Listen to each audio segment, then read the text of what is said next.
Hello everyone. Tonight I've prepared a special compilation of trucker stories, all gathered into one soothing episode for you to enjoy. Take a moment to like the video and subscribe. It really helps support the channel. Now let's begin. The Grasping Mist, from Marcus Chen. The fog rolled in like a living thing that October night. Thick as cotton and twice as suffocating, wrapping itself around my 18-wheeler as I navigated the winding mountain pass through the Cascade Range. I'd been driving this route for nearly 15 years, hauling timber from the mills in Oregon to the lumber yards in California, and I thought I knew every curve, every grade, every trick the weather could throw at me. The steady hum of my Peterbilt's engine had always been a comfort on these long hauls, a mechanical lullaby that kept me company through the darkest hours. But tonight something felt different in the way sound seemed to die just beyond my headlight beams. My CB radio crackled with static, the usual chatter from other drivers reduced to ghostly fragments of conversation that drifted in and out like half-remembered dreams. The digital clock on my dashboard glowed a soft green, reading 2:37 in the morning, and the coffee in my thermos had long since grown cold. Outside, the fog pressed against my windshield with an almost deliberate persistence, and I found myself leaning forward, squinting through the murk as my wipers swept back and forth in their endless rhythm. The yellow lines on the asphalt had disappeared entirely, swallowed by the gray-white mass that seemed to pulse and shift in the glow of my headlights. I'd encountered fog before, plenty of times, but this felt thicker somehow, more substantial, as if I were driving through layers of wet wool that clung to everything they touched. My side mirrors showed nothing but white static, and the familiar landmarks I used to gauge my progress had vanished completely. The temperature gauge on my dashboard showed the engine running cool, which struck me as odd given how hard it was working to maintain speed up the grade. And I noticed that the usual drafts of cool air that seeped through the cab's weather stripping had stopped entirely, as if the fog itself were sealing every gap. The first time I saw them, I thought they were branches, long pale tendrils that seemed to reach across my windshield, visible for just a moment in the sweep of my headlights before disappearing back into the gray mass. I slowed down, thinking perhaps I was driving too close to the shoulder where overhanging trees might scrape against my trailer, but the road felt straight and true beneath my wheels. The tendrils appeared again, longer this time, moving with a fluid grace that no branch could achieve, sliding across the glass like fingers exploring an unfamiliar surface. My hands tightened on the steering wheel as I watched more of them emerge from the fog. Dozens of pale appendages that reached toward my truck with unmistakable intention. They moved independently of any wind, bending and flexing with joints that seemed to exist wherever they needed them. And I could see now that they were definitely not vegetation of any kind. The fog itself seemed to be generating them, extruding these finger-like projections from its mass like some impossibly vast organism testing its environment. One of them pressed against my passenger side window, leaving a streak of condensation as it traced a slow circle on the glass. I reached for my CB radio, my voice barely steady as I called out to anyone who might be listening. The static that answered me seemed thicker now, filled with sounds that might have been voices or might have been something else entirely, whispers and sighs that rose and fell like breathing. I tried switching channels, but every frequency carried the same dense wall of white noise, punctuated by those odd vocal sounds that made the hair on my arms stand up. The fog had apparently swallowed radio waves as thoroughly as it had consumed everything else, leaving me isolated in my slowly moving bubble of light and sound. More fingers emerged from the mist, some as thin as pencils, others thick as my wrist.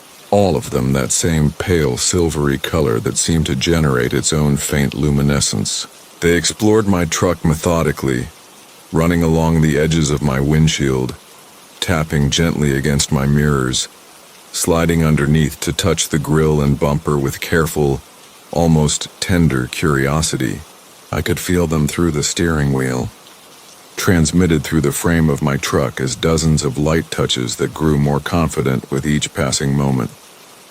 The fog began to thicken even more, if such a thing were possible, and I realized that my headlights were barely penetrating more than a few feet ahead.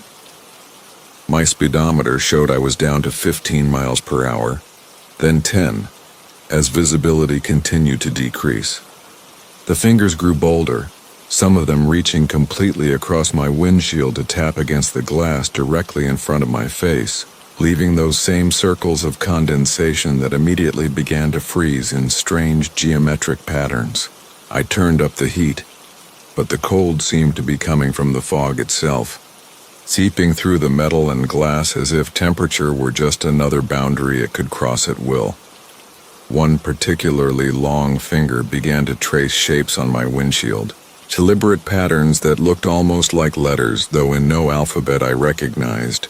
The movements were too precise to be random, too complex to be accidental, and I found myself leaning forward despite my fear, trying to decipher what message the fog might be attempting to convey.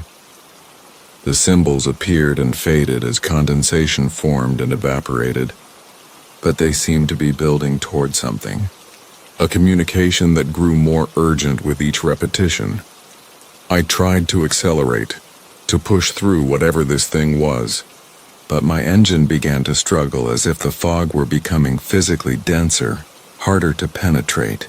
The RPM gauge showed my motor working harder and harder just to maintain forward momentum, and I could hear the turbo whining as it fought to pull in air that seemed to have the consistency of syrup.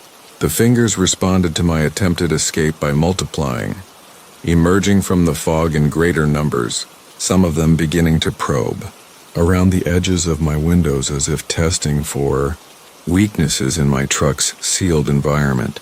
That's when I noticed the temperature inside my cab beginning to drop despite the heater running at full blast. My breath began to mist, and frost started forming on the inside of my windows, spreading in those same geometric patterns the fingers had been tracing on the outside. The fog was somehow reaching through the barriers that should have protected me, and I realized with growing horror that my truck might not be the sanctuary I had assumed it was. The fingers were still exploring, still learning, and I had the terrible feeling they were beginning to understand exactly how to reach me. I saw a pull-off ahead, barely visible through the writhing mass of mist and appendages, and I made a desperate decision to take it. As I turned off the main road, the fog seemed to flow with me, maintaining its grip on my truck, but something about leaving the asphalt seemed to agitate it. The fingers became more aggressive, pressing harder against the glass, and I could hear sounds now, muffled but unmistakable, like voices calling from a great distance.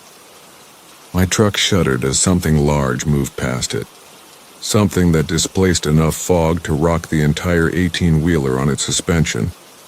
I brought my rig to a complete stop and sat there with the engine idling, watching as the fog swirled around me in patterns that suggested intelligence, purpose, hunger. The fingers continued their exploration, but now they were joined by larger shapes, forms that pressed against my truck from all sides, without ever becoming clear enough to identify. I could feel the weight of them, the pressure of their attention, and I understood that I had become trapped in something far more complex and dangerous than unusual weather.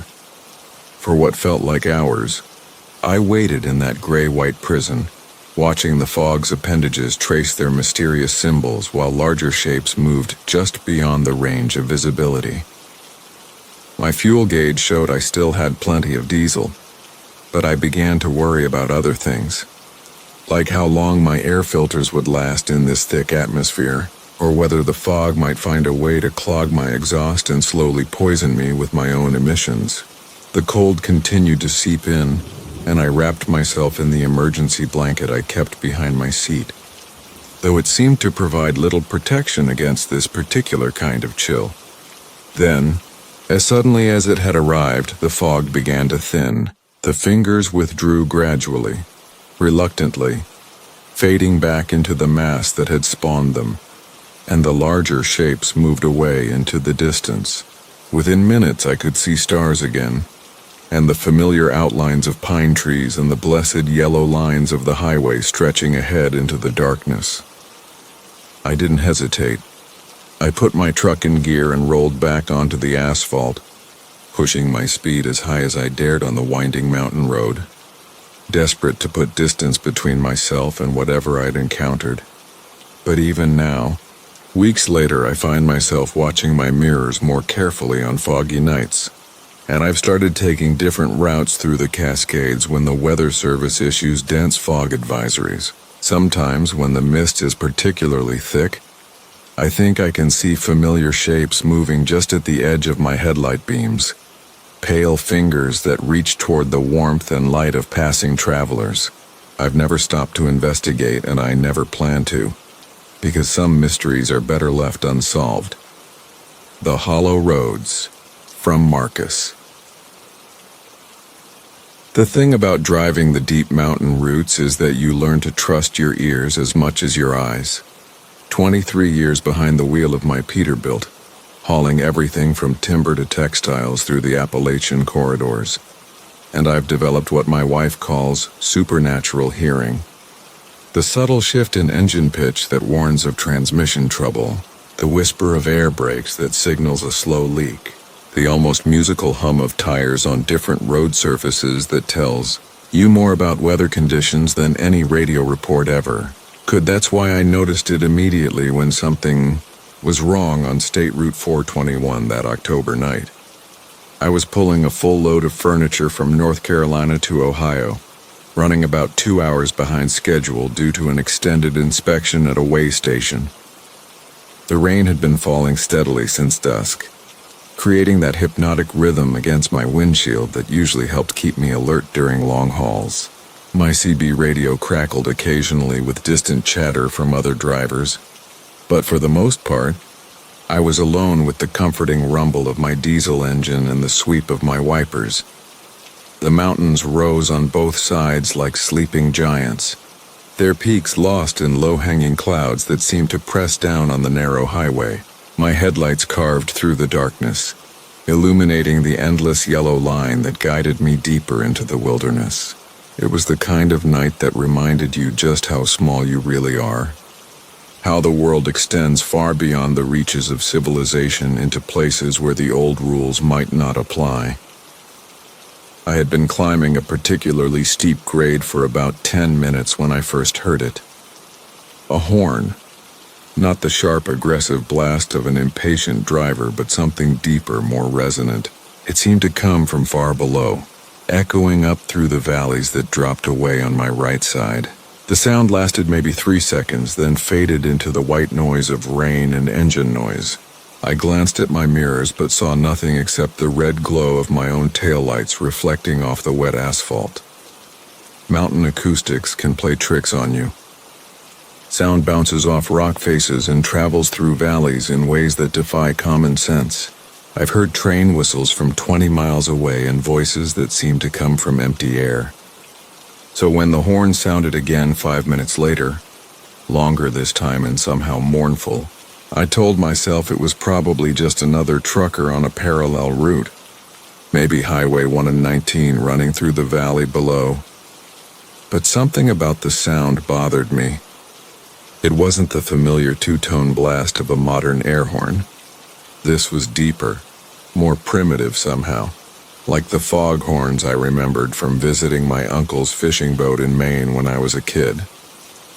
It had that same hollow, penetrating quality that seemed to reach into your chest and vibrate against your ribs. The road began to level out as I reached what my GPS indicated was Copper Ridge Pass.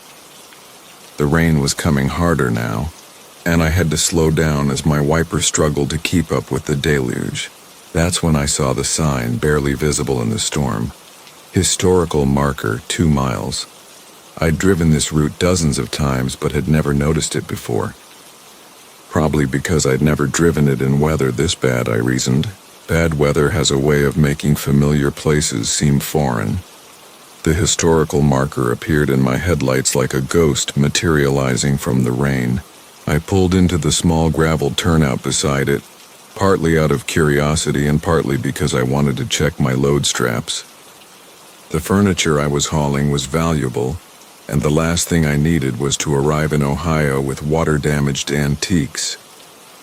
I left the engine running and stepped out into the cold mountain air. The rain immediately began soaking through my jacket, but I forced myself to walk slowly around the trailer, checking each strap and tarp carefully. Everything looked secure. As I made my way back toward the cab, I paused to read the historical marker, using my flashlight to illuminate the weathered bronze plaque. Bramble Valley Mining Disaster, 1952. In the valley below this point, the Consolidated Coal Company operated the deepest mining operation in the region until a catastrophic collapse trapped 47 miners beneath 200 feet of rock and earth. Despite rescue efforts lasting 6 weeks, no survivors were recovered. The mine was permanently sealed, and the access road was abandoned to nature. I played my flashlight beam toward the edge of the turnout, where the ground dropped away into darkness. Through the rain, I could make out the ghostly shapes of dead trees and the suggestion of steep slopes disappearing into the valley below. Somewhere down there, beneath decades of overgrowth and accumulated debris, lay the remains of a mining operation and the men who had died in it. As I stood there, water dripping from the brim of my cap, the horn sounded again. This time there was no mistaking where it came from. The deep, mournful blast rose from directly below me, somewhere in that dark valley where no roads existed anymore. It lasted nearly 10 seconds, a sound full of loneliness and desperate urgency. I felt the hair on the back of my neck stand up despite the cold rain. There was no logical explanation for what I was hearing. No trucks could navigate that wilderness, and even if they could, why would anyone be down there in the middle of the night during a storm? I walked closer to the edge of the turnout, listening intently. The rain continued its steady percussion against the leaves and rocks, but underneath it I could hear something else. A low rumbling like a large engine idling in the distance. The sound of the horn came again, and this time it was answered. Another horn from a different location deeper in the valley, then another. Soon the darkness below me was filled with the echoing calls of what sounded like an entire convoy of trucks, their horns creating a haunting symphony that rose from the depths like the voices of the dead. I backed away from the edge, my rational mind scrambling for explanations. Maybe it was some kind of acoustic phenomenon. Maybe the storm was carrying sounds from the interstate miles away and channeling them through the valley in bizarre ways. But even as I tried to convince myself, I knew I was hearing something that shouldn't exist. That's when I saw the lights. They were faint at first, barely visible through the rain and vegetation, but unmistakably artificial.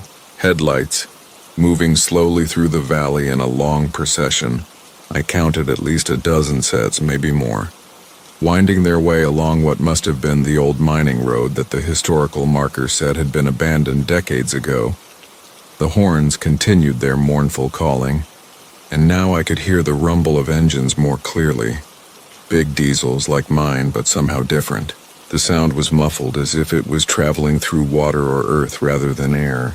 The procession of lights moved with mechanical precision, neither hurrying nor stopping, following a route that should have been impassable. I stumbled back to my truck, my hands shaking as I fumbled with the door handle. The logical part of my brain was screaming at me to get back on the highway and put as much distance as possible between myself and whatever was happening in that valley. But another part of me, the part that had spent decades on the road and heard every ghost story truckers tell, was beginning to understand what I was witnessing. The miners hadn't been the only ones who died in Bramble Valley. Over the years, truckers had probably taken wrong turns, gotten lost in the mountains, maybe even driven off roads in bad weather. How many accidents had gone unreported in these remote areas? How many drivers had simply vanished, their rigs never found? I climbed back into my cab and put the truck in gear, eager to leave the turnout behind.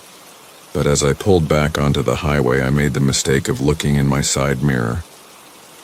The lights in the valley had changed direction. Instead of following the old mining road, they were climbing, moving up the steep slopes toward the highway, toward me. I pressed harder on the accelerator, feeling my loaded trailer sway slightly as I took the wet curves faster than I should have. The horns below me were getting louder, more insistent, and I could swear I was starting to feel the vibration of heavy engines through the ground itself. In my mirrors, I could see lights beginning to emerge from the tree line along the roadside behind me. The first truck that pulled onto the highway was unlike anything I'd ever seen. It was definitely a big rig, but wrong in ways that made my eyes hurt to look at it. The proportions were off, too long and too low, and its headlights had a sickly yellow glow that didn't illuminate the road so much as make the darkness around it seem deeper. I couldn't make out details of the cab or trailer, but I could see that it was gaining on me despite the fact that I was pushing my own truck to its limits. More trucks were emerging from the valley now, forming a convoy behind me that stretched back into the darkness. Their horns created a constant wall of sound, a deep harmonic drone that seemed to come from the earth itself. The Bleeding Highway, from Marcus Thorne. The old Peterbilt 359 had been bleeding rust for months before I finally understood what it meant. Not the usual orange flakes that dust your boots when you kick the fender, but something darker, something that pooled beneath the flatbed like old motor oil mixed with memories I couldn't quite place. The rust would appear overnight, thick rivulets that traced patterns down the sides of the trailer bed. Patterns that looked almost deliberate in the pale light of truck stop fluorescence. I'd scrape it clean with a wire brush every morning, watching the metallic shavings fall like dried blood, only to find it had returned by evening, worse than before. I'd been hauling steel beams between Pittsburgh and Detroit for the better part of 15 years, and in all that time, I'd never seen metal weep the way this flatbed did. The trailer was old, sure, but I kept her maintained, kept her painted and sealed against the Michigan winters and Pennsylvania summers that could eat through chrome if you weren't careful. Yet every dawn brought fresh streaks of that dark rust bleeding down from places that should have been protected, places where my hands had personally applied primer and paint just weeks before. The bleeding always started at night, somewhere between the hours when the interstate traffic thinned to nothing but the occasional trucker and the lonely souls driving toward destinations they might regret reaching. I'd catch glimpses of it in my mirrors during those quiet hours, watching the rust form in real time, seeping from invisible wounds in the metal like the flatbed was slowly dying from the inside out. The sight made my skin crawl in ways I couldn't explain, but freight had to move, bills had to be paid, and a working man doesn't abandon his rig over a little atmospheric corrosion, no matter how unnatural it might appear. The night everything changed was one of those perfect autumn evenings, when the air carries just enough chill to make you grateful for the diesel heater and the steady rumble of 18 wheels eating up asphalt. I was eastbound on Interstate 80, somewhere between Toledo and Cleveland, when I noticed the bleeding had gotten worse. Much worse. Instead of the usual thin streaks, thick streams of rust-colored liquid were flowing down the trailer sides, pooling on the highway behind me like breadcrumbs marking my passage through the darkness. The smell had changed too, shifting from the familiar metallic tang of oxidized steel to something organic and unsettling, like copper pennies left too long in stagnant water. I pulled into a rest area near Sandusky, one of those lonely concrete islands surrounded by cornfields and punctuated by the distant glow of a gas station that had seen better decades. The parking area was empty except for my rig in a single sedan with Ohio plates parked far from the lights, its windows fogged with condensation that spoke of occupants who preferred privacy to visibility. I grabbed my flashlight and walked a slow circle around the flatbed, playing the beam across surfaces that should have been familiar as my own reflection, but now seemed alien and threatening in the pale LED glare. The rust wasn't just bleeding anymore. It was flowing in deliberate patterns, forming shapes and symbols that danced at the edge of recognition, spirals that reminded me of ancient script, angular forms that looked almost like letters in a language I'd never seen, but somehow understood on a level deeper than conscious thought. The pooling beneath the trailer had spread into a perfect circle, dark and reflective as a midnight pond, and when I knelt to examine it closer, I could swear I saw movement in its depths, shapes shifting like fish in dark water or thoughts swimming just below the surface of memory. That's when I heard the whispers, soft as wind through autumn leaves but carrying words in a dozen different voices, all speaking at once in that same unknown language the rust had been writing across my flatbed. The voices seemed to rise from the pooled liquid, carrying stories of highways that existed before asphalt and concrete, of journeys that began before the first wheel turned and destinations that existed outside the boundaries of any map I'd ever studied.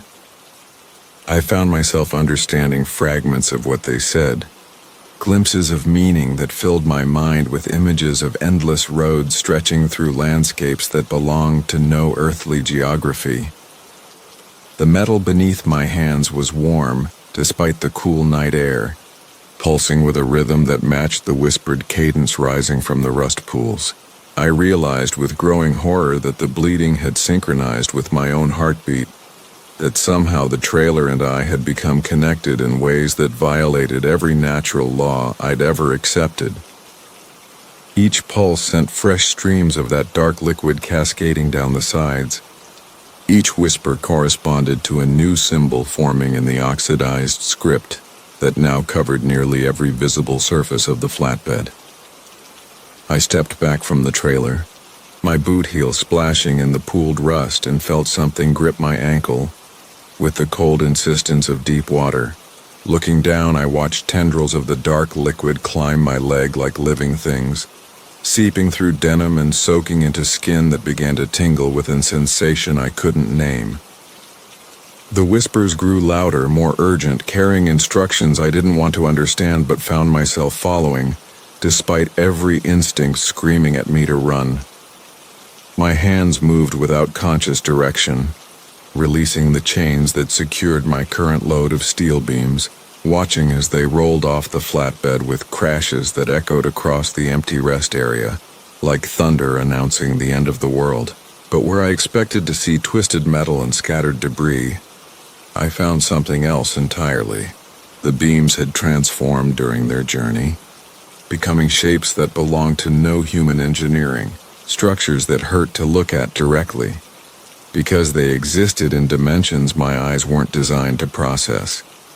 The rust continued its relentless flow, no longer confined to the trailer but spreading outward in spirals that encompassed the entire parking area, reaching toward the gas station lights like fingers seeking illumination or prey.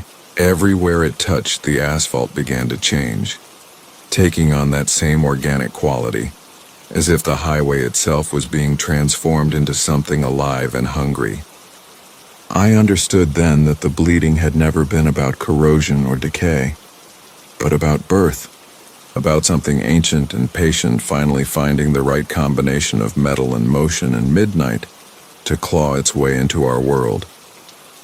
The whispers coalesced into a single voice, speaking in English now but with an accent that belonged to no earthly nation, explaining that highways were more than simple transportation networks, that they were veins and arteries in a vast circulatory system that connected not just cities and towns but entire realities.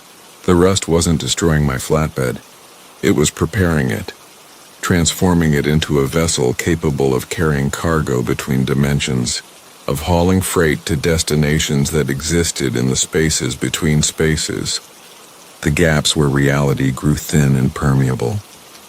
I felt myself being drawn toward the trailer, toward the growing pool of liquid rust that now reflected not the night sky above, but landscapes of impossible beauty and terror, visions of roads that carved their way through forests of crystallized time and deserts of accumulated dreams. Part of me wanted to surrender to the pull, to climb into the cab and drive those otherworldly highways, delivering loads to customers who paid in currencies more valuable than money, and measured distance not in miles but in the weight of accumulated experience. But somewhere in the growing madness, my grandfather's voice cut through the supernatural static, reminding me of lessons learned during my first years behind the wheel, warnings about loads that seemed too good to be true, and customers who paid too well for services that were never quite what they appeared to be. With effort that felt like lifting the entire rig with my bare hands, I broke away from the trailer's pull, stumbling backward as the whispers rose to a shriek of frustrated rage that shattered the gas station's windows and sent the hidden occupants of the distant sedan fleeing into the night without even starting their engine. I made it to the cab just as the rust began reaching for the truck itself, flowing upward like inverse rain seeking to claim the entire rig for whatever purposes the voices had in mind. The old Peterbilt started on the first try, bless her mechanical heart, and I pulled away from the rest area with my trailer now empty, but still bleeding that dark liquid in streams that sparkled with their own internal light. In my mirrors, I watched the parking area disappear behind a curtain of rust-colored fog, and I knew that anyone who stopped there in the coming hours would find nothing but empty concrete and the lingering smell of copper and forgotten dreams. I drove through the rest of the night with the trailer still bleeding, still whispering, but somehow contained now within the boundaries of our familiar reality. By morning, it had returned to simple rust again, orange flakes that brushed away easy as autumn leaves. But I know the truth now.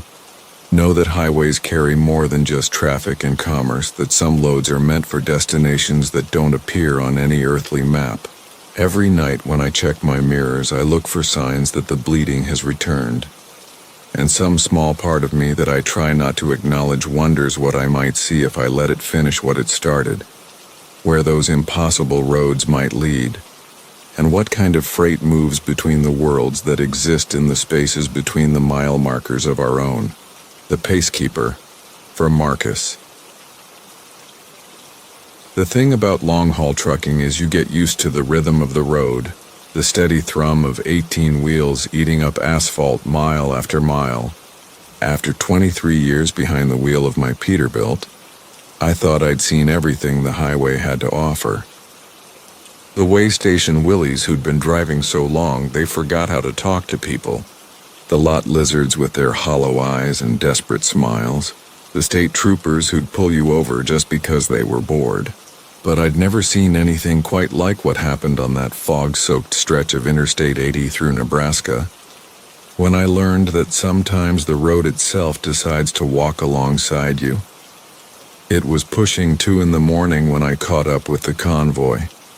8 rigs running in loose formation through the thick soup that had rolled in from the Platte River Valley. Visibility was maybe 50 feet on a good stretch, and the fog seemed to have weight to it, pressing against my windshield like wet cotton. My CB crackled with the usual chatter as I eased into position at the rear of the group, listening to the drivers ahead coordinate their spacing and call out hazards that appeared and vanished in the murky darkness. The lead driver went by Red Dog, running a cherry Kenworth that he kept polished to a mirror shine. Behind him rolled Mama Bear in her midnight blue Freightliner, followed by a string of independent operators I'd crossed paths with before on this route. Good drivers, all of them, the kind who knew how to read the road and respect the machine. We'd naturally formed up without much discussion, the way experienced drivers do when conditions turn nasty. There's safety in numbers when you're pushing through weather that can swallow a 40-ton rig like it was never there at all.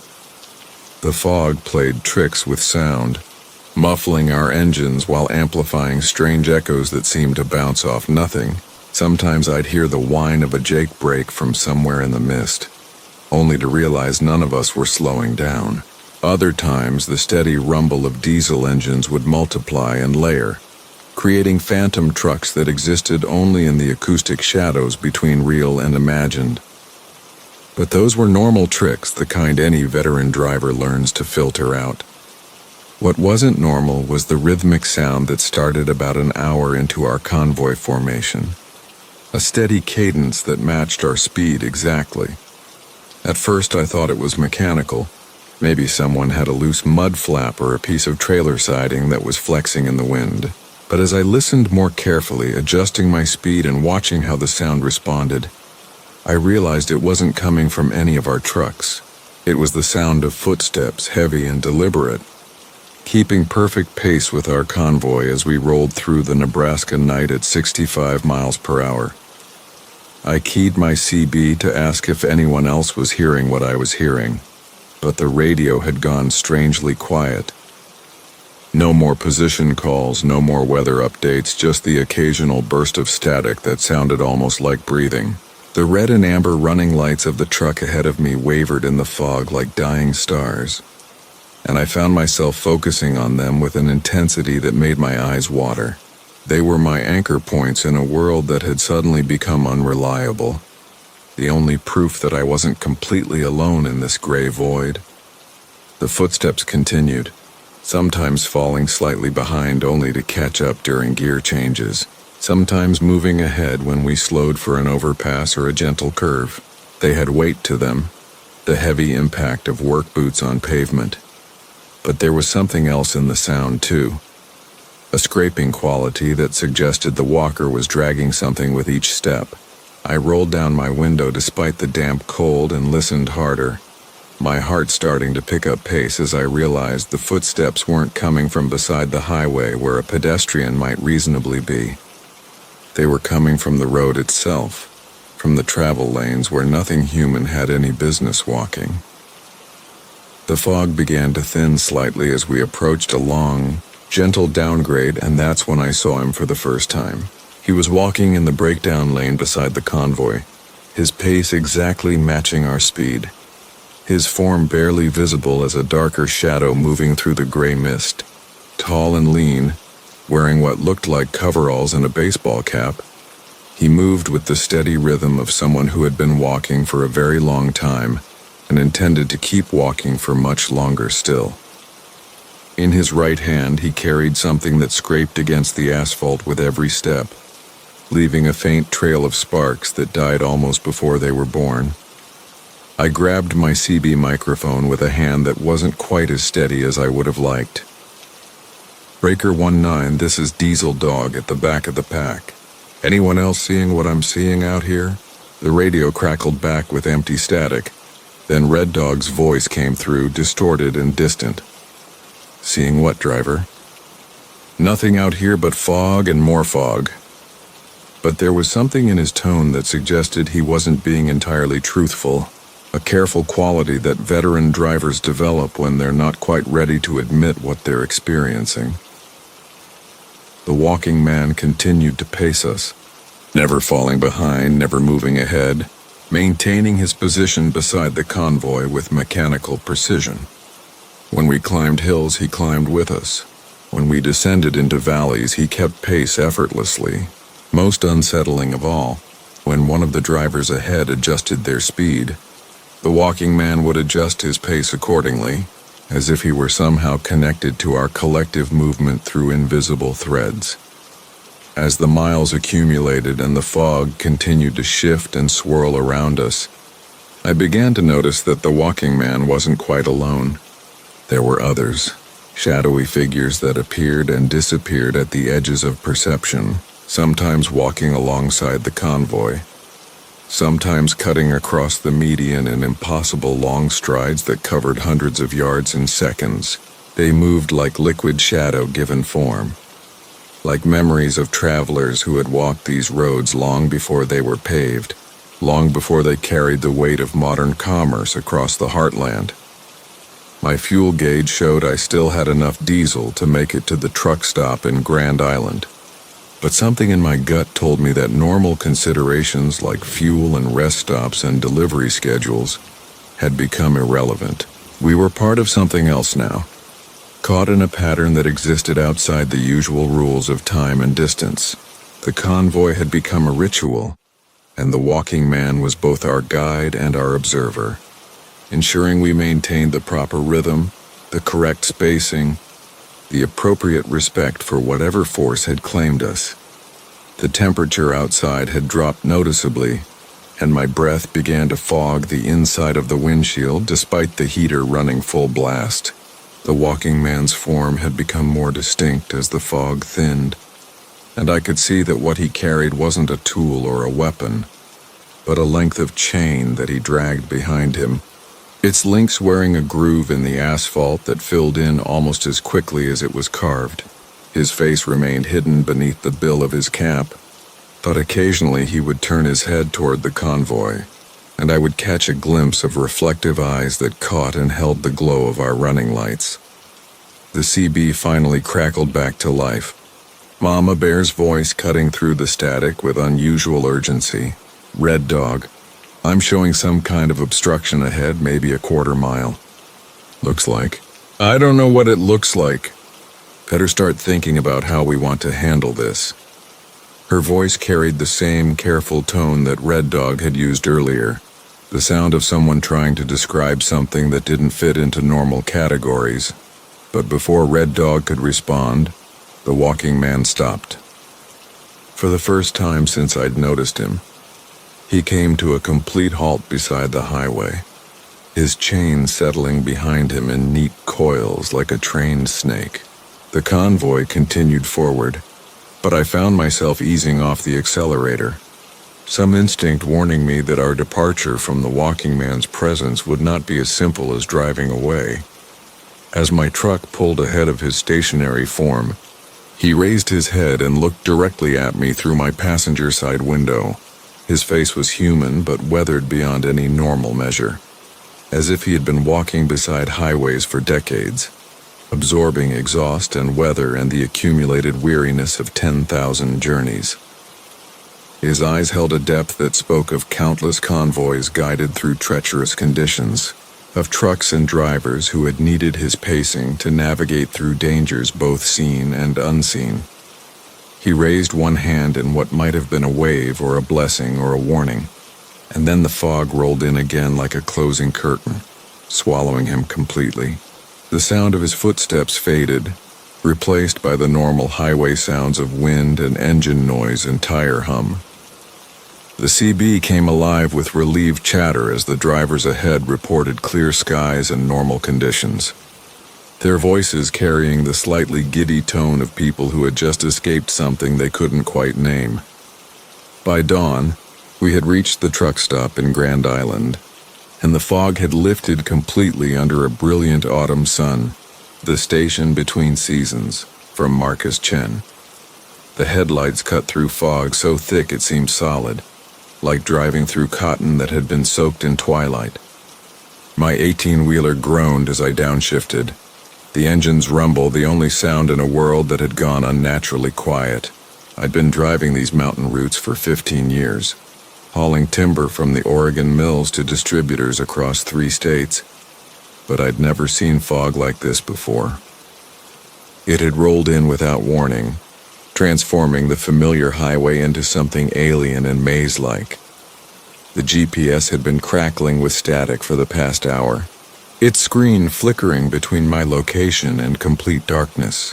The last clear signal I'd received showed me on Route 22, somewhere between Salem and Bend. But now the little blue dot seemed to drift aimlessly across an empty grid.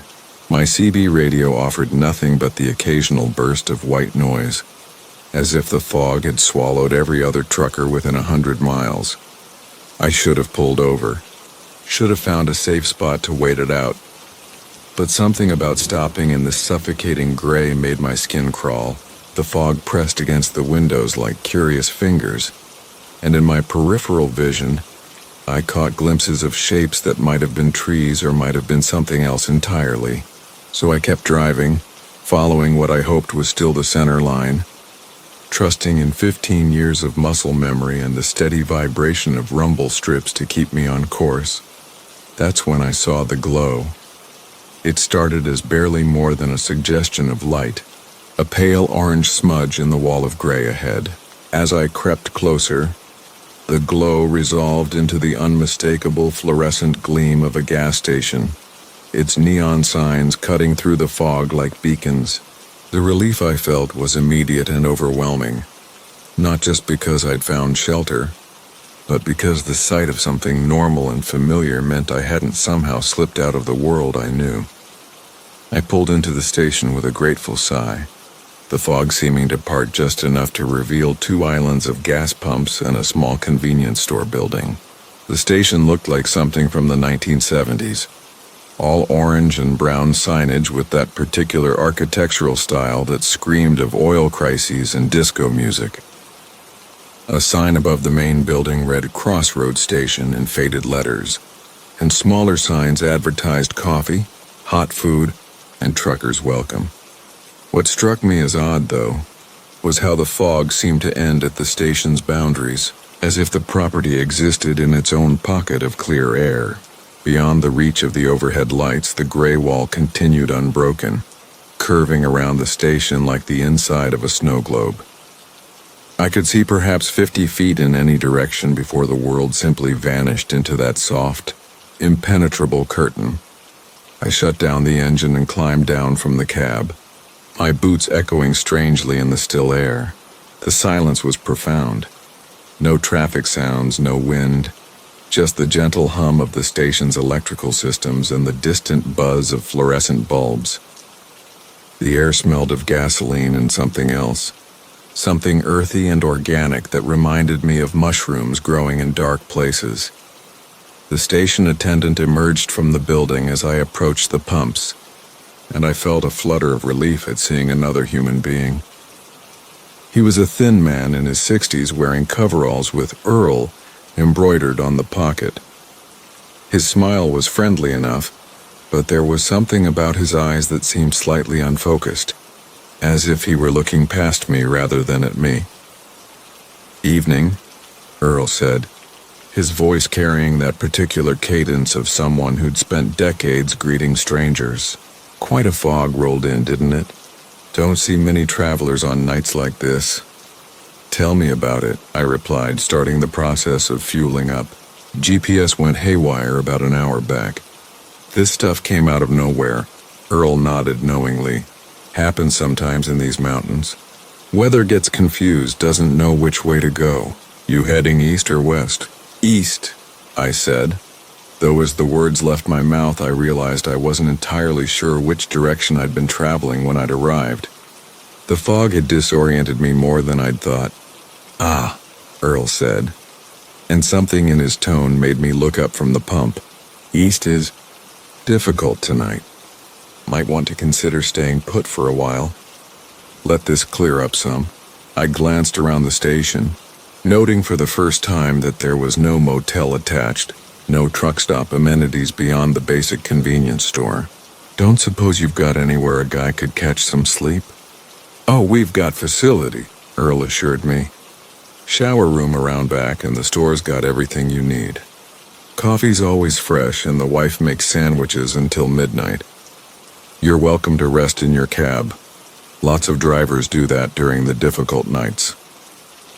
The way he said difficult nights sent a small chill down my spine, but I attributed it to fatigue and the strangeness of driving through that supernatural fog. I finished filling up and followed Earl into the convenience store, grateful for the warmth and normalcy of fluorescent lights and shelves stocked with road food. The store was larger inside than it had appeared from outside, with aisles stretching back farther than seemed possible. The selection was impressive for such an isolated location. Not just the usual chips and candy bars, but fresh produce, meat, bread, even books and magazines.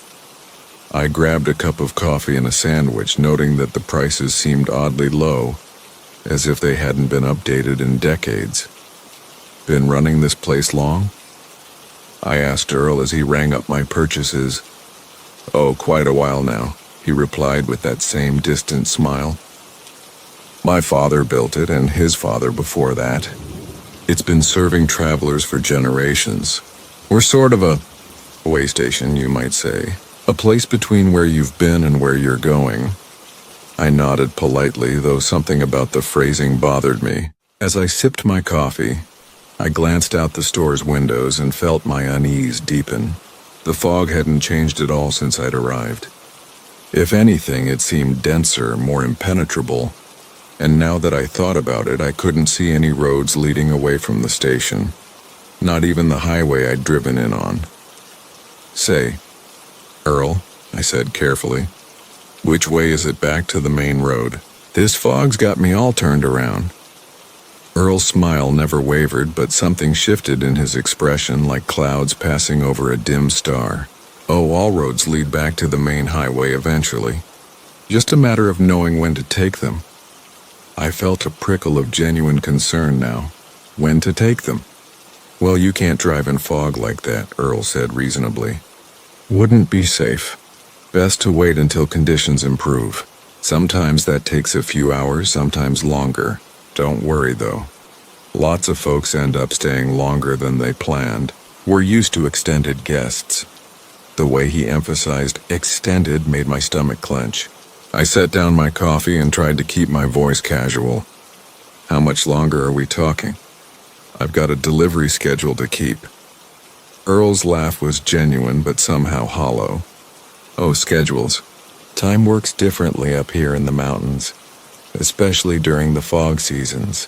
Minutes can feel like hours, hours like days. But don't you worry. When you're meant to leave, the road will be there." I backed toward the door, every instinct screaming that I needed to get out of this place. "I think I'll take my chances with the fog," I said. "Thanks for the fuel and coffee." "I wouldn't recommend that," Earl said. And for the first time, his voice carried a note of genuine concern. "The fog?" "It moves, shifts around. Roads that were there an hour ago might not be there now. Roads that aren't there yet might appear by morning. It's easy to get lost out there, drive in circles for hours without finding your way back." As if to emphasize his point, I heard the distant sound of an engine somewhere in the fog, the deep growl of a diesel motor, getting closer and then fading away, as if circling the station just beyond the wall of visibility. The sound repeated several times, always at the same distance, always following the same pattern. "That's Richardson," Earl said matter-of-factly. "Been circling out there since Tuesday." He didn't listen either, thought he could push through. The fog brought him back, of course. It always does. He'll find his way to the pumps eventually when he's ready to accept the situation. My blood felt like ice water. What day is it now? Why, it's Saturday, of course. Or perhaps Sunday. Time gets a bit fluid during fog season, as I mentioned. I burst through the door and ran to my truck, Earl's voice following me into the strange, still air, the stop that isn't there. From Marcus Chen. The rain had been drumming against my windshield for the better part of 3 hours when I first noticed my fuel gauge hovering dangerously close to empty. Interstate 84 stretched endlessly through the Oregon mountains, a ribbon of wet asphalt that seemed to swallow my headlights whole. My Peterbilt's diesel engine hummed its familiar tune, but even that comforting sound couldn't mask the growing anxiety in my chest as I watched the needle creep lower with each passing mile. I'd been driving this route for 15 years, hauling freight from Portland to Denver, and I knew every truck stop, every gas station, every place a driver could pull over for fuel and a hot cup of coffee. According to my calculations, the next service area wasn't for another 40 miles, and my tank wouldn't make it that far. The GPS on my dashboard showed nothing but empty highway ahead, its blue glow reflecting off the fogged interior of my cab. That's when I saw the lights.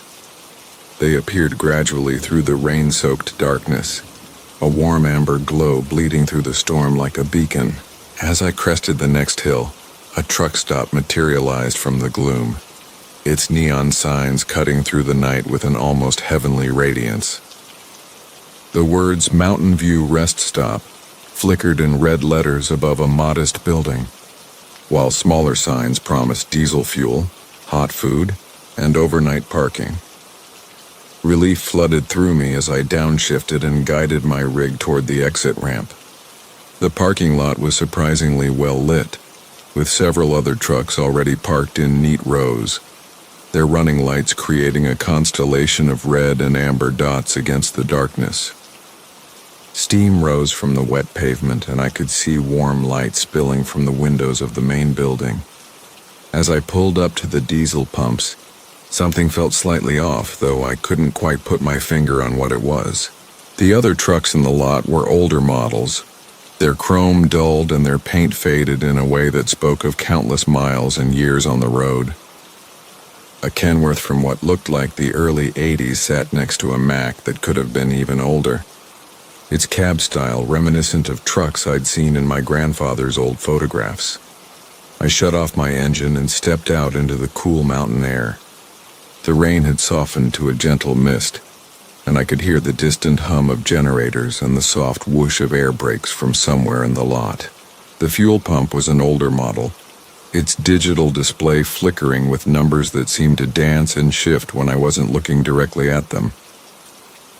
As diesel flowed into my tank, I studied the building more carefully. The architecture was distinctly 70s, all wood paneling and large windows, but it was maintained in pristine condition. Through the glass, I could see other drivers sitting at tables, their silhouettes backlit by the warm interior lighting. The scene should have been comforting, familiar even, but something about it made my skin crawl. The fuel pump clicked off, and I replaced the nozzle with hands that had begun to tremble slightly. The total on the display read $37.43, which seemed impossibly low for the amount of diesel I'd just pumped. I made a mental note to mention the possible meter error to the cashier inside. The entrance doors were heavy glass affairs that wheezed open with a pneumatic sigh. Inside, the truck stop was exactly what I'd expected, and yet somehow completely wrong. The layout was familiar, with racks of snacks and drinks, shelves of trucking supplies, and a small restaurant area with vinyl booths and formica tables. But everything felt slightly out of phase, as if I were looking at a photograph from decades past. The other drivers barely looked up as I entered. They sat hunched over coffee cups and plates of food, their faces shadowed beneath the brims of worn baseball caps. Their clothes seemed dated, all polyester shirts and high-waisted jeans, and their conversations were conducted in murmurs too low for me to make out individual words. Behind the counter stood a woman who might have been anywhere from 40 to 60, her graying hair pinned up in a style that belonged to another era. Her uniform was clean and pressed, a pale blue dress with white trim that looked like it had stepped out of a Norman Rockwell painting.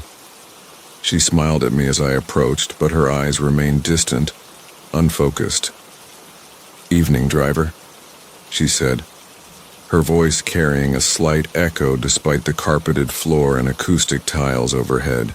"That'll be $37.43 for the fuel."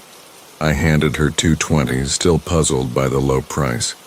As she counted out my change, I noticed that the bills she gave me felt strange, slightly thicker than modern currency, and with a texture that seemed older, more substantial. I glanced down at the money in my palm and froze. The bills were real, but they were old. Very old.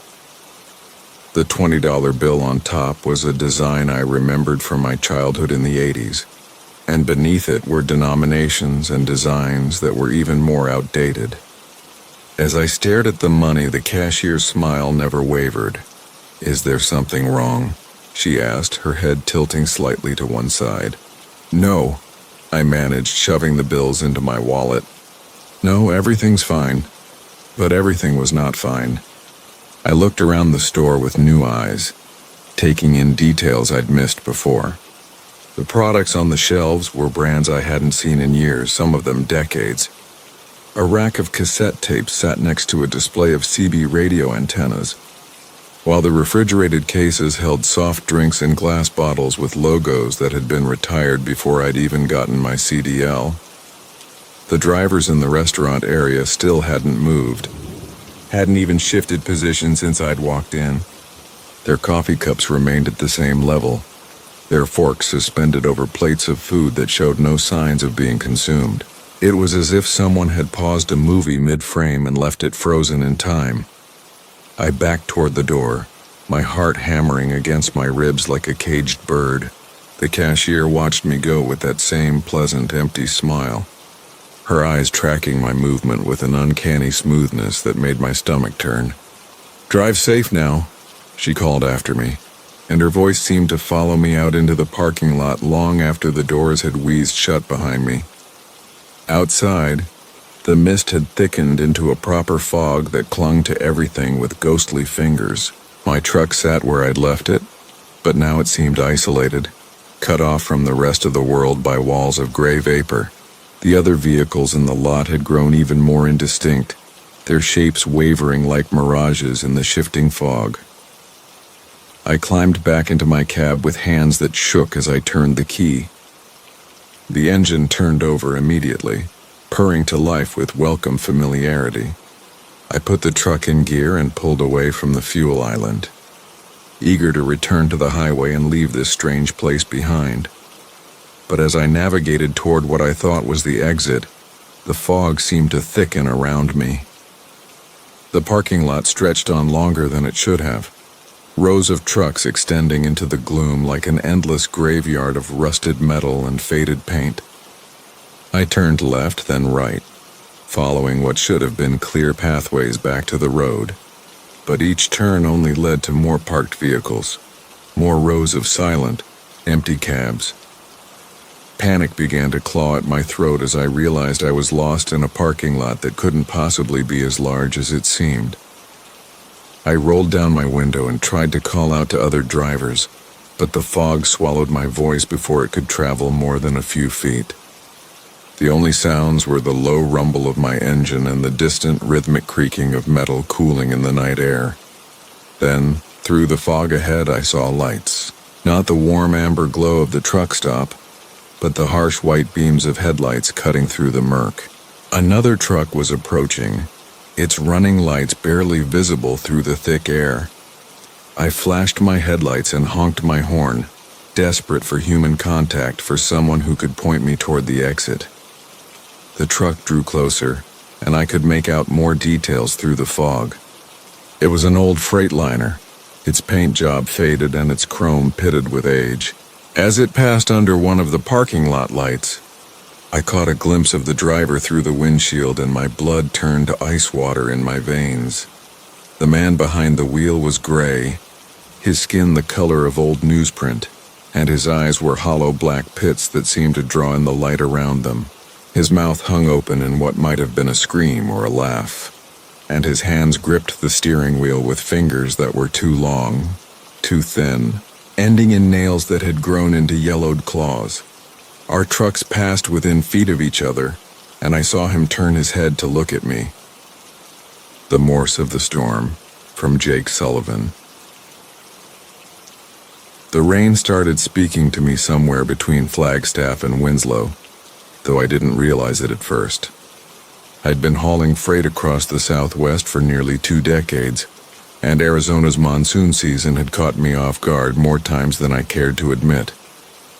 But this storm felt different from the moment those first heavy drops struck my windshield, each one landing with a precision that seemed almost deliberate. My Kenworth's diesel engine hummed its familiar tune as I navigated the darkened interstate, the yellow glow of my headlights cutting through sheets of rain that descended from a sky black as oil. The wipers swept back and forth in their steady rhythm, but the water seemed to reform patterns faster than they could clear it away. I adjusted my grip on the wheel and settled back into my seat, figuring I'd ride this weather front until it passed or until I could find a decent truck stop to wait it out. The radio crackled with static-laden chatter from other drivers reporting varying degrees of the same storm system. Some complained about visibility, others about the sudden intensity that had rolled in from nowhere. I reached for my CB handset, intending to add my voice to the chorus when something made me pause. The rain hitting my cab wasn't following the chaotic pattern I'd expected. Instead, it struck in distinct clusters with deliberate pauses between each burst. Tap, tap, tap. Long pause. Tap. Long pause. Tap, tap, tap. I found myself counting the intervals, my mind automatically cataloging the rhythm. 3 quick taps, silence, 1 tap, silence, 3 more quick taps. The pattern repeated itself with mechanical precision, as if the storm clouds above had developed a sense of timing that defied meteorology. I shook my head and attributed it to road fatigue, the kind of pattern-seeking behavior that emerges when you've been staring at asphalt for too many hours straight. But as the miles rolled beneath my 18 wheels, the tapping persisted with inconsistency that began to unsettle me.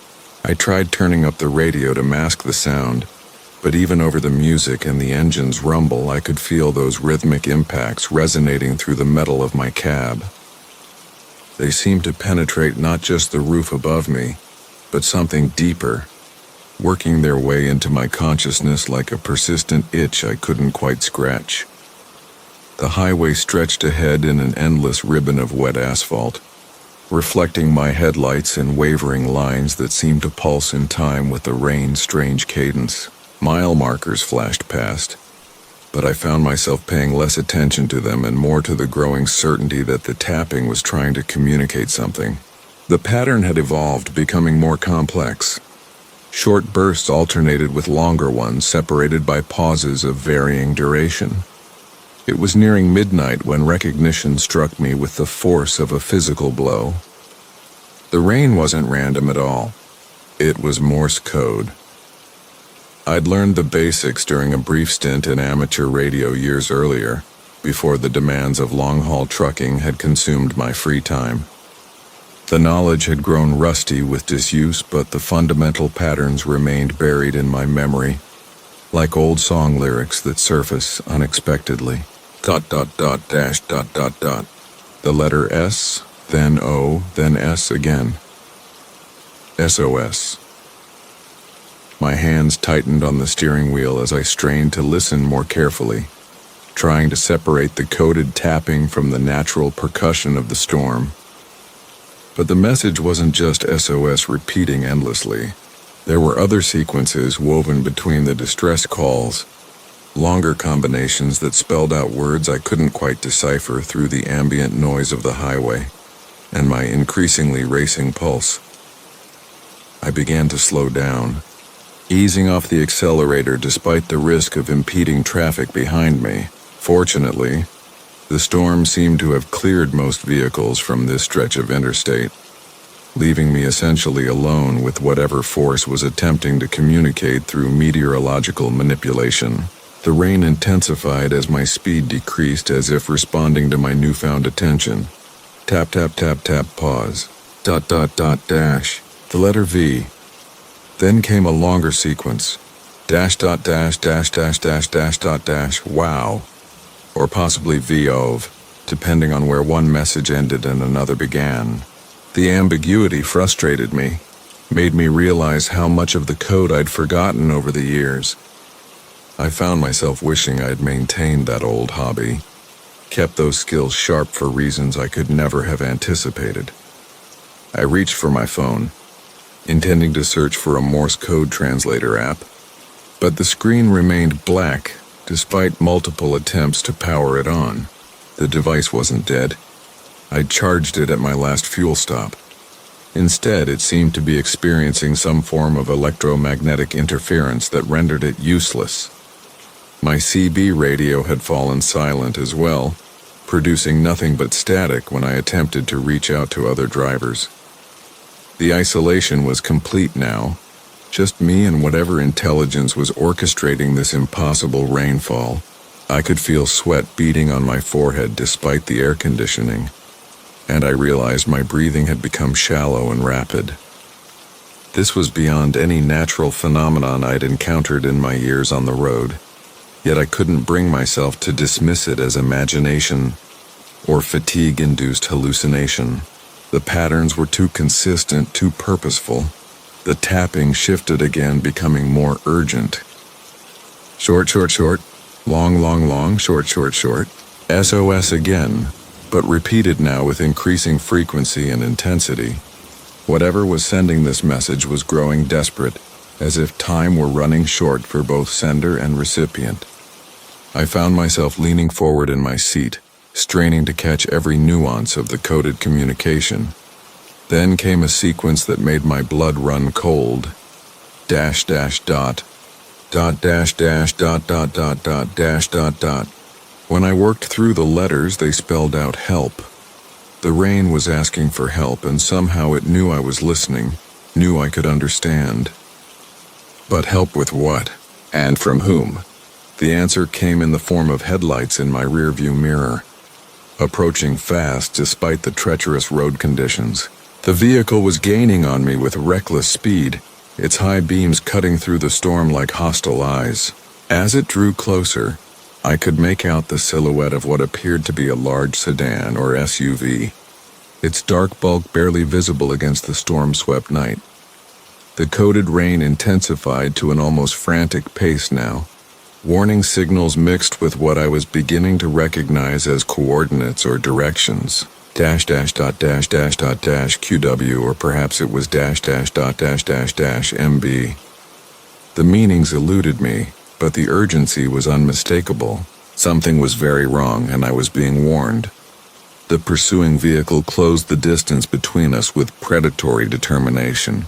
In my side mirror, I caught glimpses of its occupants, shadowy figures that seemed to shift and blur as if composed of the storm itself.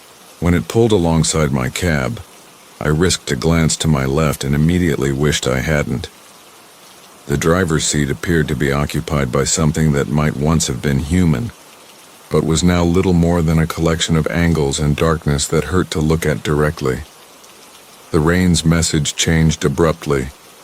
Dash dot dash dot. Dot dot dot dot dot dot dot chi. No, that wasn't right. I was missing letters, misreading the code in my panic. The pursuing vehicle began to swerve toward my trailer, attempting to force me off the road. I downshifted and pressed harder on the accelerator, my Kenworth responding with a surge of power that opened up some distance between us. The coded tapping became a staccato drumbeat of warnings and directions. I caught fragments: turn, bridge, safe. Ahead, I spotted an off-ramp leading to what appeared to be a rural route, barely visible through the sheets of rain. The sign was too water-stained to read clearly, but something about the tapping pattern seemed to be guiding me toward it, insisting with increasing desperation that I take the exit. Behind me, the pursuing vehicle had fallen back slightly, but I could see it accelerating again, preparing for another attempt to run me off the road. Whatever those things were, they didn't want me to reach whatever safety the rain was promising.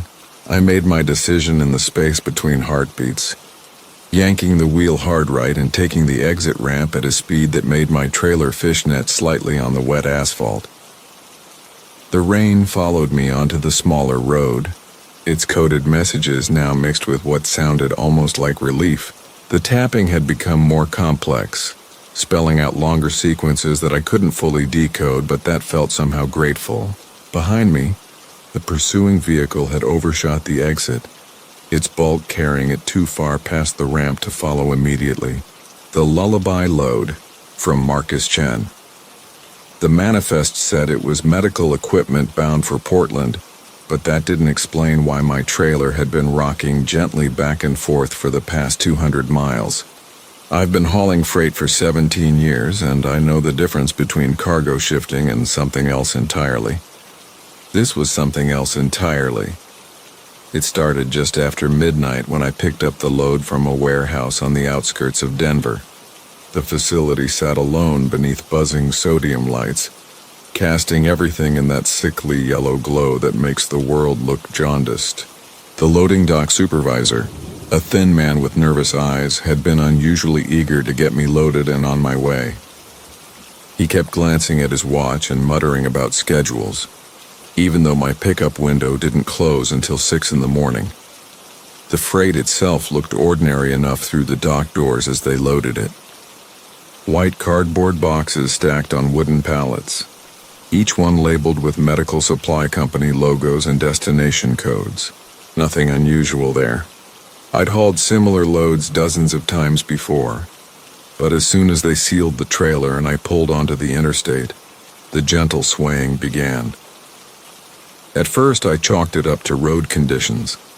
Interstate 25 north through Colorado isn't exactly smooth sailing, especially in the pre-dawn hours when the temperature differential makes the asphalt buckle and shift. But as I merged onto I-80 west through the darkness, leaving the scattered lights of Denver behind me, the rocking continued with a rhythm that seemed divorced from the road beneath my wheels. My Peterbilt 379's cab is well insulated, but I could feel it through the fifth wheel connection. A slow, methodical movement that reminded me uncomfortably of being rocked to sleep as a child, back and forth with the patience of something that had all the time in the world. The CB radio crackled occasionally with chatter from other drivers, but their voices seemed distant and thin, as if they were broadcasting from another dimension entirely.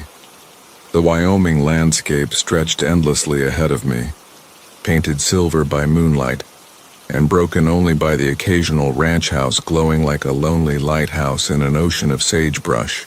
My headlights carved a tunnel through the darkness, illuminating the white hash marks on the highway that disappeared beneath my bumper in hypnotic succession. The engine's steady rumble provided a bass note to the strange symphony, but underneath it all was that constant, gentle motion from behind me. I tried adjusting my suspension, thinking maybe something in the truck's air system was causing phantom movement, but the controls responded normally, and the rocking continued unchanged. I pulled over at a truck stop near Laramie around 3 a.m, more to convince myself I was imagining things than because I needed fuel or rest. The parking lot was mostly empty except for a handful of other big rigs scattered across the asphalt like sleeping giants. I backed into a spot and shut down the engine, listening to the tick of cooling metal and the whisper of wind across the prairie. In the sudden quiet, I realized the rocking had stopped. The trailer sat perfectly still behind me, just another box of cargo waiting to reach its destination. I walked around to inspect the trailer, my footsteps echoing in the vast emptiness of the lot.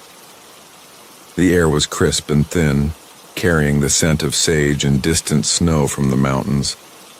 Everything looked normal. The trailer doors were still sealed, the landing gear was properly stowed, and the tires showed no signs of unusual wear. I pressed my ear against the trailer wall, listening for any sound from within, but heard only the faint whistle of wind and the distant hum of the truck stop's refrigeration units. Back in the cab, I tried to catch a few hours of sleep, but every time I started to drift off, I could swear I felt that gentle rocking motion beginning again. It was so subtle I couldn't be certain whether it was real or just my imagination playing tricks on me in that strange space between waking and sleep. Eventually I gave up and got back on the road, hoping the familiar routine of driving would settle my nerves. The rocking resumed as soon as I reached highway speed, and this time I was certain it wasn't my imagination. The motion was too regular, too purposeful to be caused by road conditions or mechanical issues. It felt almost like breathing, I realized, a slow, deep rhythm that seemed to pulse with its own internal logic.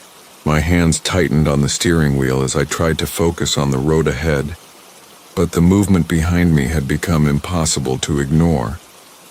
Dawn was still hours away when I crested a hill and saw the lights of a small town spread out in the valley below. The sight should have been comforting, but something about the way the lights flickered and swayed made me uneasy. As I descended toward the town, I noticed that other vehicles on the road seemed to be keeping their distance from my truck. Cars that had been following me for miles suddenly found reasons to change lanes or take exit ramps they clearly hadn't planned on using. The CB radio had gone completely quiet, not even the usual static and interference that normally filled the airwaves during the dead hours of night. I tried raising other drivers on Channel 19, but my calls went unanswered.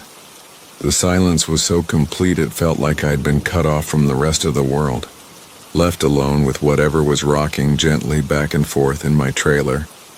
I passed through the small town without stopping, noting how empty the streets were and how many of the street lights seemed to flicker in patterns that reminded me of Morse code. The few people I glimpsed on sidewalks or through windows all seemed to stop what they were doing to watch my truck pass, their faces pale and expressionless in the artificial light. Beyond the town, the highway climbed into foothills where the air grew noticeably colder, and thin wisps of fog began to drift across the road. The rocking motion in my trailer was becoming more pronounced, accompanied now by what sounded like a very faint humming or singing. The sound was so quiet I had to turn off my radio and roll down the windows to be sure I wasn't imagining it. But once I heard it clearly, there was no mistaking it for engine noise or wind.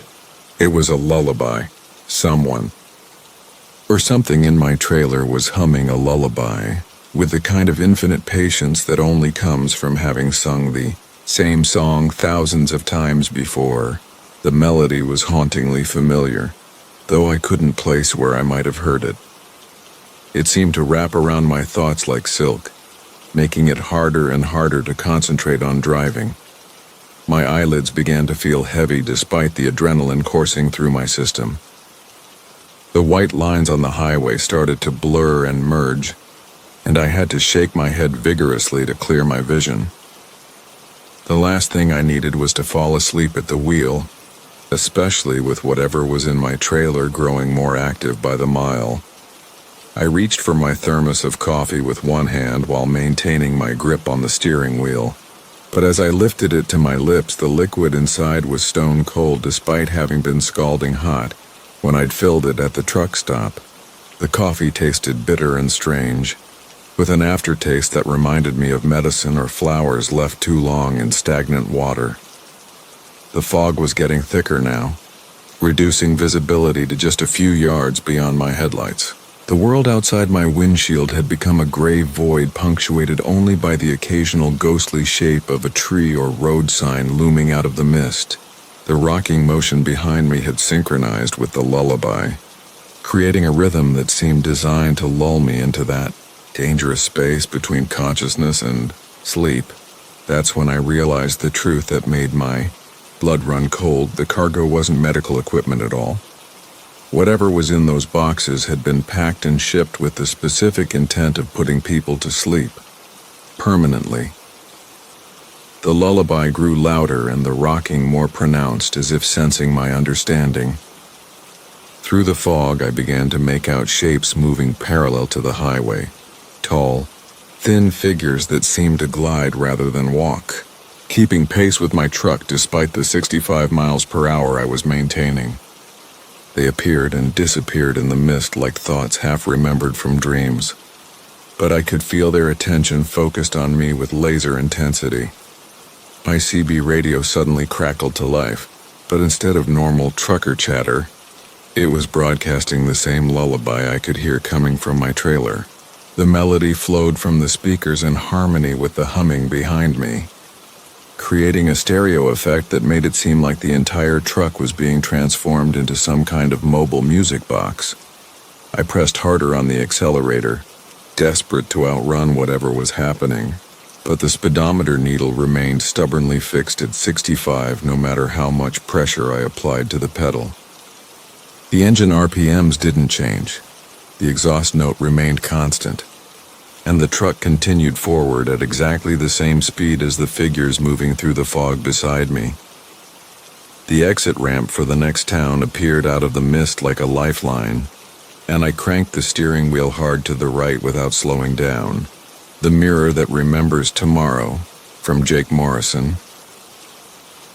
The CB radio crackled with static as I guided my Peterbilt through the winding mountain passes of Colorado.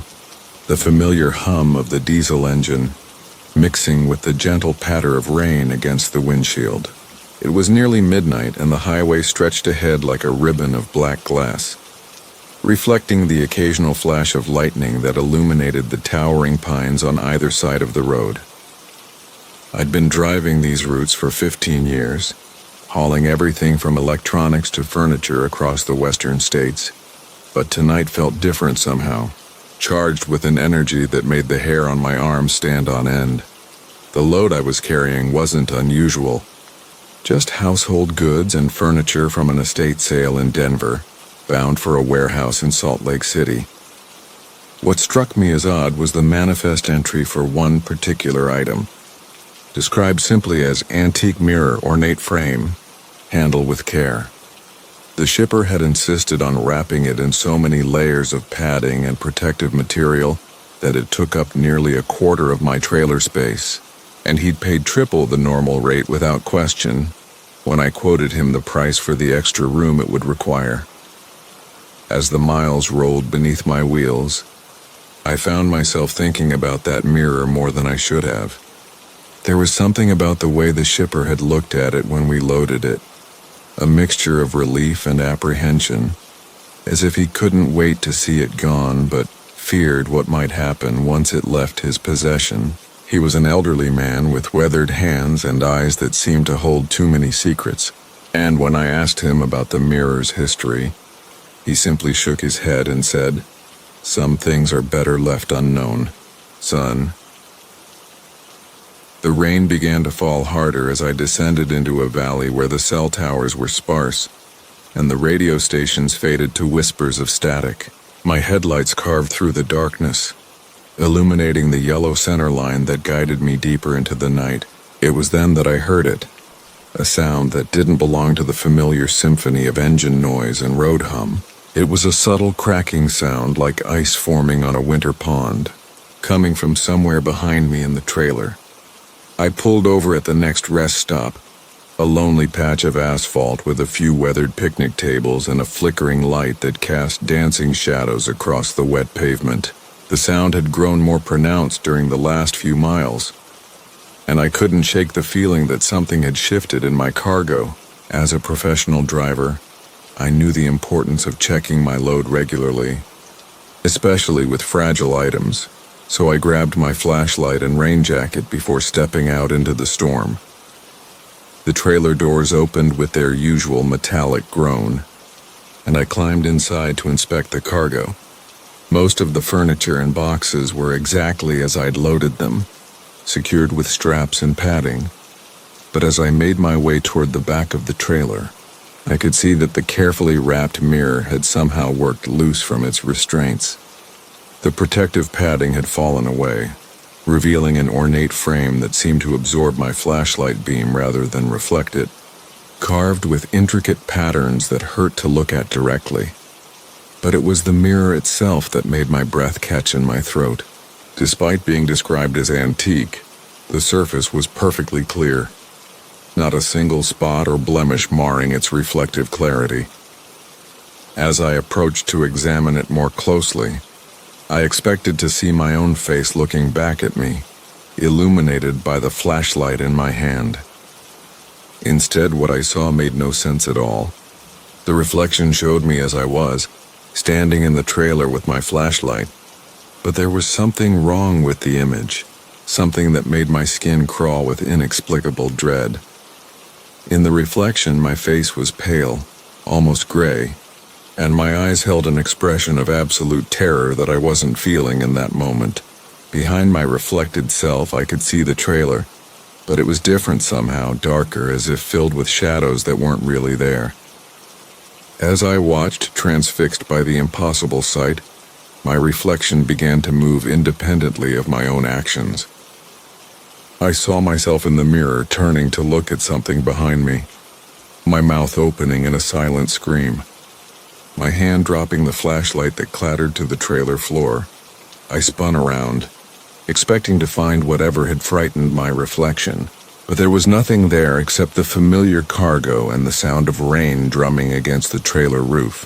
When I looked back at the mirror, my reflection had returned to normal, showing me exactly as I stood, confused and shaken, but very much alive. I convinced myself that it had been a trick of the light, perhaps some quality of the old glass that had created an optical illusion, but deep down I knew that what I'd seen was something far more disturbing.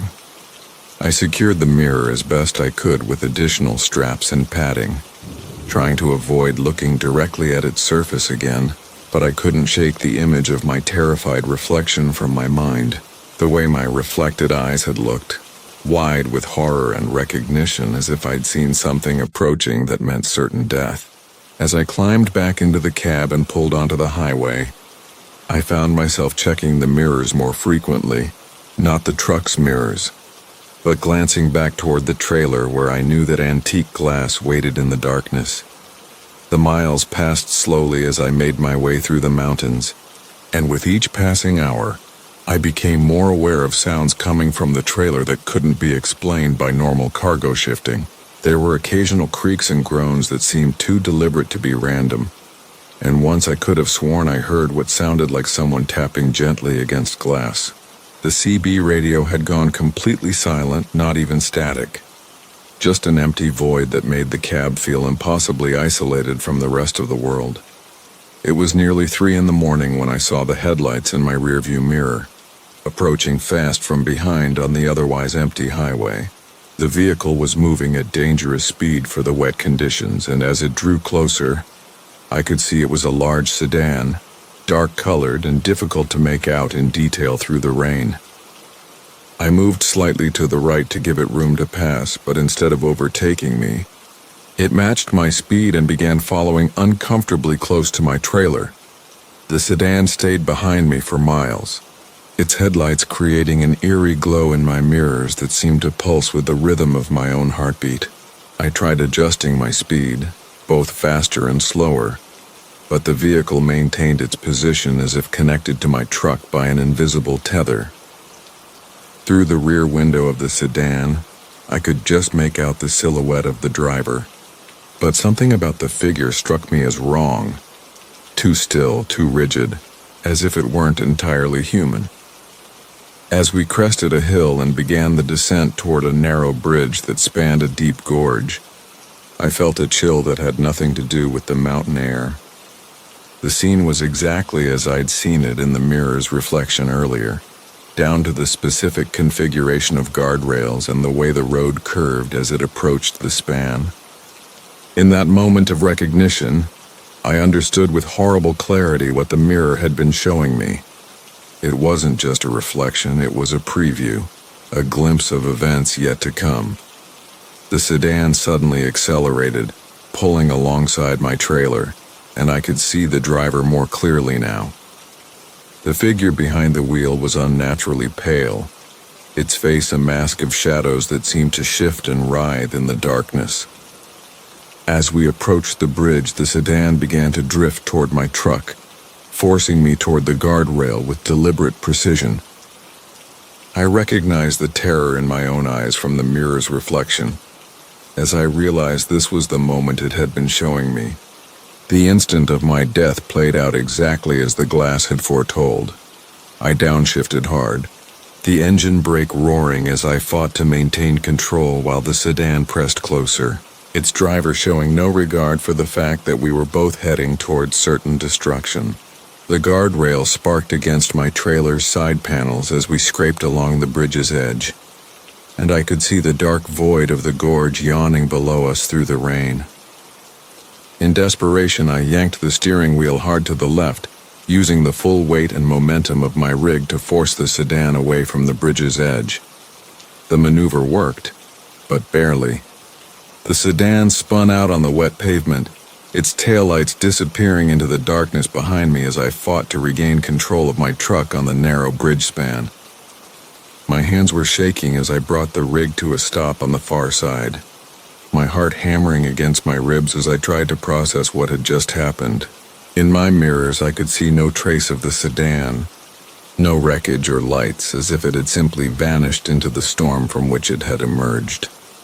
I sat there for several minutes, letting the engine idle while I tried to calm my nerves and make sense of the night's events.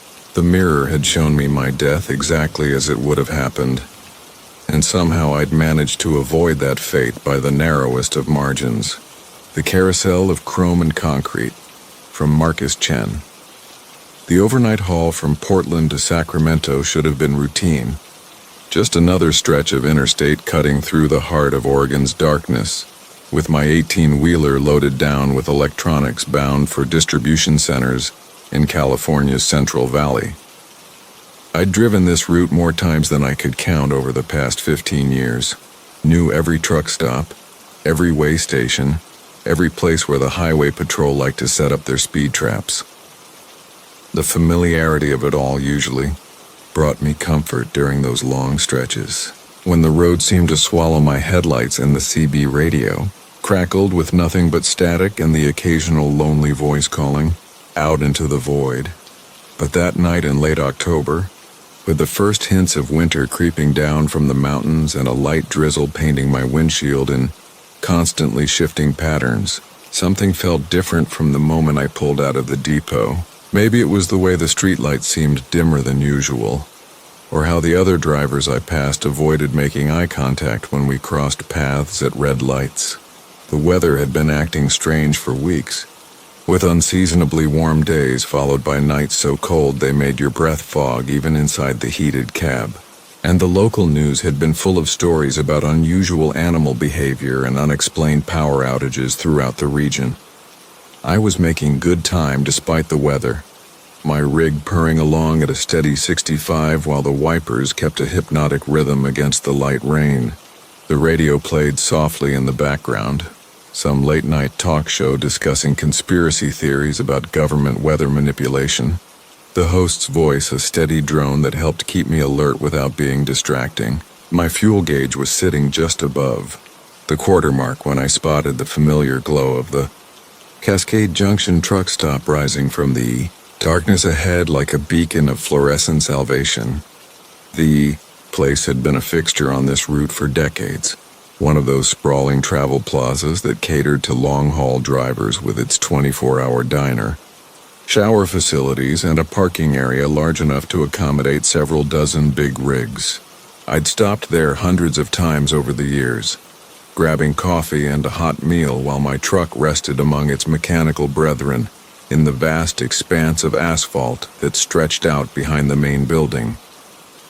The layout was burned into my memory. Neat rows of parking spaces arranged in concentric rectangles, with the outer perimeter reserved for trucks and the intersections designated for cars and RVs. As I downshifted and guided my rig toward the truck entrance, I noticed that the parking lot seemed unusually empty for this time of night. Usually you'd find at least a dozen trucks settling in for their mandatory rest periods, their running lights creating little islands of warmth in the darkness, while their diesel engines idled with that distinctive rumble that sang truckers to sleep. Tonight I could only make out 3 or 4 other rigs scattered across the vast expanse, their shapes barely visible in the amber glow of the overhead sodium lights that cast everything in an otherworldly orange hue. I chose a spot near the back of the lot, far enough from the main building to avoid the constant coming and going of other travelers, but close enough to the perimeter fence that I could see the dark outline of pine trees swaying in the wind beyond the property line. The rain had intensified slightly, drumming against my cab roof with a steady patter that would have been soothing under normal circumstances. I went through my usual shutdown routine, checking my logbook, securing my load, and setting my alarm for the mandatory 10-hour rest period that would have me back on the road well before dawn. Sleep came surprisingly easily, despite the unfamiliar emptiness of the truck stop, the sound of rain and wind creating a natural white noise that helped quiet the constant mental chatter that usually kept me awake during the first hour or two of rest periods. I drifted off with the comfortable weight of my sleeping bag pulled up to my chin and the familiar creaks and settling sounds of my truck, providing an oddly comforting lullaby. I'm not sure how long I'd been asleep when something woke me.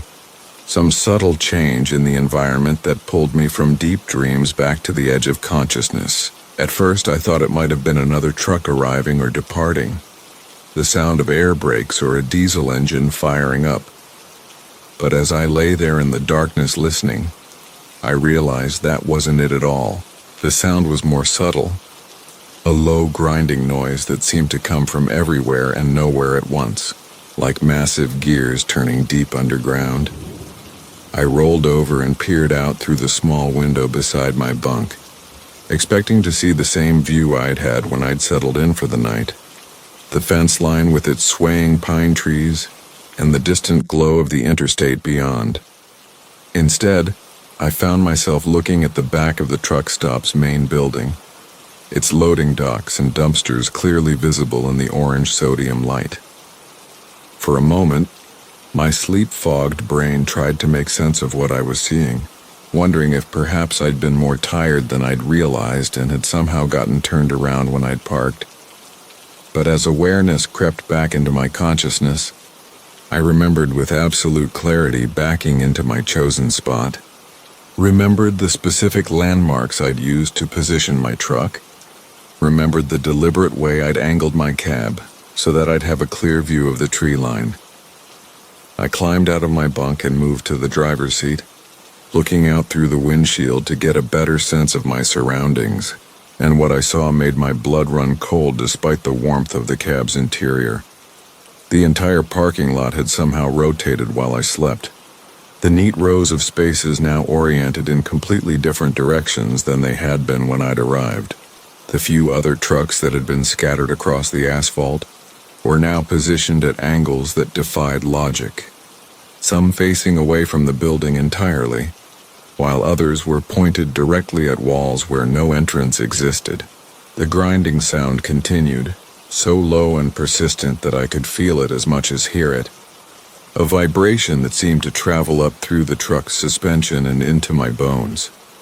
I grabbed my flashlight and stepped down from the cab, my boots splashing in puddles that reflected the sodium lights like scattered coins. The rain had stopped, but the air felt thick and electric, charged with the kind of tension that comes before a major storm. As I walked slowly around my truck, I could see that the painted lines marking the parking spaces had somehow remained perfectly aligned beneath the vehicles, as if the trucks themselves had been picked up and repositioned rather than the lot rotating around them. The other drivers seemed to be completely unaware of what was happening, their cabs dark and their trucks idling peacefully, as if this were the most natural thing in the world. I approached the nearest rig, a blue Peterbilt with Montana plates, and knocked gently on the driver's door. There was no response, and when I cupped my hands against the window to peer inside, I could see the driver's silhouette in the bunk area, apparently sleeping soundly despite the fact that his truck was now facing a concrete, retaining wall that certainly hadn't been there when he'd parked. The grinding sound grew more pronounced as I made my way toward the center of the lot, and I began to notice that the asphalt itself showed signs of movement, hairline cracks radiating outward from what appeared to be a central access point. The sodium lights swayed gently overhead, their electrical conduits somehow accommodating the rotation without breaking, bending and flexing like the lot's infrastructure had been designed specifically for this impossible movement. I tried to rationalize what I was experiencing, telling myself that I must still be dreaming, or that perhaps I'd been exposed to some kind of gas leak that was causing hallucinations. But the cold night air on my skin felt absolutely real, as did the vibration of the rotating asphalt beneath my feet, and the sound of my own heartbeat echoing in my ears. When I looked up at the stars visible between the scattered clouds, they appeared to be moving in a slow clockwise rotation, confirming that it was indeed the lot that was turning rather than some trick of perspective or disorientation. As the rotation continued, I began to notice that we weren't simply turning in place. With each complete revolution, the truck stop seemed to be shifting slightly, the surrounding landscape changing in subtle ways that became more apparent as the movement continued. The pine trees beyond the fence were gradually being replaced by different vegetation, first oak and maple, then palm trees, then species I didn't recognize at all.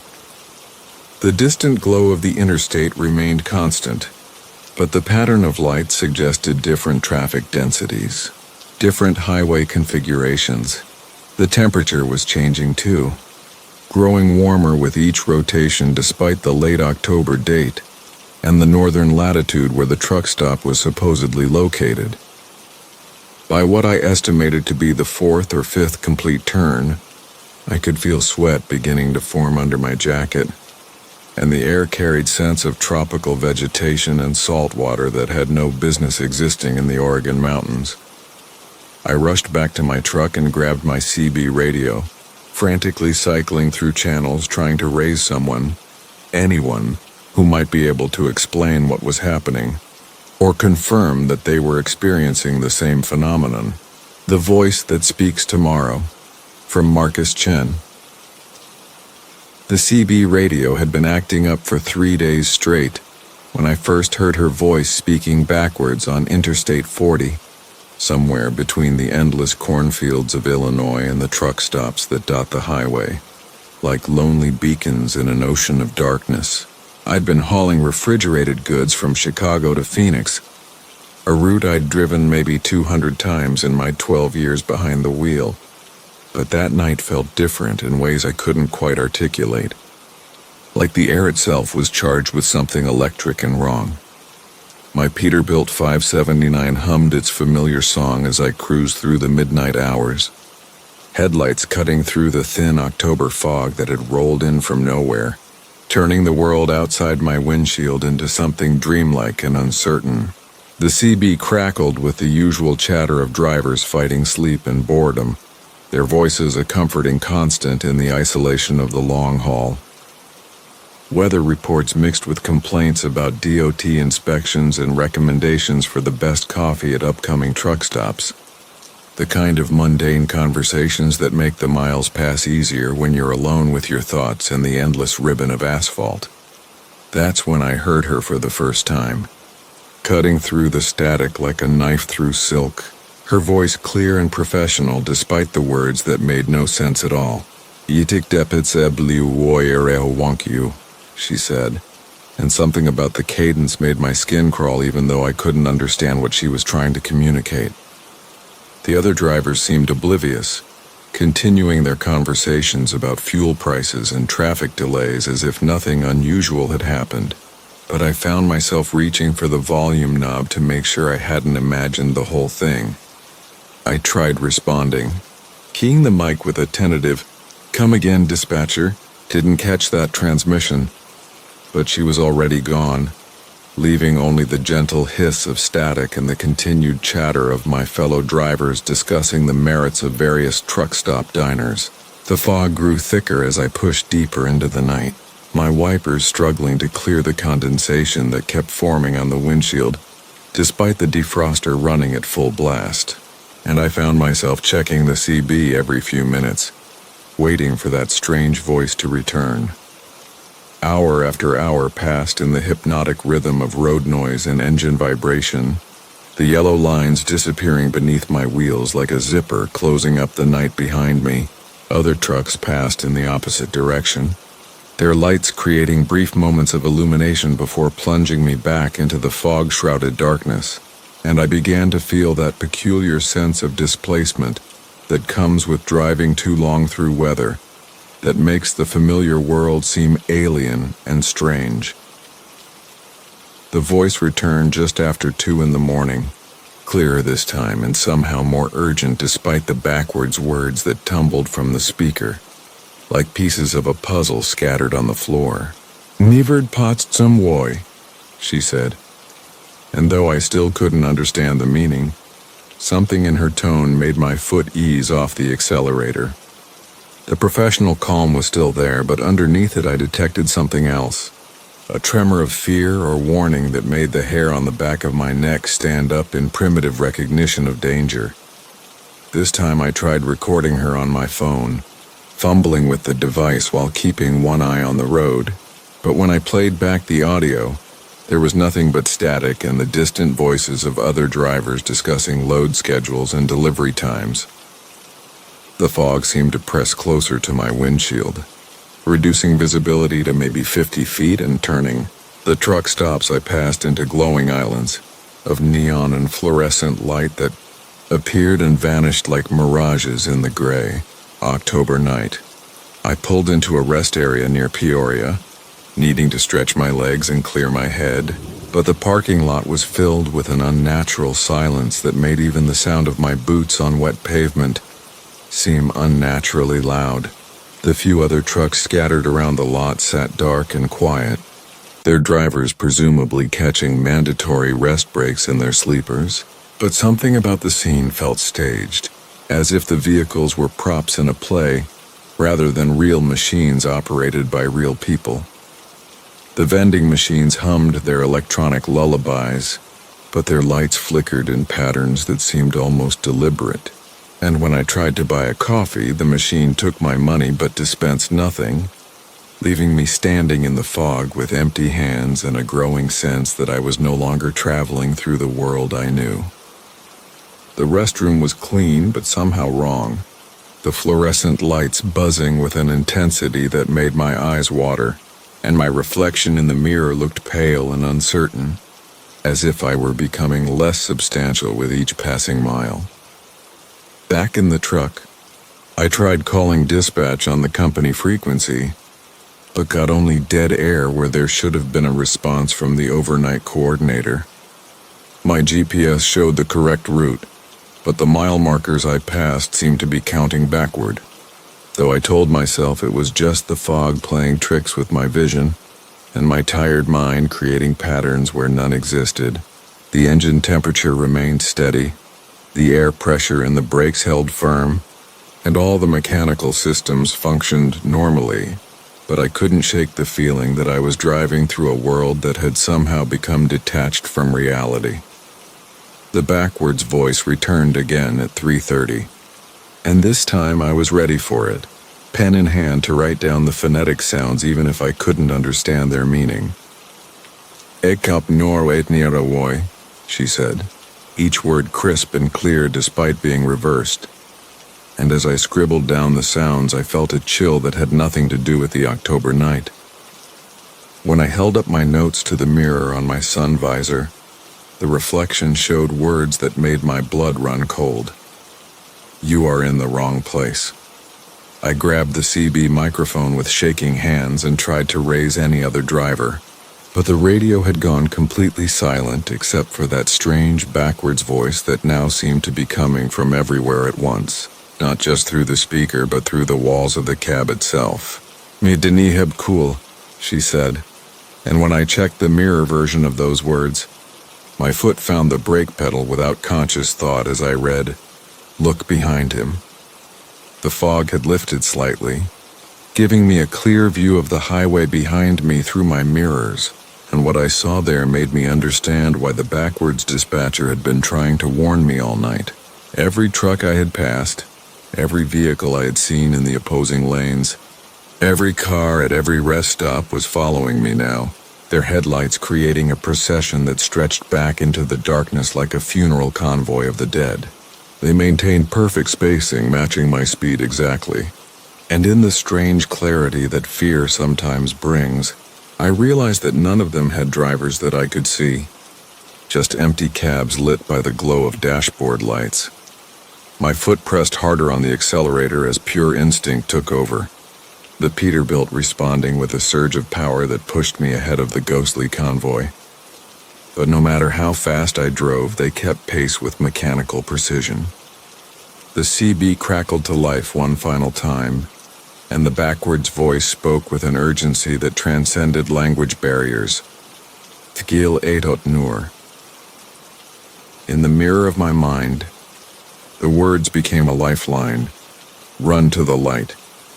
Ahead in the distance, I could see the glow of a truck stop, its neon signs cutting through the fog like a beacon of salvation, and I pushed the truck to its limits as the convoy behind me began to close the distance. The engine roared with effort, the speedometer climbing past safe limits, but the lights of the truck stop grew brighter with each passing second, promising warmth and human voices in the solid reality of the waking world. I hit the exit ramp at dangerous speed, tires squealing as I took the curve, and when I looked back, the highway was empty except for fog and darkness. The truck stop was normal, filled with the usual collection of drivers grabbing coffee and checking weather reports. And when I asked the clerk about unusual activity on the radio, she just shrugged and said the airwaves had been quiet all night. But sometimes, when I'm driving alone through fog on October nights, I still hear that backwards voice on the CB, warning other drivers about dangers they can't yet see.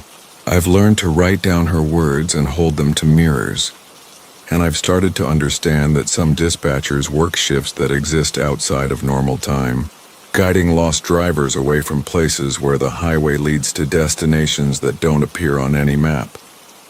The backwards dispatcher still talks to me sometimes, though I've never figured out who she is or why she chose to help me that night, when the world became unstuck.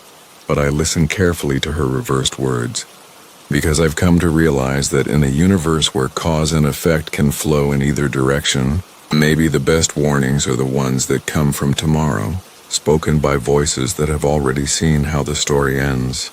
The Geometry of Interstate 47, from Marcus Chen.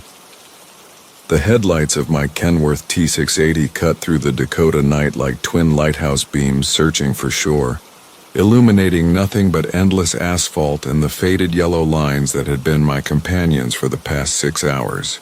The radio crackled with distant trucker chatter, voices floating in and out of static like ghosts trying to communicate from another dimension.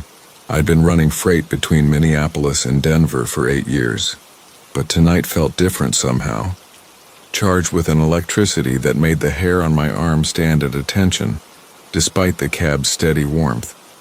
The GPS had routed me onto Interstate 47, a designation I didn't recognize despite my years crisscrossing this particular stretch of the Midwest. The highway seemed newer than the surrounding roads, its surface smooth and unblemished, the lane markers pristine white and yellow that practically glowed in my headlights. Perhaps it was a recent addition, one of those infrastructure projects that spring up overnight and redirect traffic through previously untouched wilderness. The thought didn't particularly bother me. New roads meant fewer potholes and better fuel economy. What did catch my attention, gradually and then with increasing fascination, was the pattern emerging in the highway lines beneath my truck. At first it seemed like ordinary road construction, the typical dashed center line and solid shoulder markers that guide drivers safely through the night. But as miles accumulated on my odometer, I began to notice something peculiar about the spacing and arrangement of these markings.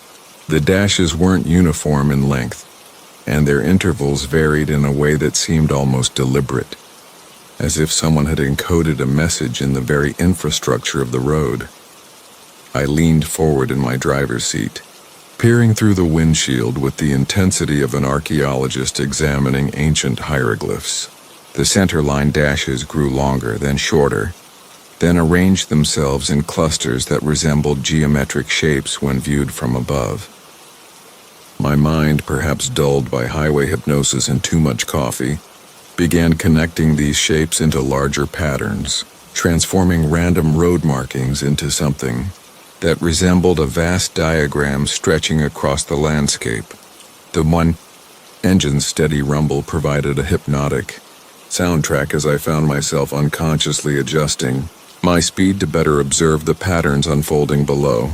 Triangles formed by converging lane markers, circles created by construction zones and merge areas, complex polygons that emerged when on-ramps and off-ramps joined the main thoroughfare. It was as if the entire highway system had been designed not just for transportation, but as components of some enormous geometric equation written in asphalt and paint. My CB radio crackled to life, breaking through my contemplation with the familiar drawl of a fellow driver. "Eastbound Kenworth, you copy?" The voice belonged to someone traveling in the opposite direction, probably another long hauler burning through the night hours when traffic was light and the road belonged to professionals like us. I reached for the handset, grateful for human contact after hours of solitary driving. "Copy that, westbound. This is the Kenworth. What's your 20? I responded, my voice slightly hoarse from disuse.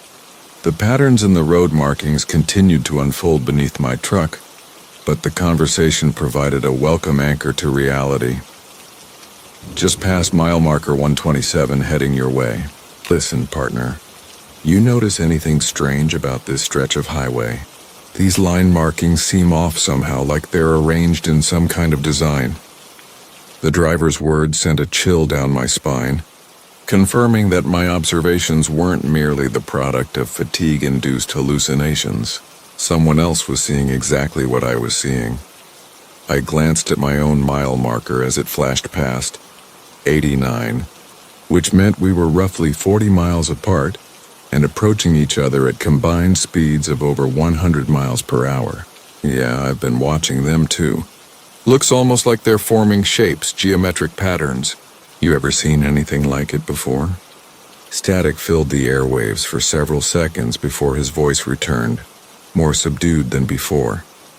Been driving these roads for 23 years and I ain't never seen markings arranged like this. It's like someone drew blueprints right into the highway itself. Makes a man wonder what kind of blueprint requires lines spread across 50 miles of interstate. As if summoned by our conversation, the patterns below began to reveal themselves with increasing clarity and purpose. What I had initially dismissed as construction irregularities now formed unmistakable symbols, complex geometric figures that spanned entire sections of highway. Triangles within circles, intersecting lines that created star-like formations, curves, and angles that suggested mathematical formulas I couldn't begin to comprehend. The precision was too exact to be coincidental, too elaborate to serve any conventional traffic management purpose. My speedometer read 75 miles per hour, but time seemed to slow as I processed the implications of what I was witnessing. Someone or some organization had embedded these patterns into the very fabric of the highway system, creating what amounted to the world's largest diagram carved into the American landscape. The scale was breathtaking and deeply unsettling. Who possessed the authority and resources necessary to implement such a massive undertaking? The westbound driver's voice returned, now tinged with an urgency that matched my own growing apprehension. Eastbound Kenworth, you still there? I'm starting to see some weird stuff up ahead. These patterns, they're getting more complex, more deliberate. And there's something else. Vehicles parked along the shoulders, people standing outside them with equipment I can't identify. Looks like they're monitoring or measuring something. I peered ahead into the darkness beyond my headlights' reach, but saw only empty highway stretching toward the horizon. Whatever the westbound driver was experiencing lay still ahead in my journey, waiting like a spider in the center of an enormous web. The thought made me consider taking the next exit, abandoning this particular route in favor of more familiar roads where the line markings served purely practical purposes. But curiosity proved stronger than caution, and I maintained my course along Interstate 47. The patterns continued to evolve beneath my truck, growing increasingly sophisticated with each passing mile. Spirals appeared where on-ramps curved onto the main highway, their mathematical precision too perfect to result from standard engineering practices. The spacing between dashes created rhythm patterns that seemed to pulse in time with some undetectable heartbeat, a cadence that gradually synchronized with my own pulse until I couldn't tell where the road ended and my nervous system began. Mile marker 105 flashed past, which meant I was approaching the area where the westbound driver had reported unusual activity. Sure enough, in the distance I could make out the faint glow of lights that didn't belong to moving traffic. As I drew closer, the lights resolved into portable floodlights and electronic equipment arranged along both shoulders of the highway, tended by figures in dark clothing who moved with purposeful efficiency. These weren't highway workers or emergency responders. Their equipment was too sophisticated, their behavior too secretive. They appeared to be documenting or measuring the road markings, using devices that looked more appropriate for archaeological surveys than traffic maintenance. Several of them glanced up as my truck approached, their faces briefly illuminated by my headlights before turning back to their instruments with studied indifference. I grabbed my CB handset, hoping to reconnect with the westbound driver who had first warned me about these mysterious observers. "Westbound truck, this is the eastbound Kenworth. I'm seeing your monitoring stations now. Any idea what they're doing out here?" Static answered my call, followed by silence that stretched uncomfortably long. Either the driver had moved beyond radio range, switched to another channel, or encountered circumstances that prevented him from responding. The last possibility sent ice water through my veins as I considered what those circumstances might entail. The monitoring stations continued for several miles, each cluster of personnel and equipment positioned at points where the highway's geometric patterns reached peak complexity. The people working these stations paid no attention to passing traffic, focused entirely on their instruments and the cryptic symbols embedded in the roadway itself. Their presence transformed what had begun as curious observation into something that felt increasingly like surveillance, as if I had stumbled into the middle of an operation whose scope and purpose remained deliberately hidden. Beyond the final monitoring station, the highway's character began to shift once again. The geometric patterns simplified, gradually returning to conventional road markings that served obvious practical functions. It was as if I had passed through the center of some enormous design, experiencing its most complex elements before emerging on the far side, where normalcy gradually reasserted itself. But normalcy felt different now, tainted by the knowledge that beneath the surface of ordinary infrastructure lay hidden purposes and secret meanings. Every highway I would travel in the future would carry the possibility of concealed messages, of patterns too large for individual drivers to comprehend, but visible to those with sufficient elevation and perspective to see the complete picture. My CB radio remained silent as I continue. The screaming hinge. From Marcus. I've been hauling freight across the interstate for 17 years now, and in all that time, I thought I'd heard every sound a truck could make. The wheeze of air brakes, the groan of overloaded axles, the particular whine each engine develops after 100,000 miles. But there's one sound that still wakes me up in cold sweats, and it doesn't come from my Peterbilt's engine or transmission. It comes from something that should never make a sound at all. The night it started was typical enough for late October in Montana. I was running a load of construction equipment from Billings to Seattle, taking the northern route through some of the loneliest stretches of highway in the country. The weather had been threatening rain all day, and by the time I reached the foothills near Glacier National Park, a steady drizzle was painting my windshield in endless streaks. The wipers kept their hypnotic rhythm while my headlights carved through darkness that seemed thicker than usual. I'd been on the road for 9 hours straight and was looking forward to my mandatory rest period when I spotted the way station. About 5 miles ahead, it was one of those smaller stops. Just a concrete pad with a single scale and a small building that looked abandoned more often than not. What caught my attention wasn't the station itself, but the rig parked beside it. The truck was an older Kenworth, probably from the early 90s, with a burgundy cab that had seen better decades. But it was the trailer that made me slow down and take a longer look. It was a standard dry van. Nothing unusual about the size or shape, but something about it seemed wrong in a way I couldn't immediately place. Maybe it was how the trailer sat slightly crooked on the pad, or how the running lights flickered in an irregular pattern that didn't match any electrical problem I'd ever seen. As I downshifted and guided my own rig onto the scale, I caught sight of the other driver. He was standing beside his cab, a heavy-set man in a flannel shirt and baseball cap. and he was staring at his trailer with an expression I recognized all too well.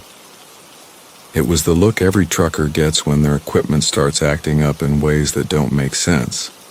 That mixture of frustration and growing unease that comes with being alone on the road when things go wrong. I set my air brake and climbed down from my cab, my boots splashing in the shallow puddles that had formed on the cracked asphalt. The other driver looked over as I approached, and I could see the relief in his eyes at having another professional to talk to. "Evening," I called out, raising my voice slightly over the sound of the rain drumming against our trailers. "Everything all right over there?" He shook his head and gestured toward his trailer with the kind of weary motion that spoke of hours spent dealing with an unsolvable problem. I wish I could say yes, but I've got something going on that I can't figure out. Name's Dale, by the way. Dale Hutchinson, running out of Portland. "Marcus," I replied, walking closer. "What kind of trouble are you having?" Dale looked back at his trailer, then at me, and I could see him weighing how much to say. There's an unspoken rule among drivers that you don't make yourself sound crazy unless you absolutely have to. But sometimes the road presents you with situations that don't leave much choice. "It's the rear door," he said finally. "They keep slamming shut." Now I know that doesn't sound like much, but these doors don't just close, they slam hard enough to shake the whole trailer. And here's the thing that's got me spooked. They're already latched. Have been since I loaded up in Portland 3 days ago. I frowned, trying to make sense of what he was telling me. Trailer doors that were already secured couldn't slam shut again, not unless something had come loose with the latching mechanism. But before I could suggest checking the hardware, Dale continued. "That's not the worst part," he said, lowering his voice even though we were alone except for the rain and the distant hum of traffic on the interstate. "When they slam, they scream." The way he said it made something cold settle in my stomach. Dale wasn't the type to exaggerate or make up stories for attention. He had the weathered look of a driver who'd been hauling freight for decades, someone who'd seen enough genuine mechanical problems that he wouldn't waste time inventing new ones. "Scream how?" I asked. "Like metal under stress, but louder, higher pitched, almost like..." He paused, searching for the right words. "Like something in pain." As if summoned by his description, a sound cut through the steady patter of rain that made both of us freeze. It started as a low groan, the kind of noise you might expect from settling cargo or shifting weight. But it quickly rose in pitch until it became something else entirely. The sound was coming from Dale's trailer, and it was exactly what he'd described. A metallic shriek that somehow conveyed an impression of genuine anguish. The sound lasted maybe 3 seconds, followed immediately by a thunderous bang that made me jump despite myself. The entire trailer rocked slightly on its suspension, as if something massive had struck the rear doors from inside. "Jesus," I breathed, staring at the trailer. "How long has it been doing that?" "Started about 6 hours ago, just after I crossed into Montana. Been happening every 20 or 30 minutes since then." Dale's voice was steady, but I could see his hand shaking slightly as he pulled a cigarette from his shirt pocket. "I've pulled over 4 times to check the load, and everything's secure. Hell, everything's exactly where I put it when I loaded up." "What are you hauling?" "Restaurant equipment. Industrial stoves, walk-in cooler components, some smaller appliances. All of it strapped down tight and none of it anywhere near the rear doors." He lit his cigarette with a lighter that flickered twice before catching. I called my dispatcher, but what am I supposed to tell him? That my trailer's haunted? Before I could respond, my attention was caught by movement near the rear of Dale's trailer. At first I thought it might be shadows shifting in the irregular light from the running lamps, but as I watched more carefully, I realized the trailer doors themselves seemed to be moving. Not opening or closing, but flexing slightly, as if something was pressing against them from the inside with tremendous force. "Dale," I said quietly, "look at your doors." He turned to follow my gaze, and I saw his face go pale in the yellowish glow of the sodium lights. The doors were definitely moving, bowing outward in a rhythm that almost looked like breathing. Each flex was accompanied by a low creaking sound, metal straining against the latches that held the doors closed. "That's new," Dale whispered. "They weren't doing that before." We stood there in the rain, watching his trailer doors pulse in and out like something alive, and I found myself taking an unconscious step backward. There was something deeply wrong about the sight, something that violated basic expectations about how inanimate objects should behave.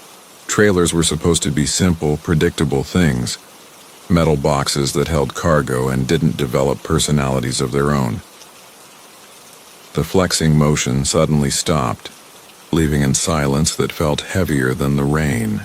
Then came another of those rising metallic screams, longer and more intense than the first, building to a crescendo that seemed to echo off the mountains in the distance.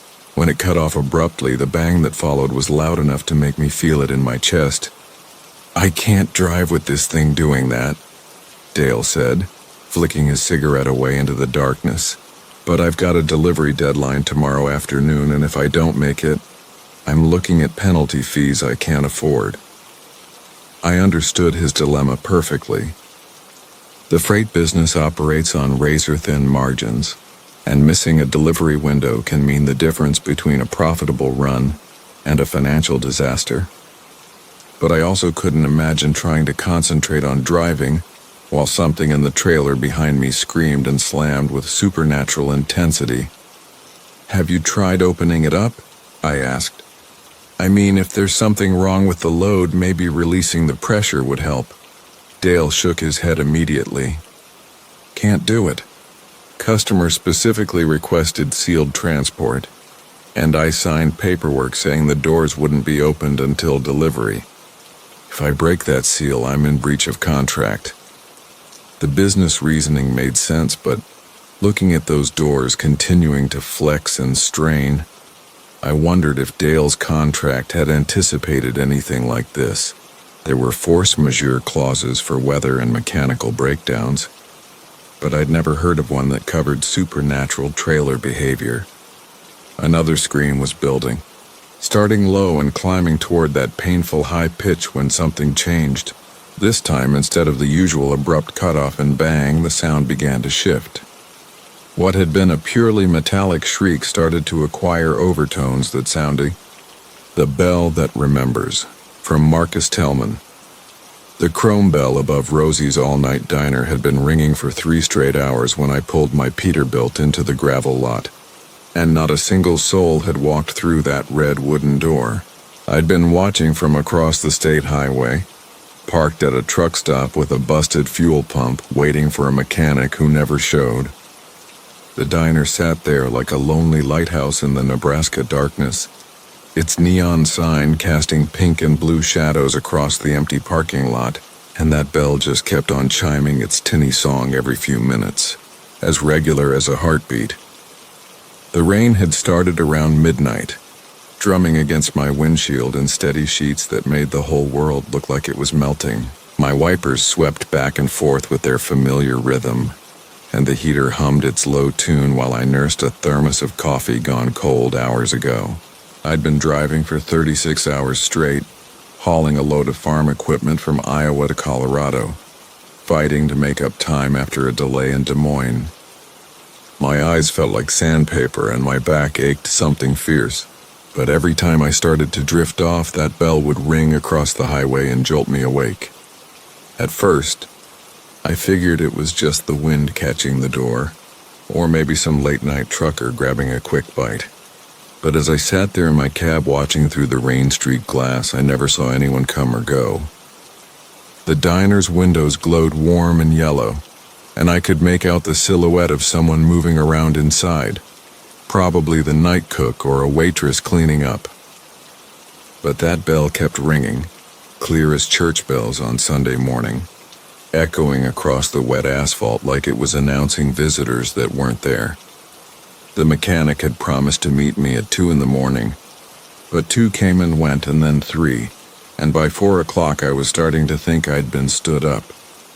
My dispatcher would have my hide if I missed the delivery window in Denver, and I was already cutting it close. The rain showed no signs of letting up, and my fuel was running lower than I liked. That diner across the way started looking more and more appealing, with its promise of hot coffee and maybe a phone I could use to track down another mechanic. I fired up the Peterbilt and eased her across the highway, my headlights cutting through the rain and illuminating the hand-painted sign that read, "Rosie's All-Night Diner, Best Pie in 3 counties." The parking lot was mostly dirt and gravel, with a few concrete bumpers that had seen better days. I pulled into a spot near the front, close enough to the building that I wouldn't get soaked walking to the door. The engine ticked as it cooled, and I could hear the rain pattering on the cab roof like tiny fingers drumming an endless tune. That's when I noticed the bell wasn't ringing anymore. It hung motionless above the door, despite the wind that was still strong enough to rattle my truck. I sat there for a moment, engine off, listening to the rain and the quiet. The sudden silence felt heavier than the ringing had, like the world was holding its breath. Through the diner windows I could see the warm glow of fluorescent lights, the red vinyl booths, the counter with its chrome stools. It looked exactly like 1,000 other diners I'd stopped at over the years. The kind of place where the coffee was always hot and the waitresses called you honey. I grabbed my jacket and ran for the door, splashing through puddles that had formed in the uneven gravel. The rain was cold against my face, and I was grateful when I reached the covered entrance. The bell hung directly overhead, a simple chrome thing that looked old but well maintained. I could see the mechanism that would make it ring when the door opened. Nothing fancy or unusual about it. Just a normal diner bell, the kind that had been welcoming customers since the place was built. But when I pushed open the door, the bell didn't ring. I stood there in the doorway, rain dripping from my jacket, staring up at the silent bell. I let the door swing shut behind me and tried it again, pushing it open wide enough that the bell should have chimed. Nothing. The mechanism looked fine. The clapper hung properly in the center, but it remained as silent as a church mouse. I could feel a chill running down my spine that had nothing to do with the rain soaked into my clothes. The diner was warm and bright inside, exactly what I'd expected. The air smelled like coffee and bacon grease with an underlying hint of pie and disinfectant. Red vinyl booths lined the windows, and a long counter ran along one wall, topped with chrome napkin dispensers and glass cases full of pastries. The floor was black and white checkered linoleum that squeaked slightly under my boots. Everything looked normal, everyday, like stepping into a Norman Rockwell painting, but there was no one there. I called out hello, my voice echoing slightly in the empty space. No answer. I could hear something cooking in the kitchen, the sizzle of a grill and the bubble of a coffee pot, but no one came out to greet me. The register sat open on the counter, and there were plates of half-finished food on some of the tables as if customers had just stepped out for a moment. A newspaper lay folded beside a cup of coffee that was still steaming, and someone's jacket hung over the back of a chair near the window. I walked slowly toward the counter, my boots squeaking on the linoleum. The coffee smelled fresh and strong, and my empty stomach growled at the sight of a slice of apple pie sitting under a glass dome. There was something unsettling about the scene, like walking into a photograph or a museum display. Everything was too perfect, too undisturbed. Even the busiest diner would have some sign of normal wear and movement. But this place felt frozen in time. Behind the counter, a metal bell sat next to the coffee pots, the kind servers ring to get the cook's attention. I reached out and tapped it gently, and it chimed once, clear and sharp, in the quiet diner. The sound seemed to echo longer than it should have, bouncing off the walls and settling into the corners like dust. I called out again, louder this time, asking if anyone was working. Still no answer, but I heard movement in the kitchen. the scrape of a spatula on metal and footsteps on tile. I was about to walk around the counter and into the kitchen when I heard it. The chrome bell above the door chimed once, loud and clear, cutting through the diner's silence like a knife. I spun around, expecting to see another customer entering, maybe a trucker like myself seeking shelter from the rain. But the door was closed and no one was there. The bell swung gently back and forth as if it had just been struck, but the entrance was empty. My heart started beating a little faster, and I could feel that familiar prickle of unease creeping up my neck. I'd been driving long haul for 15 years, and I'd learned to trust my instincts about places and situations. Right now, every instinct I had was telling me to get back in my truck and find somewhere else to wait out the rain. But I was tired and hungry, and the coffee smelled so good, and surely there was a simple explanation for everything. The bell chimed again, and this time I was watching it closely. The clapper swung with purpose, striking the sides with enough force to create a clear ringing tone. But still no one entered. The door remained firmly closed, rainwater running down its glass in steady rivulets.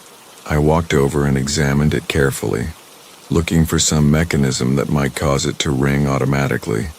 Maybe something triggered by the wind or changes in air pressure. But it was just a simple bell, hanging from a basic bracket operated by the door's motion. I tried the door myself, pushing it open and letting it swing shut. The bell remained silent just as it had when I'd entered. I tried it several times, opening the door wide and letting it close with varying degrees of force, but the bell never made a sound. Yet every few minutes it would ring on its own, clear as day, announcing visitors that weren't there. From inside the kitchen came the sound of sizzling and chopping, the familiar noises of someone preparing food. I could smell onions cooking and bread toasting, normal diner sounds that should have been comforting but somehow weren't. I called out toward the kitchen, explaining that I was a customer waiting to be served, that I just needed some coffee and maybe directions to a nearby mechanic. My voice sounded thin in the empty space, swallowed up by the silence that followed. The bell rang again, and this time I heard something else, footsteps. Slow, deliberate footsteps crossing the floor behind me, the same squeaky sound my boots had made on the linoleum. The face that wasn't mine, from Jake Morrison. The stretch of Interstate 40 through the Texas Panhandle has always been my favorite run, especially on nights when the air is still and the stars hang low like scattered diamonds against black velvet. I've been driving these routes for nearly 15 years now, hauling everything from furniture to electronics across the heartland, and there's something about the rhythm of the road that settles deep into your bones. The gentle rumble of my Peterbilt's engine, the soft whistle of wind around the mirrors, the occasional crackle of the CB radio breaking the silence with distant voices of other drivers pushing through the darkness. It's a meditation of sorts, this life on the highway, where time moves differently and the world outside your windshield becomes a flowing dream of headlights and horizon lines. That particular night in October, I was hauling a load of appliances from Dallas to Albuquerque, running a few hours behind schedule due to an earlier delay at the loading dock. The temperature had dropped unexpectedly, and a light mist had begun to settle across the asphalt, creating that peculiar shimmer you sometimes see when moisture meets warm pavement.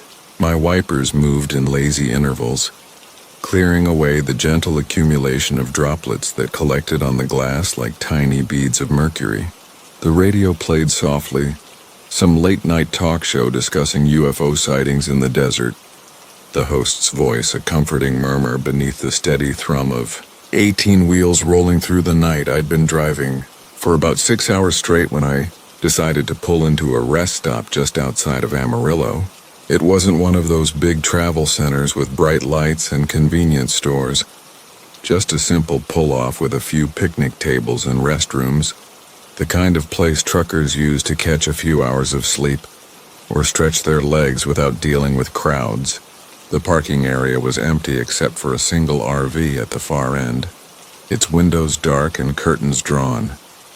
I backed my rig into a spot near the edge of the lot, where the overhead lights didn't reach quite as far, and the shadows pooled thick and comfortable around the truck. After shutting down the engine, I climbed out of the cab to do my routine inspection, checking tire pressure and making sure the load hadn't shifted during the drive.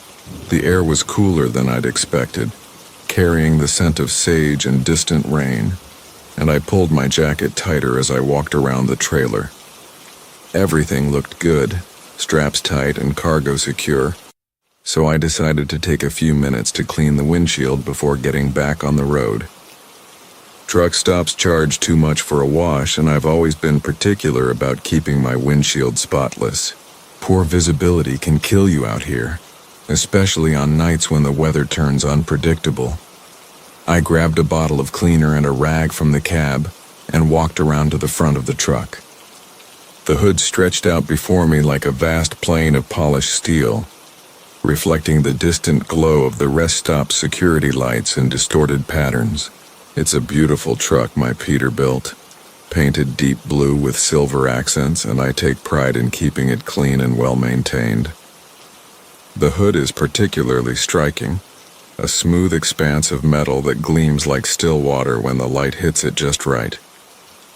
I've always admired the way it reflects the world around it, turning the ordinary landscape into something almost artistic, like looking into a funhouse mirror that shows you familiar things from unfamiliar angles. As I sprayed the windshield and began wiping away the accumulated grime and dead insects, I caught a glimpse of movement in the hood's reflection. At first I thought it was just my own image distorted by the curved surface of the metal, but something about it made me pause. The reflection seemed slightly off, as if the angles weren't quite matching my movements. I straightened up and looked directly at the hood, studying my own image and its polished surface. There I was, just as expected, a middle-aged man in a denim jacket and baseball cap, rag in hand. The rest stop's dim lighting casting long shadows behind me, but as I watched, the reflection seemed to shimmer slightly, the way heat waves distort the air above hot asphalt. I blinked and looked again, thinking it might be fatigue playing tricks with my vision. Long-haul driving can do that sometimes, especially when you've been staring at the road for hours on end. Your eyes get tired, your mind starts to wander, and you begin to see things that aren't quite there.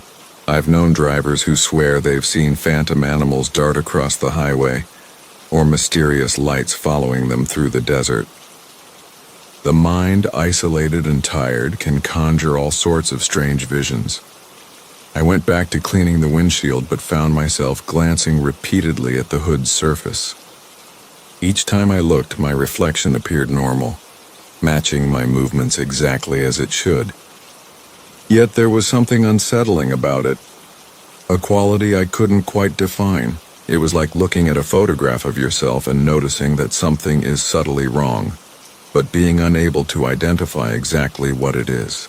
The proportions seemed correct, the colors were right, but there was an indefinable strangeness that made my skin crawl. When I moved to clean the driver's side of the windshield, angling myself so that I was working closer to the hood, the reflection caught my attention again.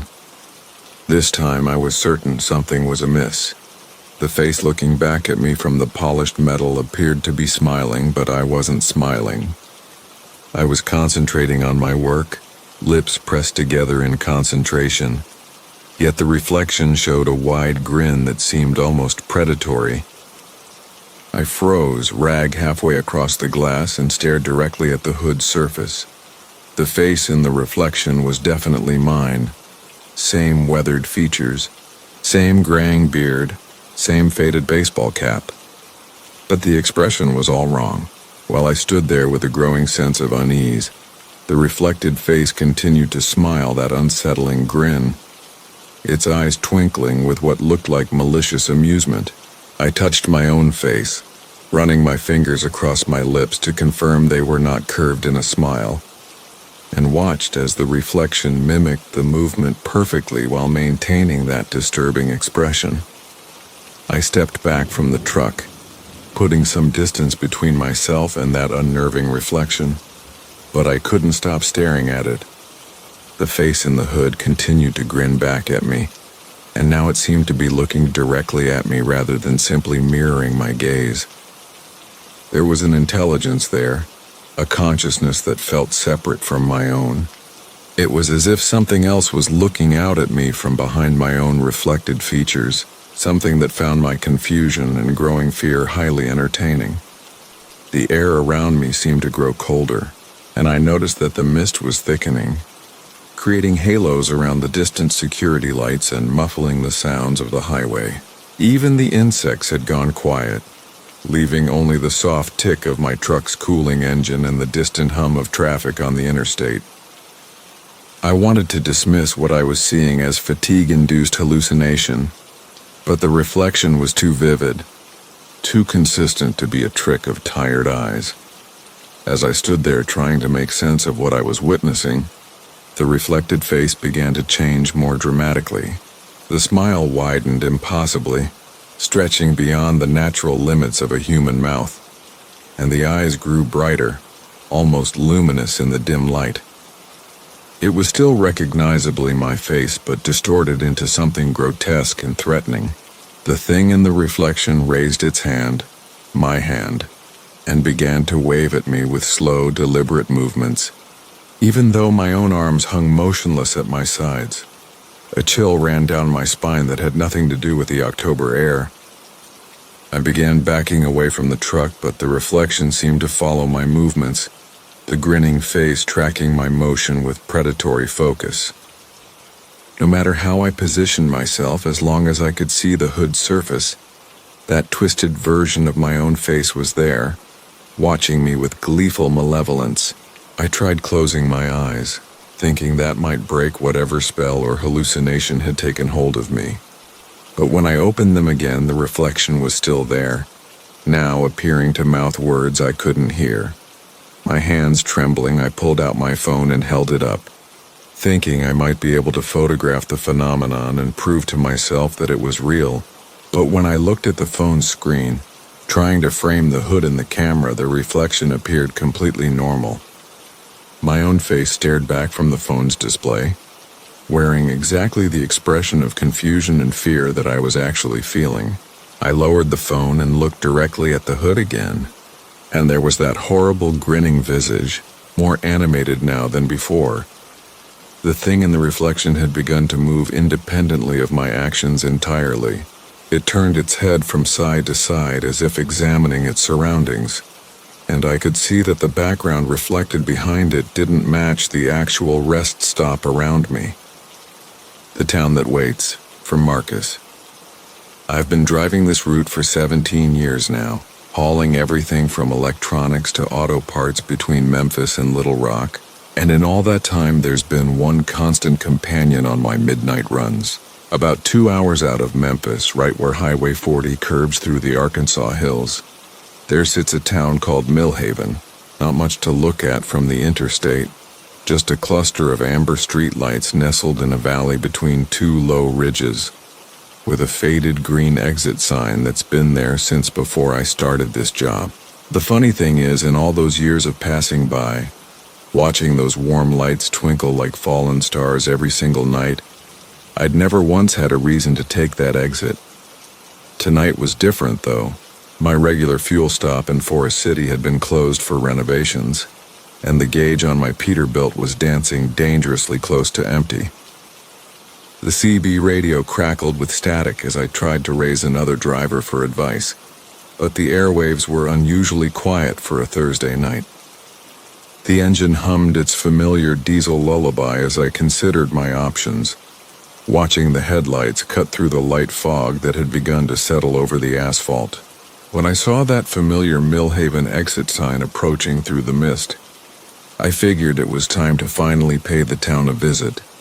The off-ramp curved down and to the right, following the natural contour of the hillside. As I downshifted and began the descent, I noticed how the fog seemed to thicken the closer I got to town level, swirling in my headlight beams like ghostly dancers.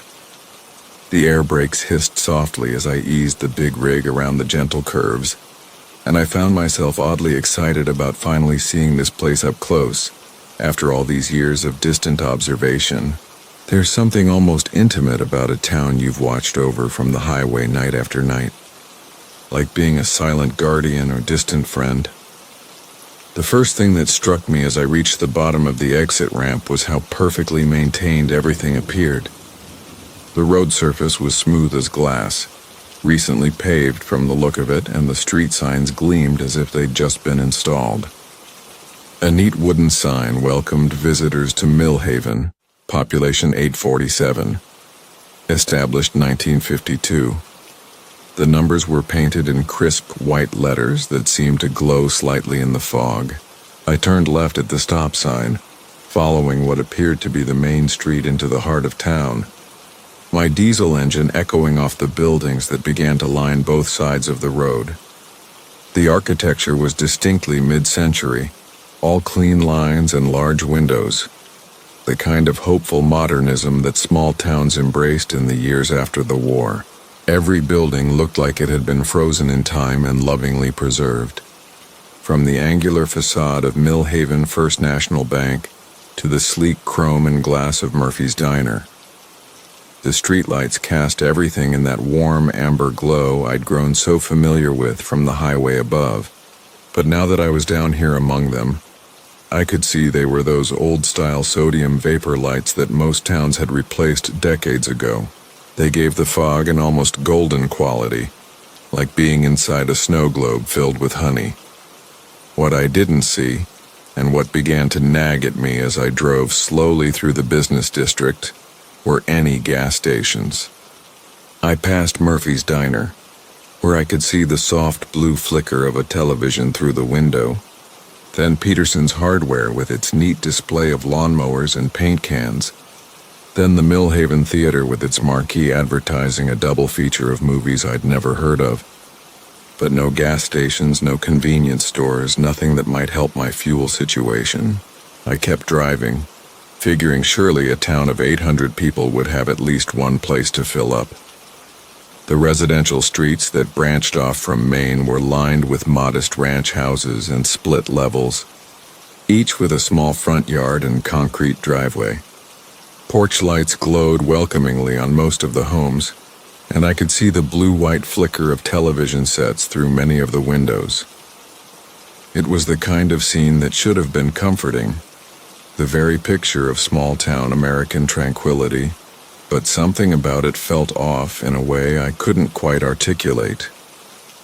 Maybe it was how every lawn was perfectly manicured despite it being early October, or how every car in every driveway looked like it had just been washed and waxed, or how the whole town seemed wrapped in that gentle golden fog like a carefully arranged diorama. I decided to try Murphy's Diner to ask for directions to a gas station. The parking lot was empty except for a single sedan parked near the entrance, a pristine 1960s Buick in mint green that looked like it had just rolled off the showroom floor. I maneuvered the big rig carefully into the lot, the air brakes sighing as I brought her to a stop. The diner's neon sign buzzed softly in the fog, a comforting sound that reminded me of a dozen late-night stops in towns just like this one. Through the large windows, I could see someone moving around inside, suggesting the place was indeed open despite the lack of other customers. The bell above the door chimed pleasantly as I stepped inside, and I was immediately hit with the familiar aromas of coffee and bacon grease. The interior was exactly what I'd expected from the outside. All red vinyl booths and black and white checkered floors, with a long counter running along one side topped with chrome stools. A man who I assumed was Murphy himself stood behind the counter, middle-aged and friendly-looking, wearing a white apron over a short-sleeved shirt. He looked up as I entered, offering a warm smile that reached his eyes. "Well, hello there, stranger," he said, his voice carrying a slight Arkansas drawl. "Don't get too many truckers stopping by. What brings you down off the interstate tonight?" He began wiping down the already spotless counter with an efficiency that spoke of decades of practice, the motion so automatic it seemed unconscious. I explained my situation, how I'd been passing through for years but had never stopped, and how my fuel situation had finally forced me to take the exit. He listened with the kind of patient attention you don't often find anymore, nodding at appropriate moments and making small sounds of understanding. When I finished, he set down his rag and scratched his chin thoughtfully. "Fuel, huh? Well, that's a problem," he said slowly. "We used to have a Sinclair station right down the street, but that closed up, must be going on 20 years now. Hasn't really been a need for it, you understand. Most folks around here don't travel much." He paused, glancing toward the window where my truck sat idling in the fog. "Though I suppose we could figure something out. This is a friendly town, always has been. We take care of folks who need taken care of." Something in the way he said it made me glance around the diner more carefully. The television I'd seen flickering from outside was mounted in the corner, but the screen showed only static. Yet someone had turned the volume up loud enough that the white noise filled the space with a constant soft hissing. The clock on the wall read 11:47, but the hands didn't seem to be moving. Most unsettling of all, I noticed that while Murphy appeared to be a living, breathing person, I hadn't seen him actually breathe once since I'd walked in. His chest remained perfectly still beneath his apron.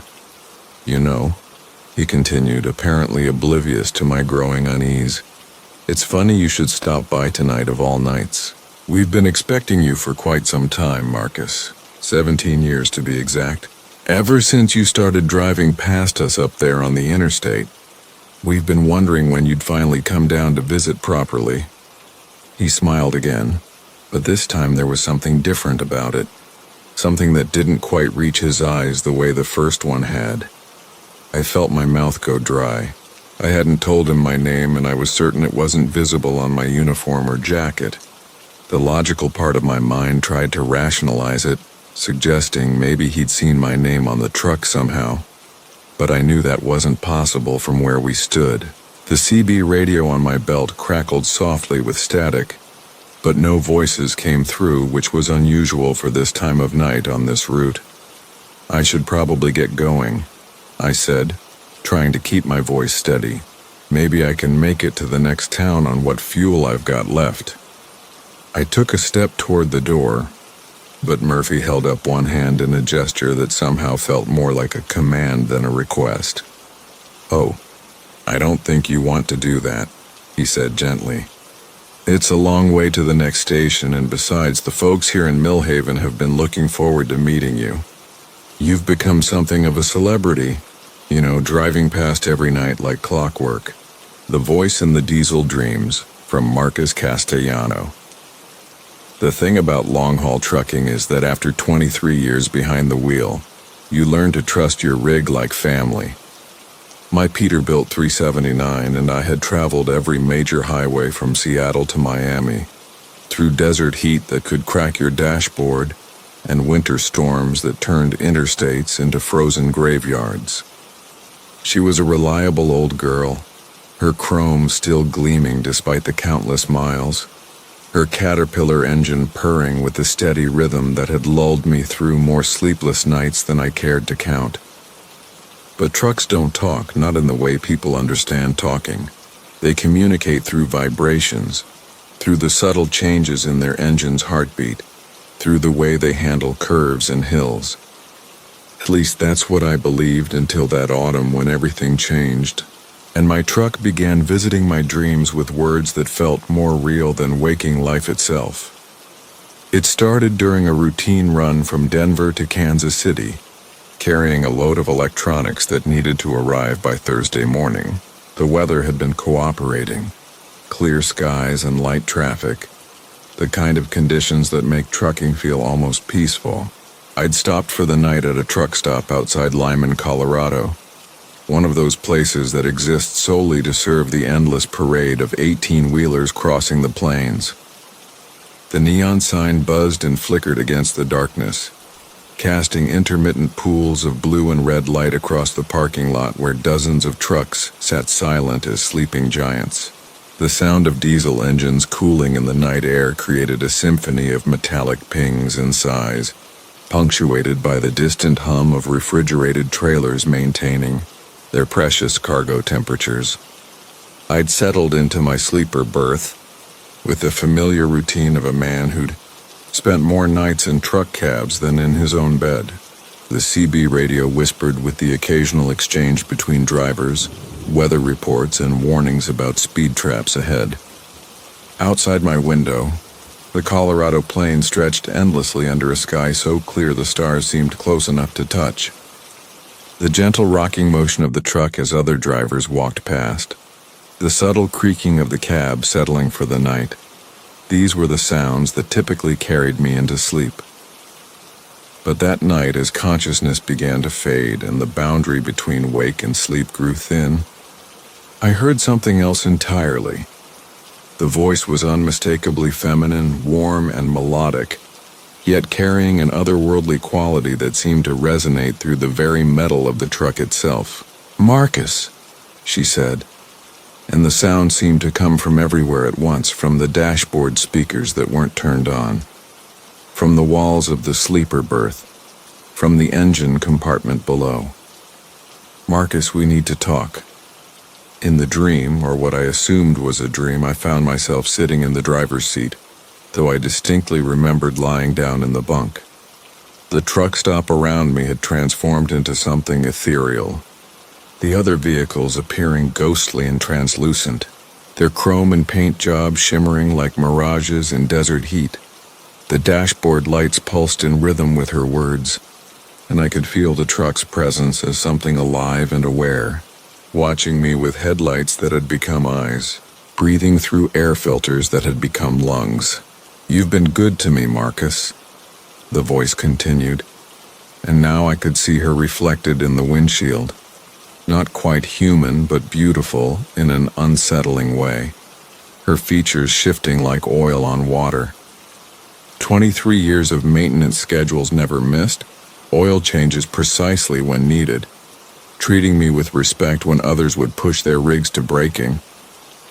"But there are things coming, Marcus.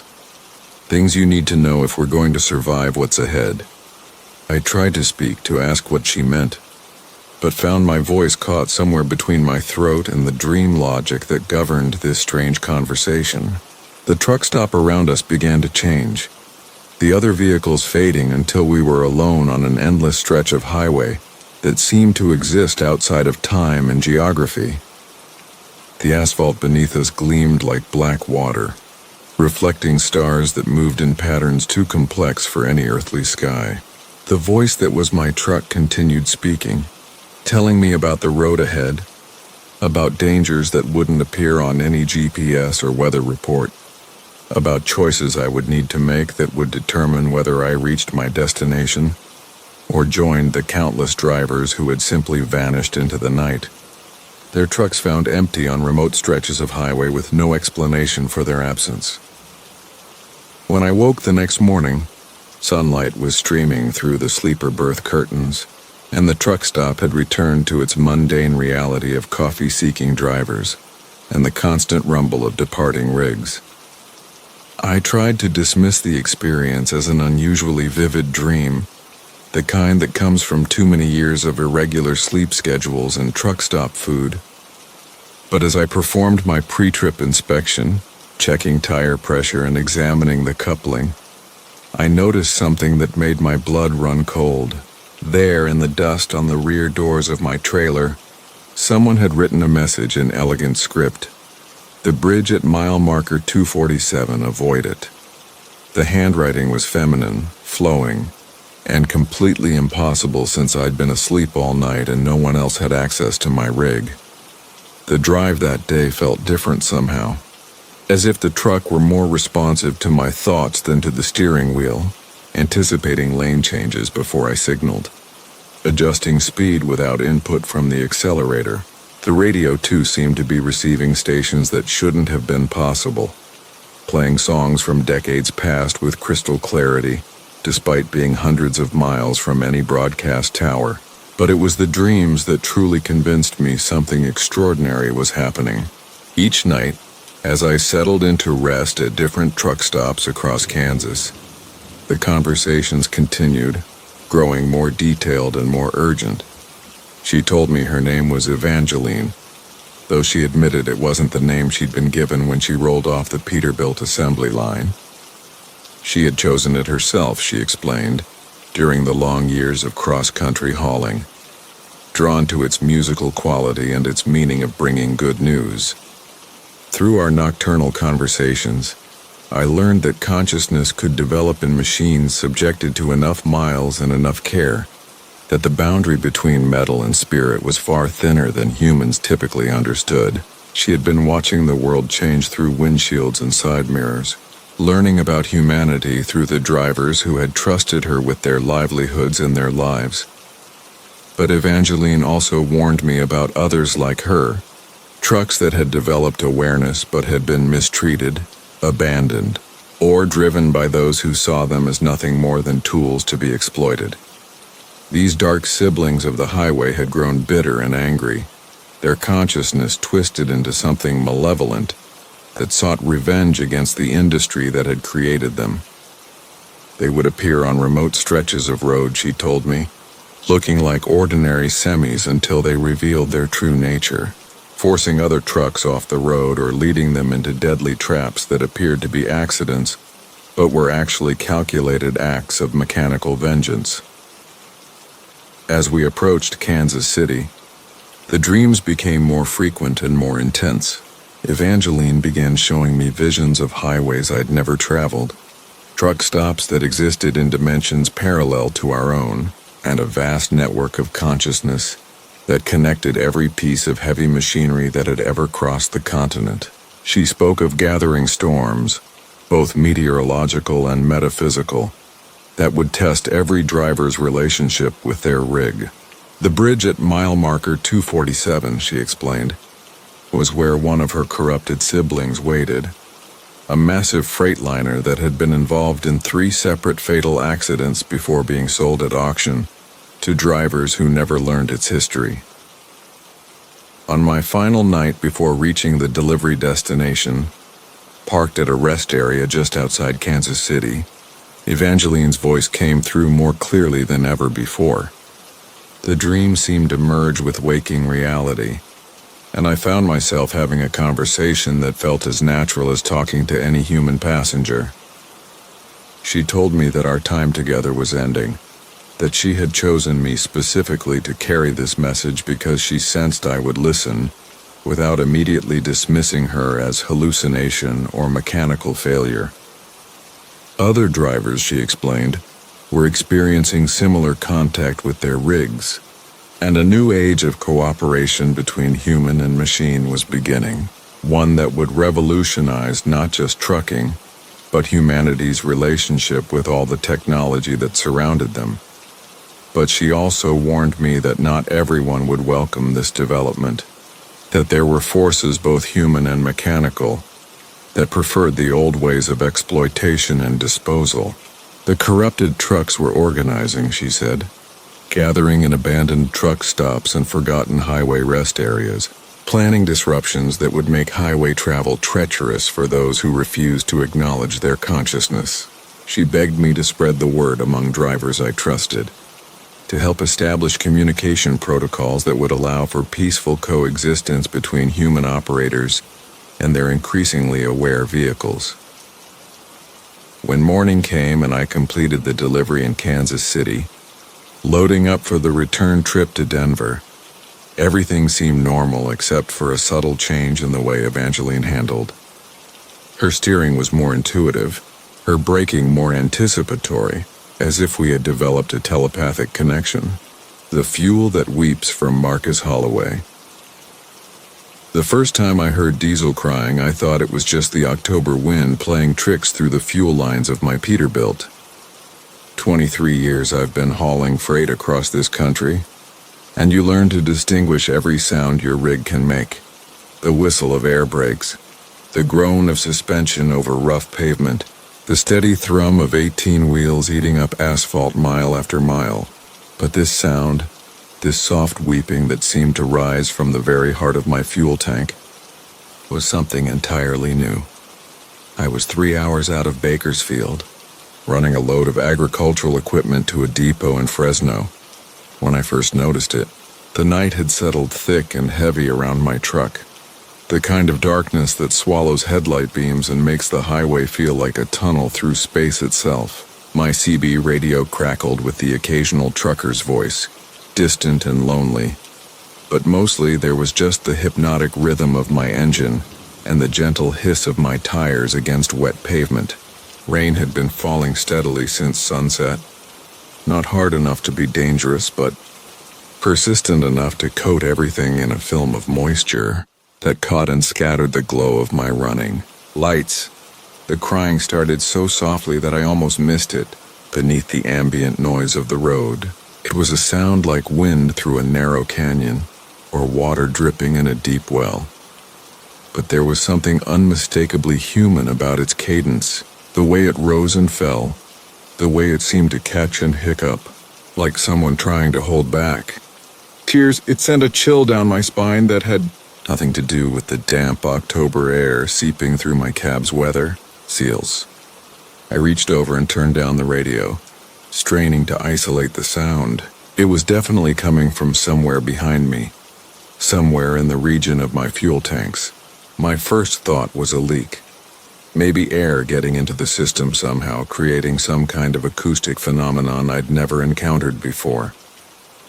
But as I listened more carefully, as I let the strange music of whatever was happening wash over me, I began to realize that what I was hearing had rhythm, had purpose, had the unmistakable quality of genuine sorrow.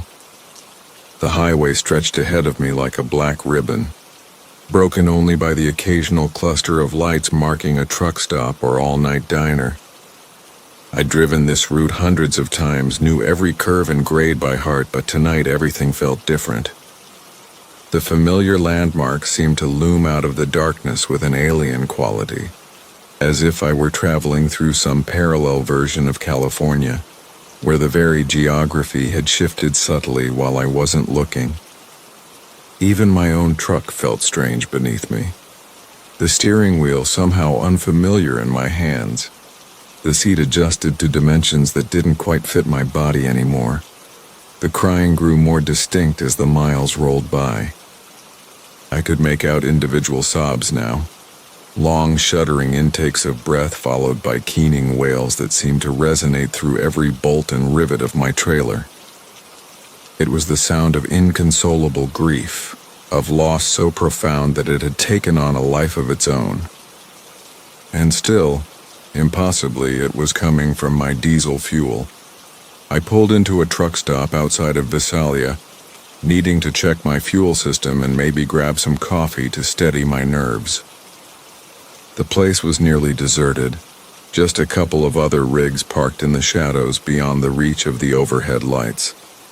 The neon sign buzzed and flickered, casting everything in alternating waves of sickly green and electric blue. Rain continued to fall, turning the asphalt into a mirror that reflected the distorted glow of the fuel pumps and the distant restaurant windows. I climbed down from my cab and walked slowly toward the rear of my trailer, listening.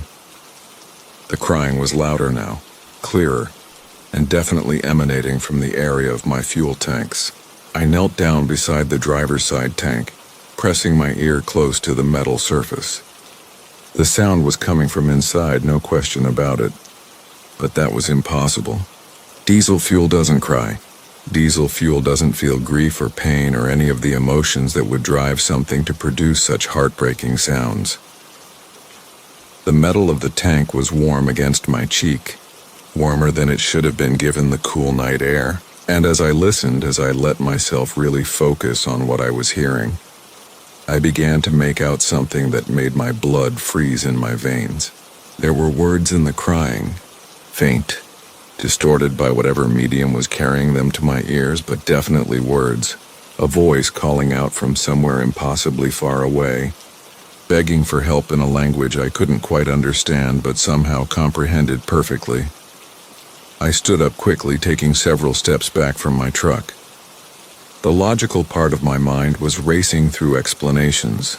Radio interference, some kind of acoustic phenomenon, maybe even the early stages of a breakdown that was making me imagine things that weren't there.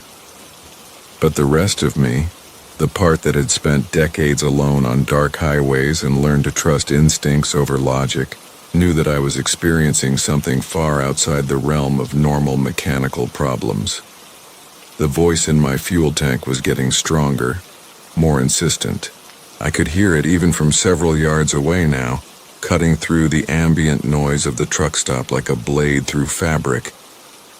Other drivers would notice soon, I realized. They'd come over to investigate, ask questions I couldn't answer, suggest solutions to a problem that didn't have any rational basis for existing in the first place. I climbed back into my cab and started the engine, pulling out of the truck stop faster than was probably safe on the wet pavement. The crying followed me, of course, rising and falling with the RPMs of my engine as if the two sounds were somehow connected. As I merged back onto the highway and settled into cruising speed, I began to notice other changes in my truck's behavior. The steering felt different, more responsive, but also more unpredictable, as if something other than my hands was influencing the direction of travel. The engine was running smoother than it had in months, but there was an underlying vibration that seemed to pulse in rhythm with the crying from my fuel tanks. Miles passed in a blur of yellow highway lines and distant truck lights. I tried to focus on the road, tried to maintain the meditative state that usually made long hauls feel effortless, but the voice in my diesel kept drawing my attention back to the mystery that was literally fueling my journey.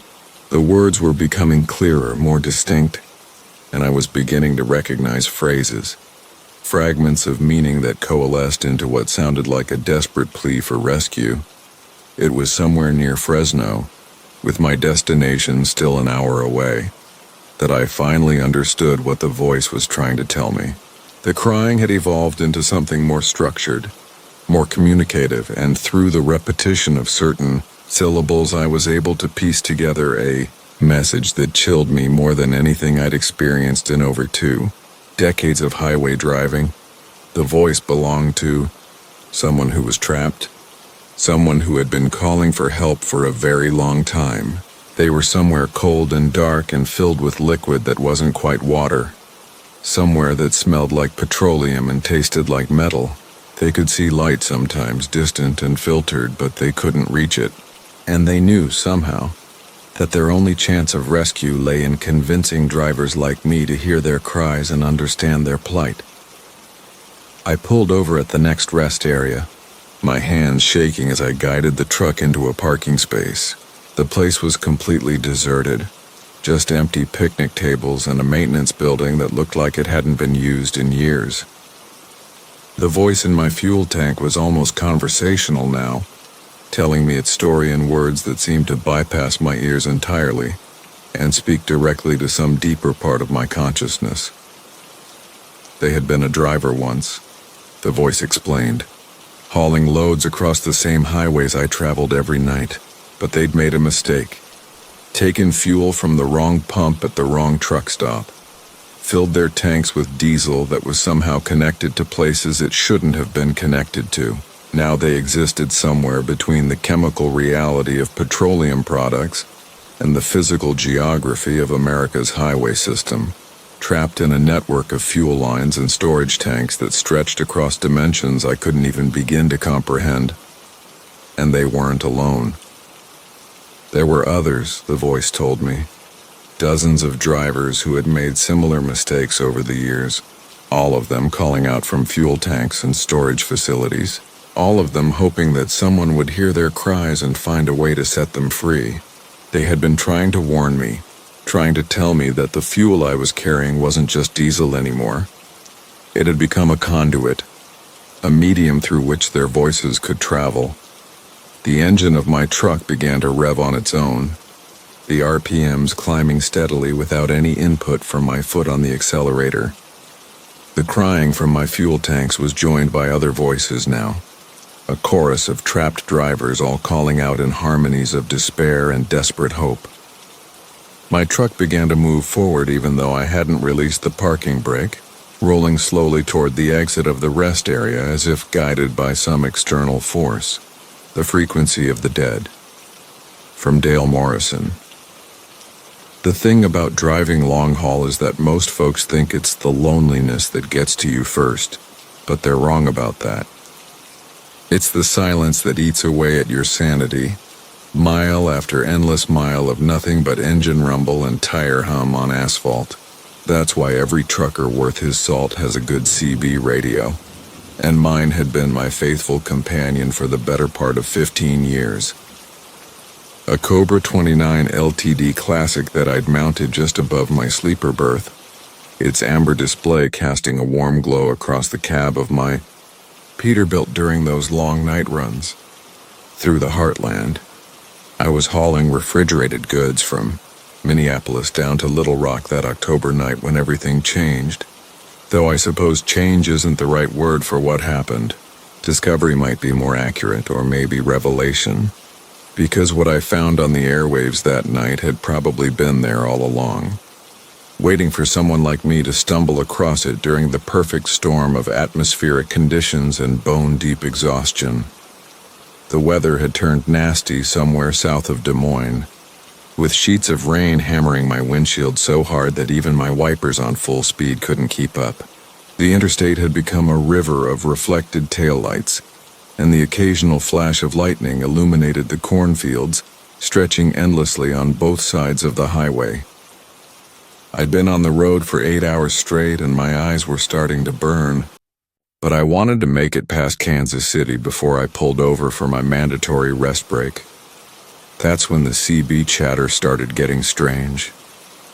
Not unusual, mind you, because truckers can be an eccentric bunch, especially during the witching hours when fatigue makes everyone a little philosophical.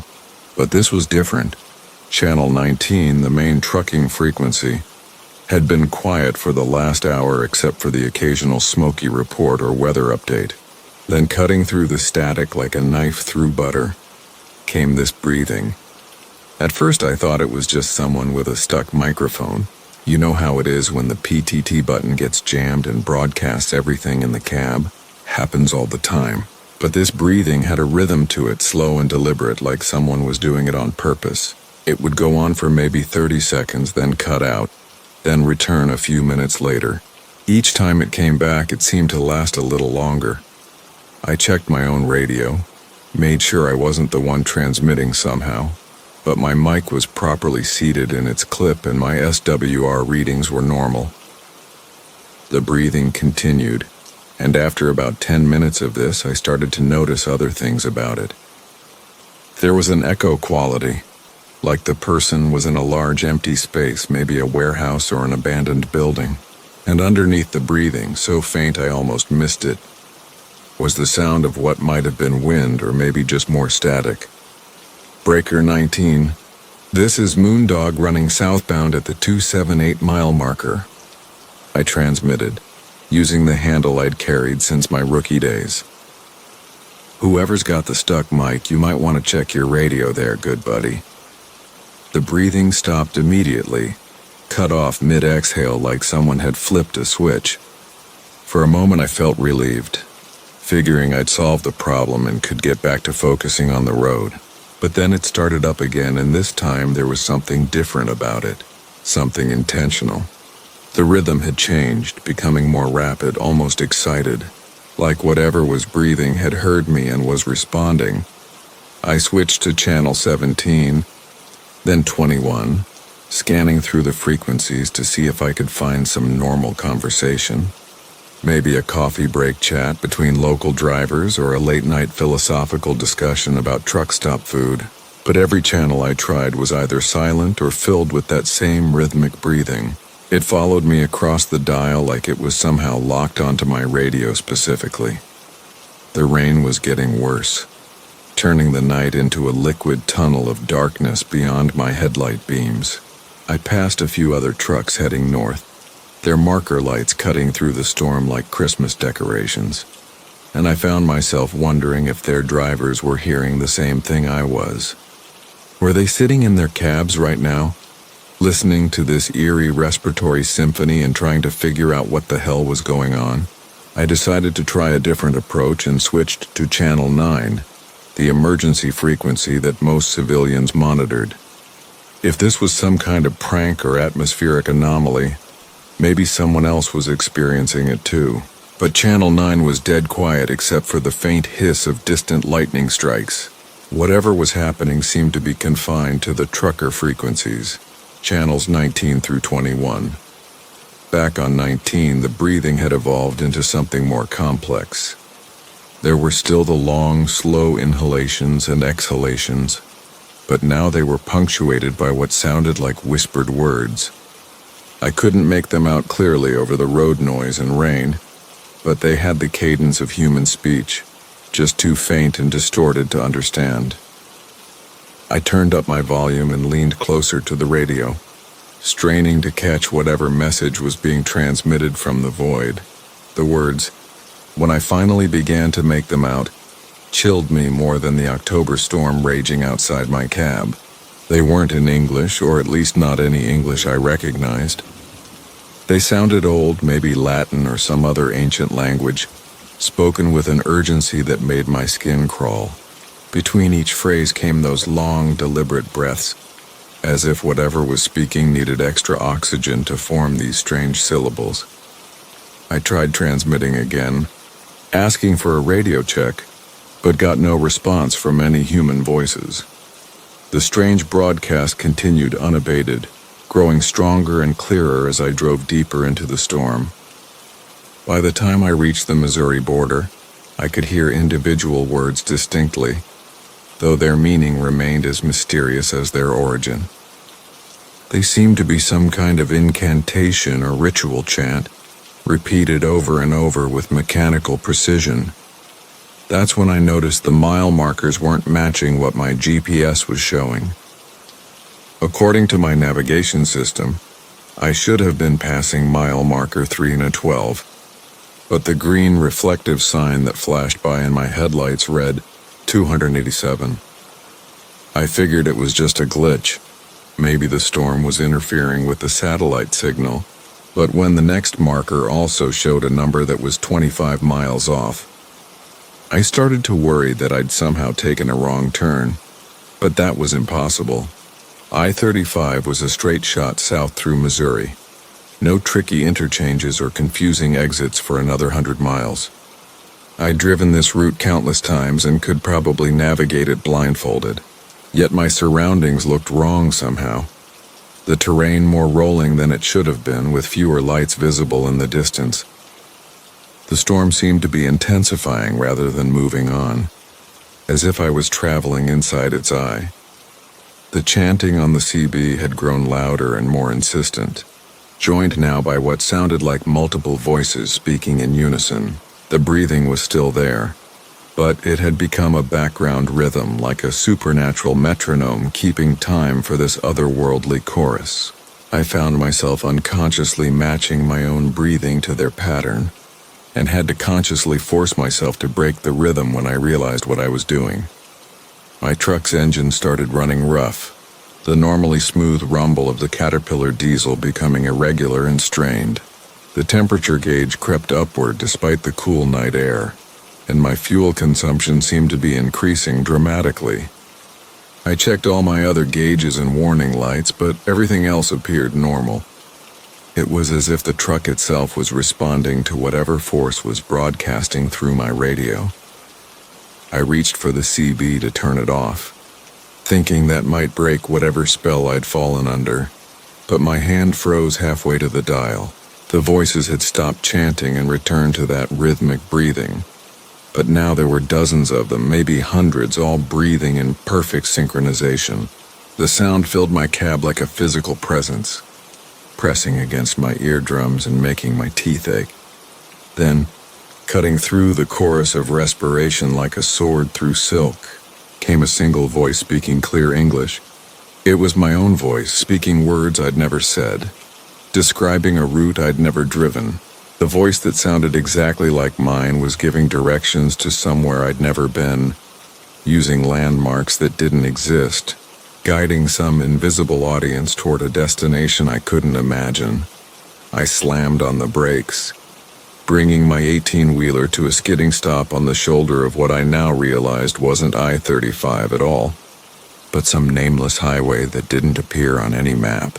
The engine died as soon as I applied the parking brake, and the sudden silence was more terrifying than all the strange sounds that had been plaguing me for the past hour.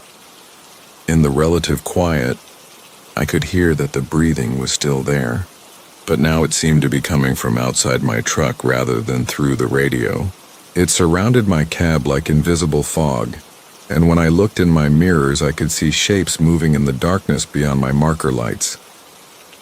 The Frequency of the Forgotten, from Marcus Chen. The Peterbilt's diesel engine hummed its familiar lullaby as I guided her down Interstate 80, somewhere between the Nebraska cornfields and the endless Wyoming plains.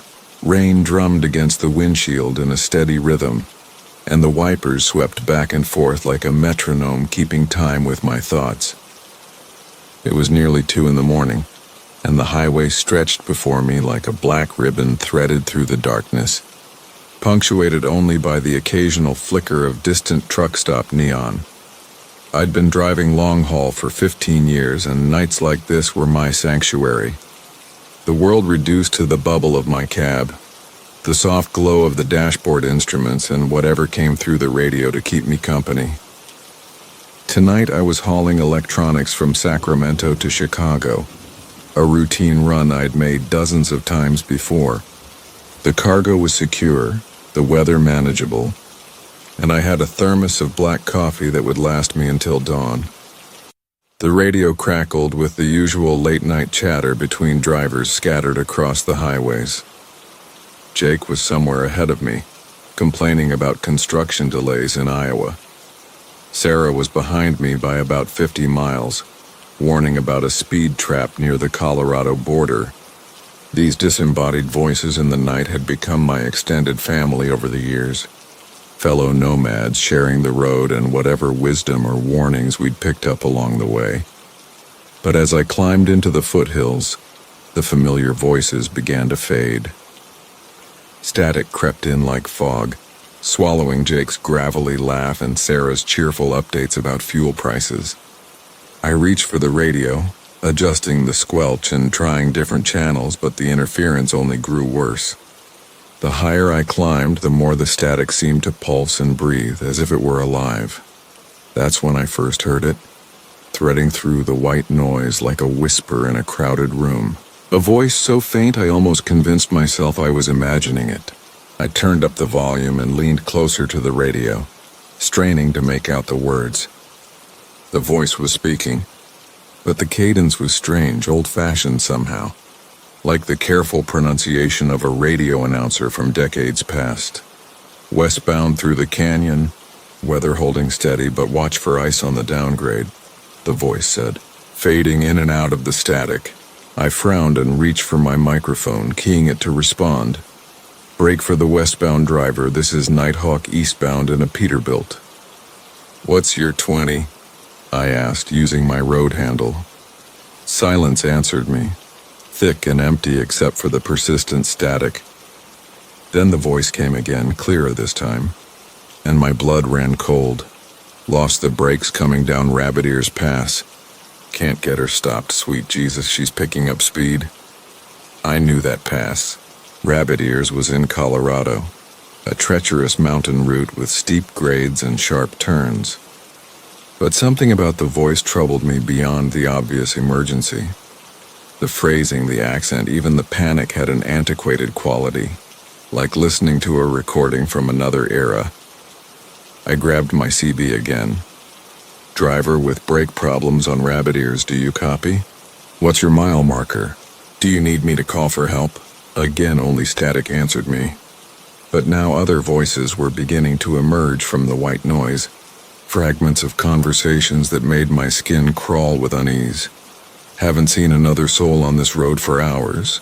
GPS keeps showing towns that ain't there. Fuel gauge was full when I left Bakersfield. Now it's reading empty and I can't find a station anywhere. Something's following me, staying just outside my mirrors, but when I slow down to let it pass, each voice was different, with distinct accents and speech patterns, but they all shared that same temporal displacement, as if they were echoing across decades. I tried responding to each one, begging for clarification, offering help, but my transmissions seemed to disappear into a void. The voices continued their litanies of fear and confusion without acknowledging my presence. The rain had stopped, and I realized I was driving through country I didn't recognize. The familiar landmarks of I-80 had given way to a landscape that seemed both alien and hauntingly familiar. Rolling hills covered in scrub brush stretched away into darkness, and the highway itself appeared narrower than I remembered, with crumbling shoulders and faded lane markings that caught my headlights like old scars.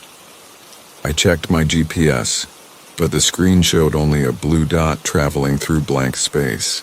No road markers, no town names, just an endless void punctuated by the steady ping of my location. The fuel gauge still showed 3/4 full, and my speedometer read a steady 65. But something felt fundamentally wrong about my forward progress, as if I were moving through molasses or traveling in place. The voices on the radio were multiplying now, overlapping conversations creating a cacophony of lost souls, sharing their final moments on America's highways. A woman's voice, refined and articulate, spoke of her Volkswagen van breaking down in the Mojave Desert in what sounded like the 1970s. A man with a thick southern drawl described his 18-wheeler jackknifing on black ice, somewhere in the Appalachians, his words punctuated by the screech of metal and the crack of splintering wood. Been driving the same stretch of road for what feels like hours, but the mile markers keep repeating. Radios picking up stations that shouldn't exist, playing songs from before I was born. Can see other trucks in the distance, but they never get closer, never fall behind, just hover at the edge of sight like... That last voice stopped mid-sentence, replaced by the sound of grinding gears and a strangled cry that faded into static. I reached for the volume knob with trembling fingers, but before I could turn it down, another voice emerged from the chaos, and this one made my heart nearly stop. It was my own voice, but younger somehow, speaking words I'd never said about places I'd never been. Took the job because the money was good, but they didn't tell me about the special cargo, about what happens when you transport things that should stay buried. I slammed on the brakes, bringing the Peterbilt to a shuddering stop on the shoulder of the mysterious highway. My hands shook as I stared at the radio, listening to my own voice describe horrors I couldn't fathom. The younger version of myself spoke of driving through towns that existed only in daylight, of cargo that whispered and shifted in the trailer behind him, of other drivers who'd taken similar jobs and were never seen again.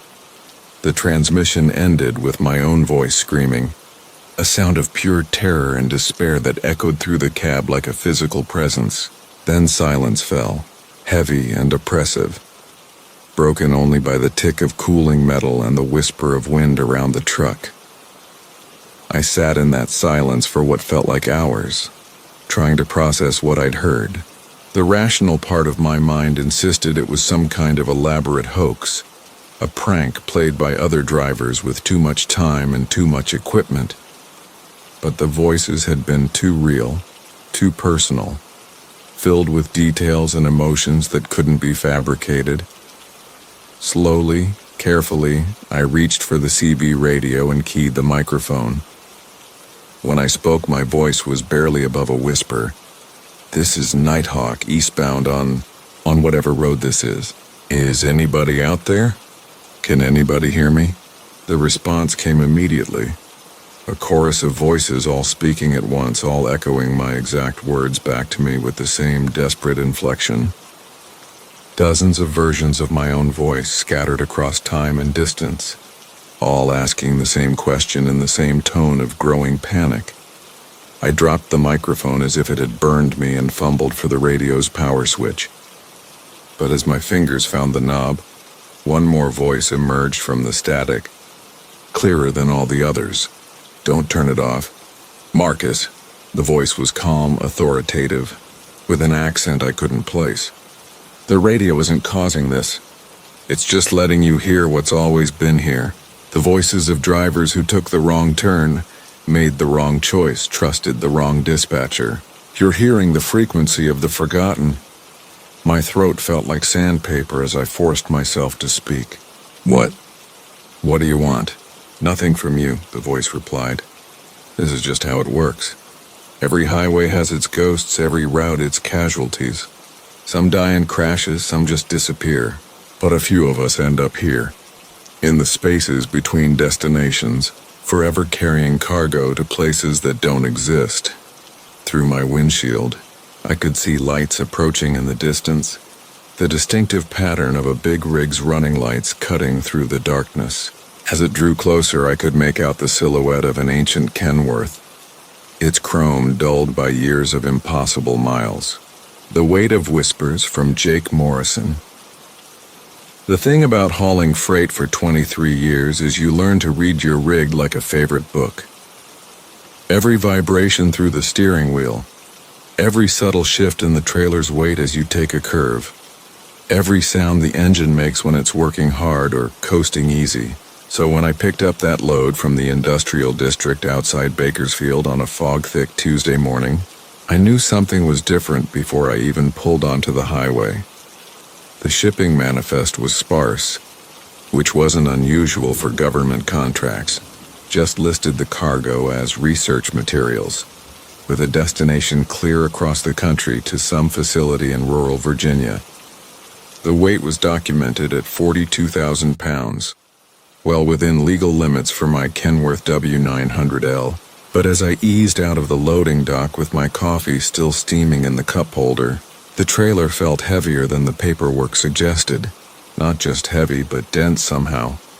Like the weight was concentrated in the very center of the cargo space rather than distributed properly. The loading crew had been unusually quiet too. None of the typical banter you'd expect from dock workers who spent their days wrestling with forklifts and freight. They'd sealed the trailer doors with heavy-duty locks and what looked like additional reinforcement plates I'd never seen before. When I'd asked about the extra security measures, the supervisor just handed me an envelope with routing instructions and told me to deliver it exactly as loaded. No stops except for fuel and mandatory rest periods. The first few hours of driving felt normal enough as I navigated through California's Central Valley, the morning fog gradually burning off to reveal endless stretches of farmland and irrigation canals. My CB radio chattered with the usual truck driver conversations about traffic conditions and speed traps, and I settled into the familiar rhythm of long-haul driving. The engine hummed its steady diesel song, and the air conditioning kept the cab comfortable despite the climbing temperature outside. It wasn't until I was climbing through the Tehachapi Mountains that I first noticed the sound.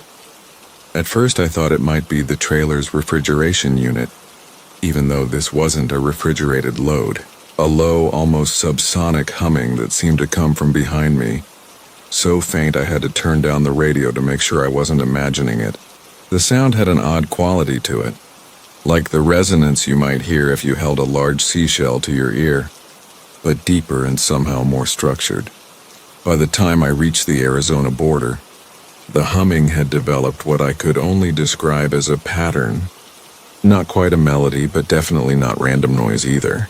It would build to a certain intensity, hold for several minutes, then fade to almost nothing before starting the cycle again. I pulled into a truck stop near Flagstaff to fuel up and walked around the trailer, checking the tires and looking for any obvious problems. Everything appeared normal from the outside, though I noticed the reinforcement plates on the doors looked even more substantial than I'd initially thought, with what appeared to be some kind of monitoring equipment built into them. The fuel attendant, a weathered man who'd probably been working truck stops since before I started driving, glanced at my trailer as he ran my credit card and asked if I was hauling anything special. When I told him it was just research materials, he nodded slowly and mentioned that I was the third driver this month to come through with the same type of sealed trailer and the same general destination. Funny thing, he said, handing me my receipt. Each of those other drivers looked about as puzzled as you do right now. Back on the road as evening approached, the humming from the cargo area had grown noticeably louder, and I was beginning to feel a strange vibration through the driver's seat that seemed to synchronize with whatever was making the sound. The sensation was almost hypnotic, like sitting too close to massive speakers at a concert. But instead of music, it was this persistent, rhythmic thrumming that seemed to resonate in my chest cavity. I found myself unconsciously matching my breathing to the pattern and had to make a deliberate effort to break the synchronization. As full darkness settled over the New Mexico desert, something changed. The humming took on harmonics I hadn't heard before, creating an almost choral effect that was both beautiful and deeply unsettling. More concerning was the fact that I could now feel the trailer shifting slightly behind me. Not the normal lateral movement you'd expect from cargo settling or wind resistance, but a kind of rhythmic flexing that seemed to coincide with the peaks in the sound pattern. I pulled over at the next rest area and walked back to inspect the trailer more carefully with my flashlight. What I found made my hands shake as I held the light steady. The aluminum walls were developing hairline cracks near the riveted joints. Stress fractures that definitely hadn't been there when I'd started the trip. The cracks formed an almost geometric pattern, radiating out from what I estimated was the center point of the cargo area, in a web of fine lines that caught the flashlight beam like spider silk.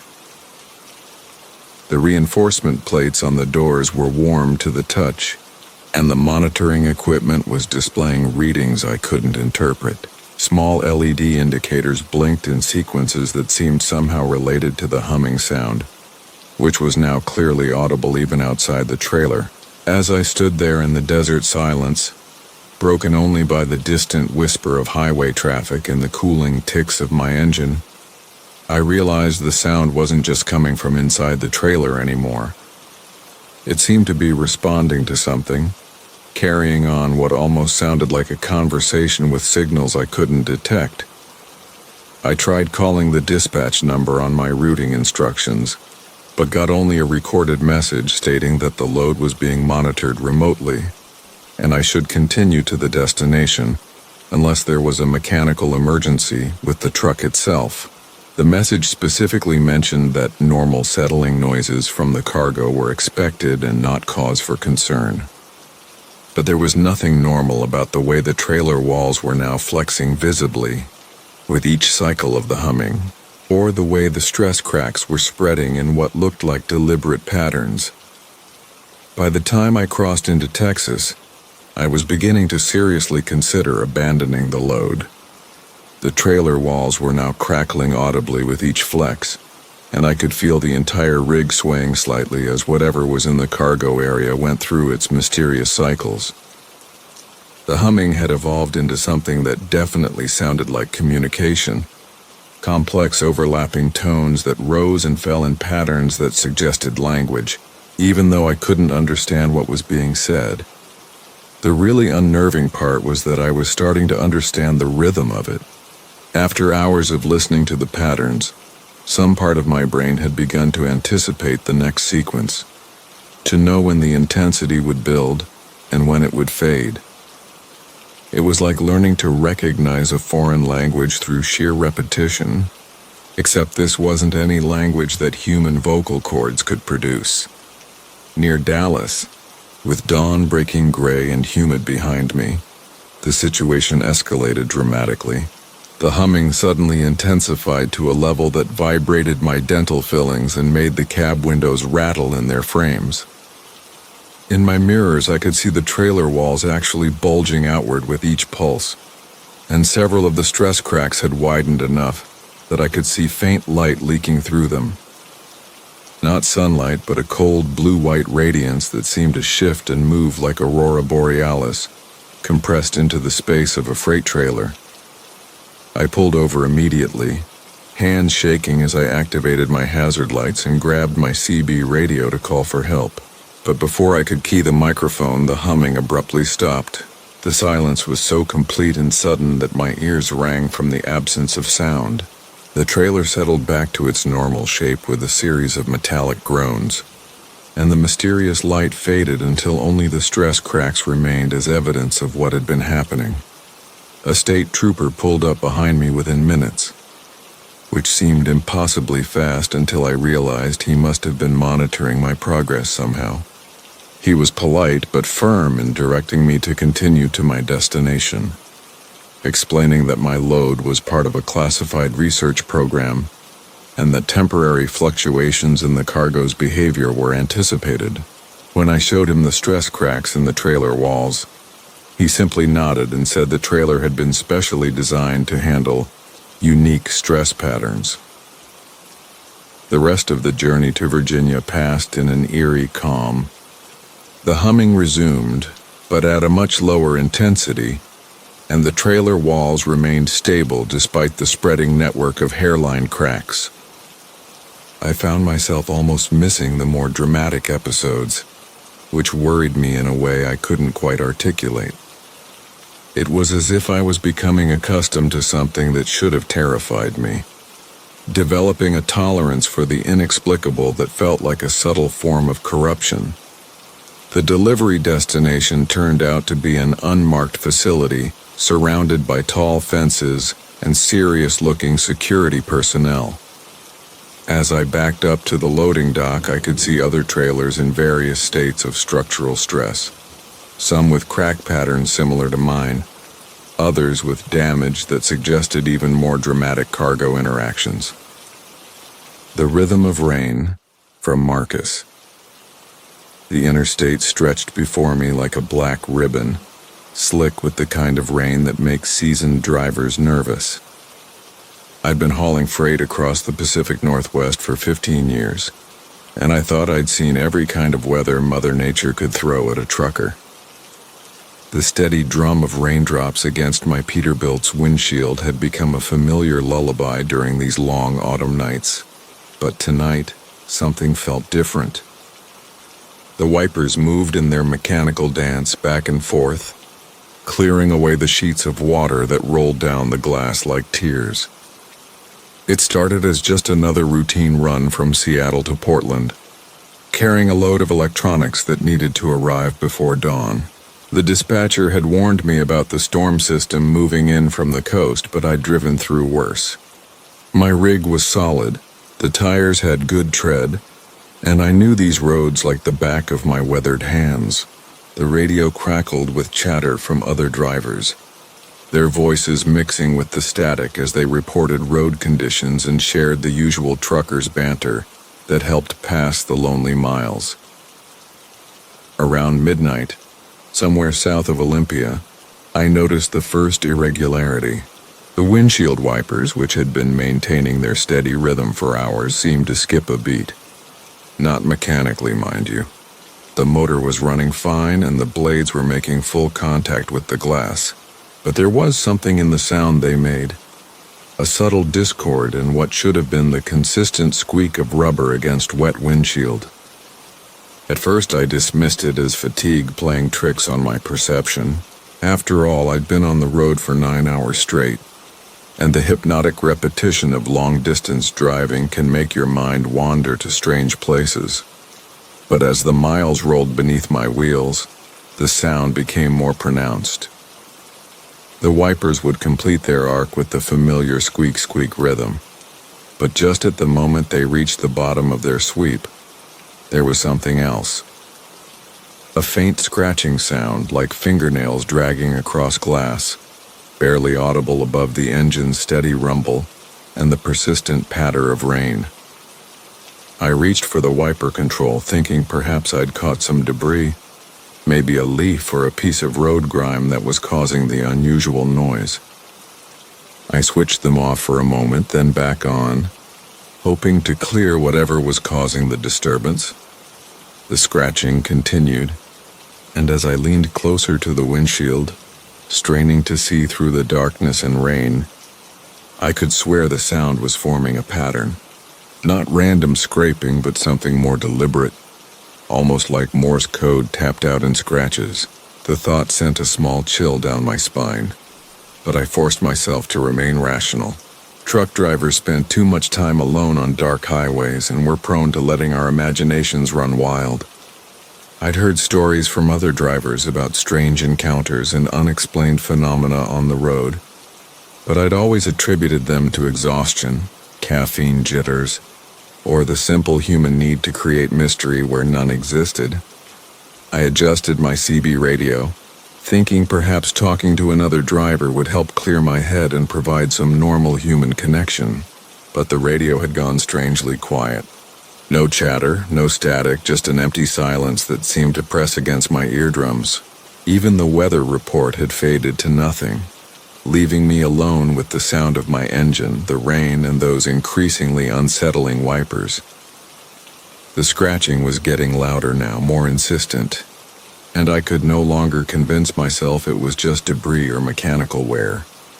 Pulling over at the next truck stop wasn't an option. I was on a stretch of highway that ran through dense forest, with nowhere to safely park a 40-foot trailer. The nearest rest area was still 20 miles ahead, and the scratching sound was becoming so pronounced that it was starting to drown out everything else. I tried turning on the radio, hoping music would mask the noise, but every station was dead air. My cell phone, usually reliable even in remote areas, showed no signal. The isolation was becoming as unsettling as the sound itself. That's when I first saw the marks on the inside of the windshield. Thin scratches, barely visible except when the headlights of oncoming traffic illuminated them at just the right angle. They formed a pattern, like words written in a script I couldn't quite decipher. The scratches appeared to be fresh, the glass around them still bearing the faint marks of whatever had carved them. But that was impossible. I'd been driving for hours, and there was nothing inside the cab that could have made those marks. My tools were secured in the back, and I certainly hadn't scratched my own windshield. As I watched, transfixed and horrified, new scratches began to appear. Thin lines etched themselves across the glass as if drawn by an invisible hand, accompanied by that relentless scraping sound that had now completely replaced the normal squeak of the wipers. The marks spelled out words, clear and unmistakable despite their crude formation. "Help me." Then, after a pause that seemed to stretch forever, more letters appeared. "Trapped." My hands tightened on the steering wheel as I fought to maintain control of both the truck and my own mounting panic. The logical part of my mind searched for rational explanations. Perhaps the windshield had stress fractures that were becoming visible under the strain of the constant wiper movement. Maybe the temperature differential between the heated cab and the cold rain was causing some kind of expansion effect. But even as I grasped for these explanations, I knew they didn't account for the deliberate nature of the marks or the intelligence behind their formation. More words appeared, scraped letter by letter across the inside of the glass. "Been here so long." The scratching sound had evolved into something almost like whispered speech, a voice made of friction and desperation that seemed to emanate from the windshield itself. The rain outside had intensified, and my wipers were working furiously to clear the water, but now each sweep brought new marks. New messages etched in the glass by something that existed in the space between visibility and transparency. "Who are you?" I found myself speaking aloud, my voice hoarse from hours of silence. The question hung in the air of the cab, and for a moment the scratching stopped. Then, slowly, deliberately, new letters formed. Sarah Collins died here 20 years ago. The name meant nothing to me, but the implication sent ice through my veins. I'd driven this route countless times, and while I knew it had its share of accidents over the years, I'd never heard of any Sarah Collins. The windshield continued its impossible testimony. Car went off the road. Couldn't get out, nobody found me. I began to understand with a horrible clarity that I was somehow connected to a tragedy from decades past, that the windshield of my truck had become a medium for communication with something that should have been at rest long ago. The scratches kept coming faster now, as if 20 years of silence had suddenly burst like a dam. So cold, so dark, been trying to tell someone.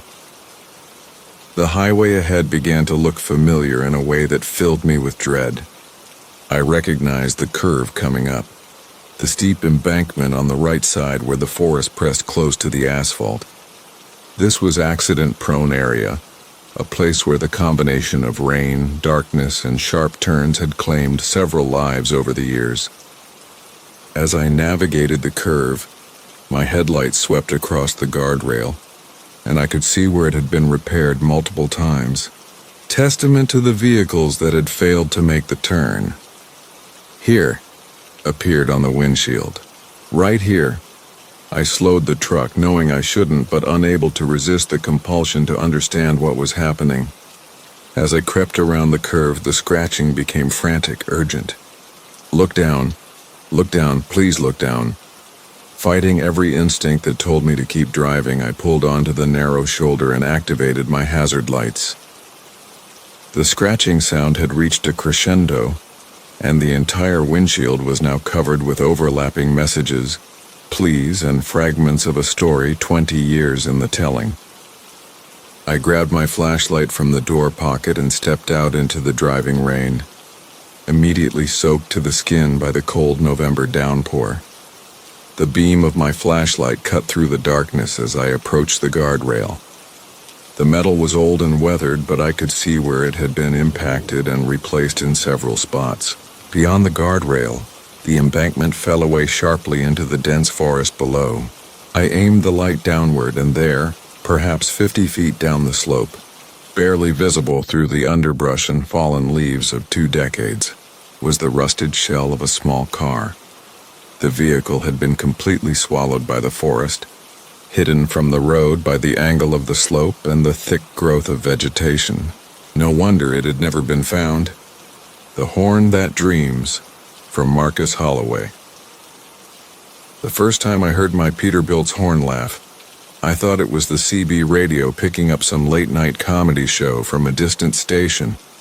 Static does funny things out here on the interstate, especially during those deep hours when the world feels like it's holding its breath. But when I reached over to adjust the dial, the radio was already off, its green display dark as a winter pond. The laughter continued, soft and wheezing, like air escaping from a punctured balloon shaped into a smile. I'd been driving long haul for 17 years, crossing this country's arteries of asphalt and concrete, until they felt more familiar than the hallways of my own home. My big rig was a 2019 Peterbilt 579, midnight blue with chrome that caught moonlight like trapped starshine. She was reliable, powerful, and until that October night somewhere between Amarillo and Oklahoma City, completely ordinary. The horn was standard issue, nothing fancy, just the deep bass note that every trucker knows by heart, the sound that says move over or good morning or sometimes just I'm here. I'm alive, I'm rolling. The laugh came again as I downshifted for a gentle grade, and this time I was certain it wasn't coming from the radio or my phone or any electronic device I carried. It bubbled up from somewhere deep in the truck's chest, if a machine could be said to have a chest, emanating from the horn assembly mounted just behind my sleeper cab. The sound was wet and delighted, like a child who'd just heard the world's best joke and couldn't contain their joy. I pulled into the next truck stop, a sprawling oasis of fluorescent light and diesel fumes called the Midnight Express. The parking lot stretched out like a geometric prairie, filled with the sleeping hulks of other 18-wheelers. Drivers dozed in their cabs or sat in the restaurant drinking coffee that could strip paint, trying to stay alert for the miles ahead. I parked in a space near the edge, away from the main cluster, and climbed down from my cab to inspect the horn. The October air carried a chill that spoke of winter's approach, and my breath formed small clouds as I walked around to examine the horn assembly. Everything looked normal under the harsh sodium lights. 2 chrome horns properly mounted, wiring intact. No visible damage or foreign objects. I pressed the button on my steering wheel from outside the cab, and the horn responded with its familiar deep bellow, proper and serious and completely normal. Satisfied but still puzzled, I decided to grab some coffee and maybe a sandwich. The truck stop hummed with that peculiar energy of a place that never sleeps, where fluorescent lights buzz like electronic insects and the coffee pot never quite empties. Behind the counter stood a woman with silver hair pulled back in a practical ponytail and eyes that held too many years of late-night conversations with strangers. "Horn troubles?" she asked as I approached with my coffee, nodding toward my truck visible through the large windows. "How'd you know?" "You got that look. Same look drivers get when their rigs start doing things that don't make sense. Been seeing it more often lately." She leaned forward conspiratorially. "What's yours doing?" I almost didn't tell her. In the bright lights of the truck stop, surrounded by the comfortable sounds of normalcy, the laughing horn seemed like something I might have imagined. But her eyes held genuine interest, not judgment, so I found myself describing the wet, delighted laughter that had bubbled up from my horn assembly. Her expression grew thoughtful. "You been sleeping in your cab lately?" "Most nights. It's cheaper than motels, and I've got a comfortable sleeper setup." "And when did you first hear the laughing?" I had to think about that. 3 nights ago, I think. No, 4. I was parked at a rest stop outside Little Rock, just settling down for my mandatory rest period. She nodded slowly. "Driver came through here last week, told a similar story. Said his horn would laugh every time he tried to sleep. Soft at first, then louder. Said it was like the truck was having dreams and finding them funny." The coffee suddenly tasted bitter in my mouth. "What happened to him?" "Don't know. He fueled up, drove off, haven't seen him since. But he looked tired, real tired. It's like he hadn't slept properly in days." I returned to my truck with her words echoing in my mind. The night had grown colder, and frost was beginning to form on windshields throughout the parking lot. I climbed into my cab and prepared for sleep, pulling the curtains around my sleeper berth and settling into the comfortable routine I'd performed thousands of times. But as I lay there in the darkness, listening to the tick and ping of the cooling engine, I found myself waiting for the sound I both dreaded and somehow anticipated. It came just as I was drifting off, that soft, wet laughter bubbling up from somewhere in the truck's throat. My eyes snapped open and I lay perfectly still, trying to determine if I was awake or dreaming. The laughter continued, gentle and pleased, like someone enjoying a private joke. I reached for the curtain to peer out into the parking lot, but the moment I moved, the sound stopped. The next few days established a pattern that began to wear on my nerves like sandpaper on raw wood. During the day, while I drove, the horn behaved normally. I could use it to signal other drivers, to announce my presence, to perform all the ordinary functions a horn should perform. But at night, when I settled down to sleep, the laughter would begin. Always soft at first, barely audible above the ambient sounds of truck stops and rest areas. But as the hours passed, it would grow more pronounced, more gleeful, as if whatever was causing it was becoming more confident. I tried sleeping with earplugs, but somehow the sound seemed to bypass my ears entirely, resonating through the truck's frame and into my body like a tuning fork struck against bone. I tried parking in different locations, thinking maybe it was some kind of acoustic phenomenon. But the laughter followed me to truck stops in Kansas, rest areas in Missouri, and parking lots in Tennessee. Sleep became elusive, then rare, then almost impossible. I found myself drinking more coffee, taking longer breaks, struggling to maintain the alertness necessary for safe driving. Other drivers began to notice my condition, offering concerned comments at fuel stops and way stations. My dispatcher called twice to check on me, noting that my delivery times were becoming erratic. It was in Nashville, parked behind a truck stop that catered to country music fans with its guitar-shaped neon sign and walls covered in autographed photographs, that I met another driver who'd experienced something similar. His name was Dale, and he drove a classic Kenworth that looked like it had rolled straight out of the 1970s, all chrome in attitude. Started about a month ago, he told me over coffee and pie in the truck stop's restaurant. Horn would make this sound like chuckling every time I'd try to get some rest. Thought I was losing my mind. How did you fix it? His expression grew troubled. That's just it. I'm not sure I did fix it. It just stopped. One night outside Phoenix, I was lying in my bunk listening to that damn chuckling getting madder and madder. Finally, I sat up and started talking to it. Talking to it? I know how it sounds. But I was desperate, you understand? Hadn't slept properly in weeks, so I started talking to my truck like it was a person, asking it what it wanted, why it was laughing, what was so funny about me trying to sleep. He paused to take a sip of coffee, his hands shaking slightly. And you know what? It answered. The restaurant suddenly felt colder despite its warm lighting and the steam rising from our coffee cups. What did it say? Didn't say anything, not in words. But the laughing changed, became sadder. Like it was lonely, like it had been trying to get my attention and laughter was the only way it knew how. Dale's story stayed with me as I returned to my truck and prepared for another night of interrupted sleep. The parking lot was quieter than usual, with only a few other rigs scattered across the asphalt. I settled into my sleeper berth with a mixture of dread and curiosity, wondering if I had the courage to try Dale's approach. The laughter began right on schedule, soft and wet and increasingly gleeful. But this time, instead of lying there in frustrated exhaustion, I sat up and spoke into the darkness of my cab. "What do you want?" I asked quietly. The laughter stopped so abruptly that the silence felt like a physical presence.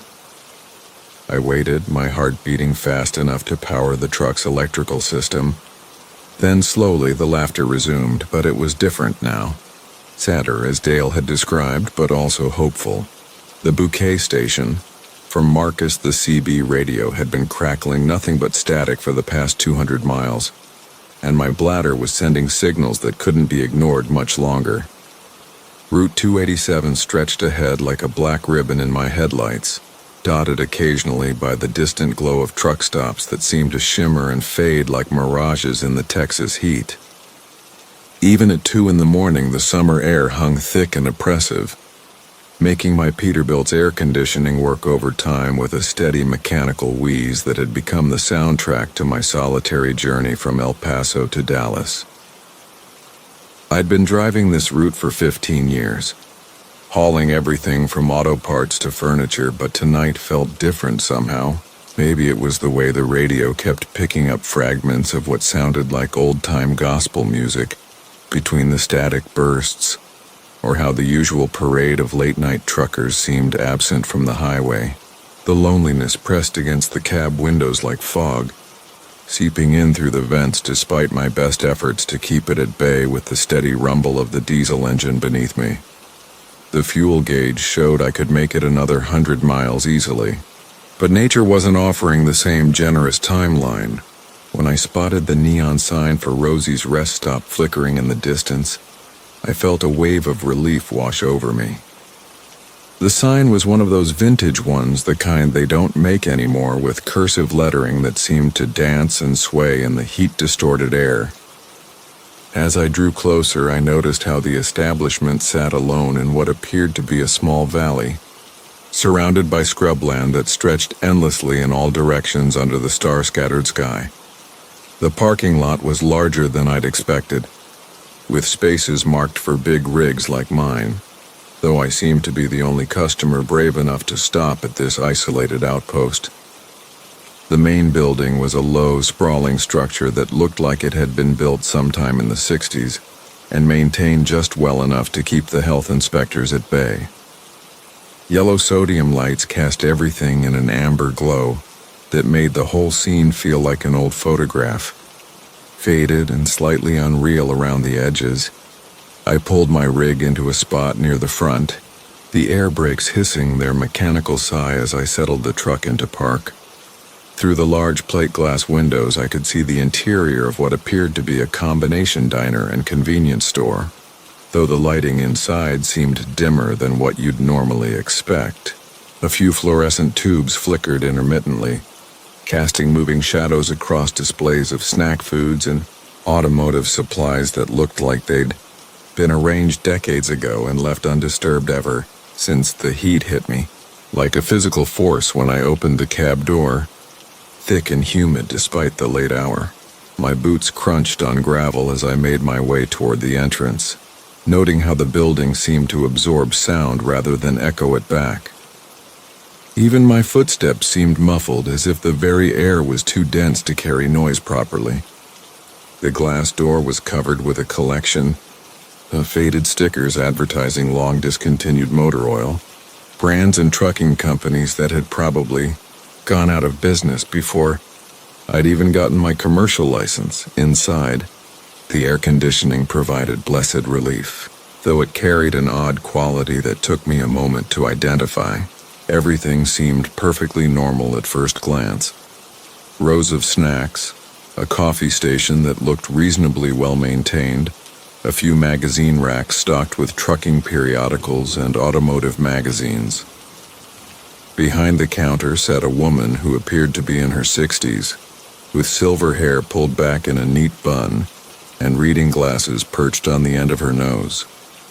She looked up from what appeared to be a crossword puzzle and offered me a smile that seemed genuine enough. "Evening, honey," she said, her voice carrying the warm drawl of someone who'd spent their entire life in this part of Texas. "You're out late tonight. Coffee's fresh if you're interested, and the restrooms are just down that hall to your left." She gestured toward a dimly lit corridor that extended from the main area, disappearing around a corner that I couldn't see past from where I stood.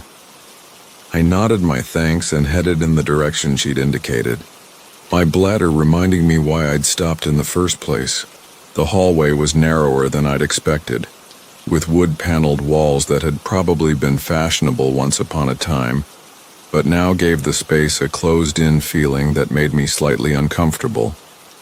The carpet beneath my feet was an intricate pattern of roses and vines in deep reds and golds, though it was worn thin in places where countless customers had walked this same path over the years.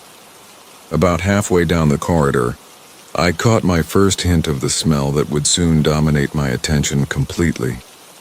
It started as just a whisper of fragrance so faint that I almost dismissed it as imagination. But with each step forward, it grew stronger and more distinct. Cigarette smoke mixed with something floral and sweet, like roses or jasmine, but with an underlying richness that suggested flowers left too long in water, beginning to decay around the edges while still maintaining their essential beauty.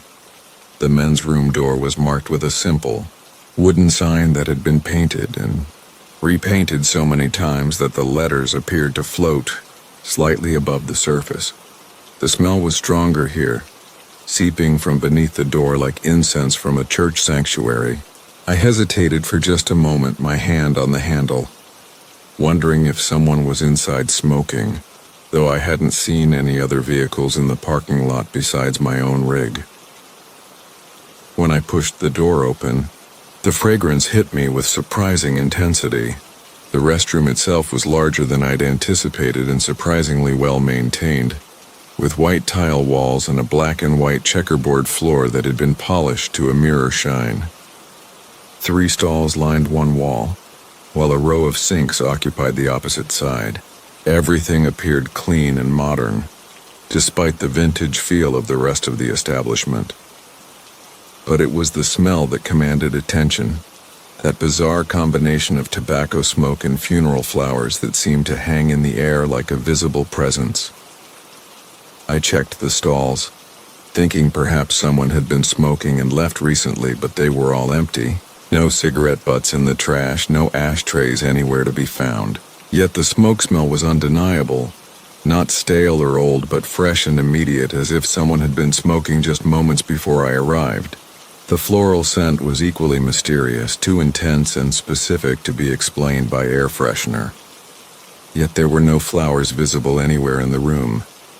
As I stood there trying to process this olfactory puzzle, I became aware of something else. A sound, soft and rhythmic, like breathing or perhaps the whisper of fabric against fabric. It seemed to come from everywhere and nowhere at once, embedded in the very walls themselves. The fluorescent light above the sinks flickered occasionally, casting brief shadows that seemed to move independently of any visible cause. I completed my business quickly, eager to return to the familiar comfort of my truck cab, but as I moved toward the sinks to wash my hands, the sounds grew more distinct. What I had taken for breathing now seemed more like whispered words, too quiet and distorted to understand, but carrying an emotional weight that made the hair on my arms stand up. The floral scent intensified as well, becoming almost cloying in its sweetness, while the tobacco smoke took on a harsh edge that burned my nostrils.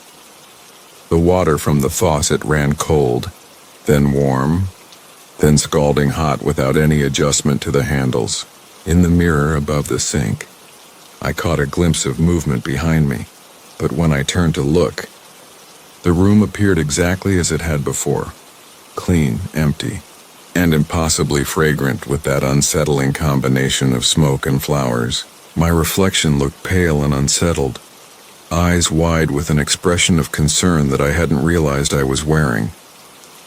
That's when I noticed the flowers themselves, or rather, the shadows of flowers that seemed to flicker across the walls when the fluorescent light stuttered.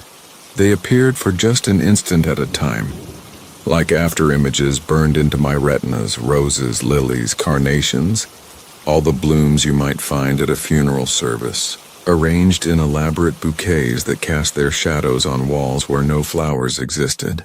And with each flicker, the whispered voices grew more insistent, more urgent, though their words remained frustratingly beyond comprehension. I finished washing my hands as quickly as possible and headed for the door. But as I reached for the handle, I heard something that stopped me cold. My own name, spoken clearly and distinctly by a voice I recognized but couldn't immediately place. "Marcus," it said, drawn out like a sigh, filled with a longing that sent ice water through my veins despite the Texas heat waiting outside. The voice came again, closer this time, and I realized with growing horror that I did know it. It was my ex-wife Linda, who had died 3 years earlier in a car accident on this very stretch of highway. She had been driving to meet me at a truck stop, carrying a bouquet of roses as a peace offering after our latest argument. The thaw, from Marcus Chen. The interstate stretched ahead like a black ribbon under the February moon, and I'd been driving this route between Minneapolis and Duluth for nearly 15 years without incident. My Peterbilt 379 hummed its familiar lullaby through the night, the diesel engine's steady rhythm mixing with the soft whistle of wind around the cab. The heater worked overtime against the Minnesota cold, keeping the windshield clear while frost painted intricate patterns along the edges of the side windows. It was 3 in the morning when I first noticed the ice. Black ice isn't unusual on these northern highways, especially during the late winter months when temperatures dance around freezing. What caught my attention wasn't its presence, but its peculiar appearance in my headlight beams. Instead of the typical glassy sheen that makes asphalt look wet, this ice had an odd, almost organic quality to it. The surface seemed to ripple slightly, like dark water disturbed by an unfelt breeze. I downshifted and reduced my speed, feeling the familiar weight of my cargo trailer settling behind me as the engine brake engaged. 22 tons of farming equipment bound for the Iron Range, nothing I hadn't hauled 100 times before. The CB radio crackled with occasional chatter from other night drivers, their voices providing a comforting connection to the world beyond my windshield. The ice patches appeared sporadically at first, just small sections that caught the light strangely. I'd driven through plenty of black ice formations, always with careful attention to speed and steering input, but something about these sections felt different. Each time my 18 wheels crossed over them, I could feel a subtle vibration through the steering wheel. Not the smooth glide typical of ice, but something with texture, with resistance. As the miles passed, the patches grew larger and more frequent. The moonlight, filtered through thin clouds, cast an ethereal glow across the landscape of snow-covered pines and frozen lakes. My dashboard clock read 3:27 when I encountered the first truly extensive section of the strange ice, covering nearly a quarter mile of roadway ahead. I slowed to a crawl, hazard lights blinking their orange warning into the night. The ice stretched across both lanes, and in the wash of my headlights I could swear I saw it moving. Not melting exactly, but shifting, as if something beneath the surface was trying to push through. The CB radio had gone quiet, and even the distant hum of other traffic had faded away, leaving only the sound of my engine and the whisper of tires on the peculiar surface. It was then that I noticed the smell. At first, I thought something might be wrong with the heater, a burnt electrical odor creeping into the cab. But as I rolled down the window slightly to check, the smell intensified. It wasn't electrical at all, but something organic, like meat left too long in a warm place mixed with the metallic tang of fresh blood. The cold air that rushed in carried the scent more strongly, and I quickly rolled the window back up, disturbed by the wrongness of it all. The ice beneath my wheels continued to create that strange vibration, and I found myself leaning forward, peering through the windshield with growing unease. In the distance, my headlight beams picked up what looked like steam rising from the road surface, thin wisps that caught the light like fog, but the temperature gauge on my dash read -12 degrees Fahrenheit. Nothing should be generating steam in air that cold. As I drew closer to the steaming sections, the smell grew stronger despite my closed windows, seeping into the cab through the ventilation system. I switched the air to recirculate, but the odor seemed to cling to everything, coating the inside of my nostrils with its putrid sweetness. The steam wasn't steam at all, I realized, but some kind of vapor rising from the ice as it began to change. I brought the truck to a complete stop about 50 yards from the heaviest concentration of vapor, engine idling in the night. Through the windshield, I watched in fascination and growing horror as the black ice began to transform. The surface rippled more violently now, and patches of it seemed to be dissolving, but not into water. Instead, the melting ice took on a reddish-pink hue, with a texture that made my stomach clench with recognition. It looked like raw meat. The transformation spread outward from several central points, as if the ice were reverting to some previous state, revealing its true nature. What had appeared to be normal road surface was peeling away in wet, glistening sheets that folded and writhed in the cold air. Beneath the dissolving ice, the asphalt itself seemed to be changing, taking on the same organic appearance, the same sickening color and texture. I reached for my CB radio, my hands trembling as I keyed the microphone.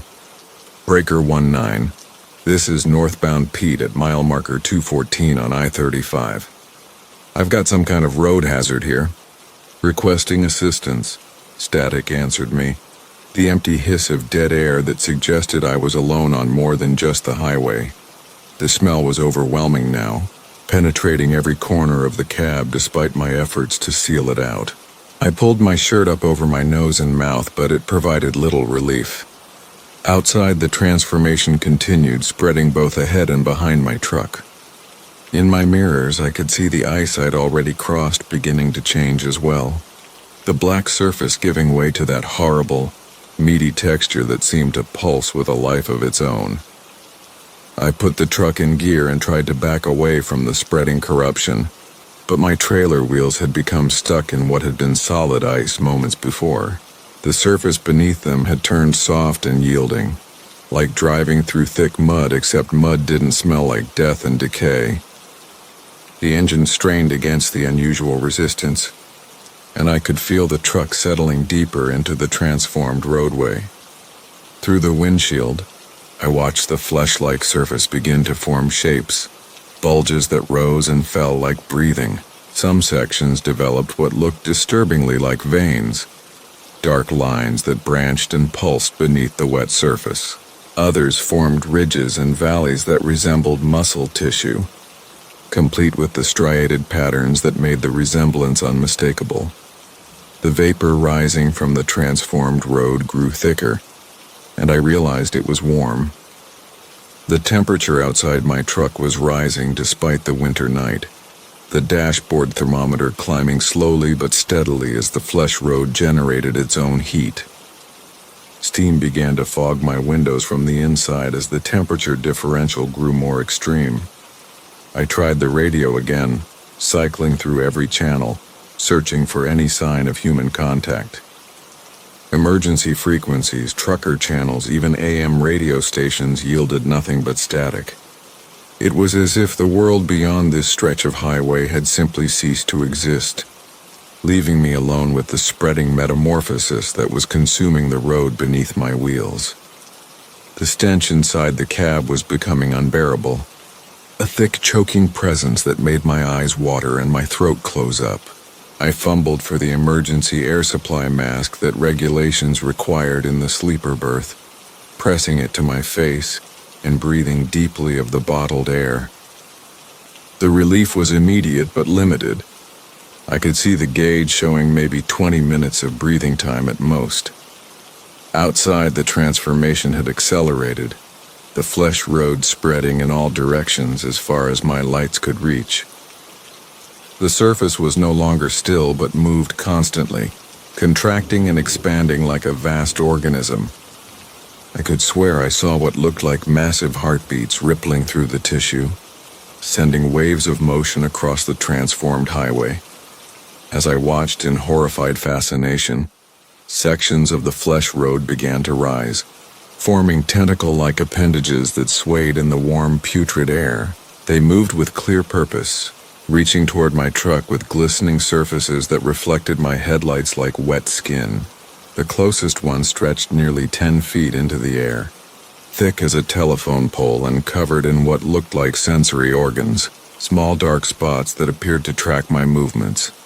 The air mask was running low and I had to make a decision: stay in the cab and suffocate on the toxic atmosphere, or risk leaving the relative safety of my truck for the uncertain fate that waited outside. Either option seemed promising, but the choice was made for me when one of the reaching appendages struck the passenger side of my cab with a wet, slapping sound. The truck rocked from the impact, and I could hear a sizzling noise as whatever covered the appendage's surface began to burn through the paint and metal of my door. The thing was acidic, eating through the aluminum like it was tissue paper. Within moments, the first small holes appeared, allowing tendrils of the creature to probe into my cab like grotesque fingers. I grabbed my emergency kit and what remained of the air supply, kicking open the driver's side door and dropping to what had once been solid asphalt. My boots sank into the squishy surface with a nauseating squishing sound, and I could feel the warmth of the flesh road through the thick rubber soles. The Loop at Miller's Junction, from Jake Morrison.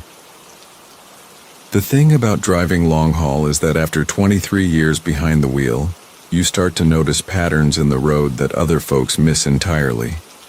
The way certain stretches of highway seem to breathe with the landscape, how some truck stops feel welcoming while others make your skin crawl the moment you pull into their sodium-lit lots.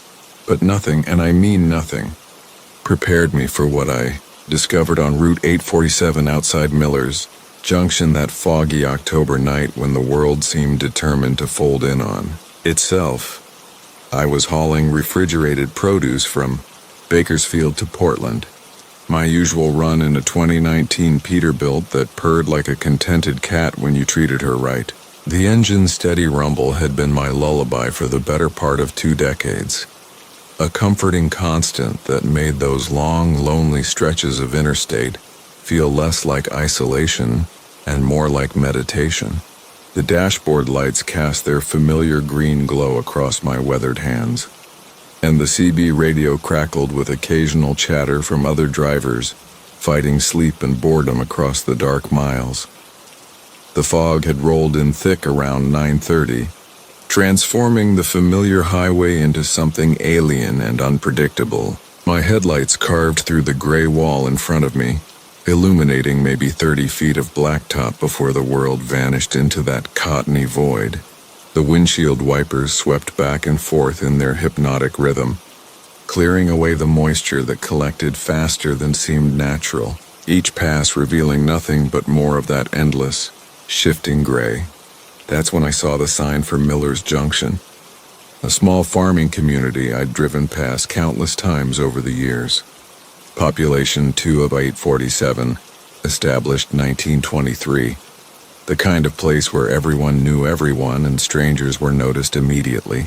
The green highway sign materialized out of the fog like a ghost, its reflective letters glowing eerily in my headlights before disappearing again in the murk behind me.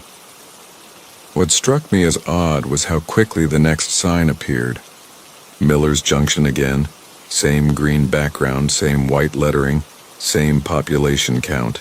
I figured maybe I'd missed a junction marker, or perhaps the state highway department had put up redundant signage for safety reasons in this fog-prone area. Wouldn't be the first time bureaucratic inefficiency had resulted in duplicate road signs cluttering up the interstate system. But then I saw it a third time. Same sign, same placement, same brief moment of illumination before the fog swallowed it whole. The engine continued its steady thrum beneath me, the miles clicking by on my odometer at a consistent 65 miles per hour. But something about the repetition felt wrong in a way I couldn't quite articulate. It was like hearing an echo where there should be none, or finding the same cloud formation in different parts of the sky. I tried raising other drivers on the CB, keying the mic and asking if anyone else was seeing strange signage on 847, but all I got back was static and the occasional burst of garbled conversation that sounded like it was coming from very far away. Even the commercial radio stations had faded into white noise, leaving me alone with the engine's rumble and the rhythmic swish of the wipers against glass. The fourth Miller's Junction sign should have been impossible. I'd been driving for 40 minutes since seeing the first one, maintaining highway speed on a straight stretch of road that should have carried me well past any small farming community. Yet there it was, emerging from the fog with that same eerie green glow, those same precise white letters announcing a town I should have left miles behind in my rearview mirror.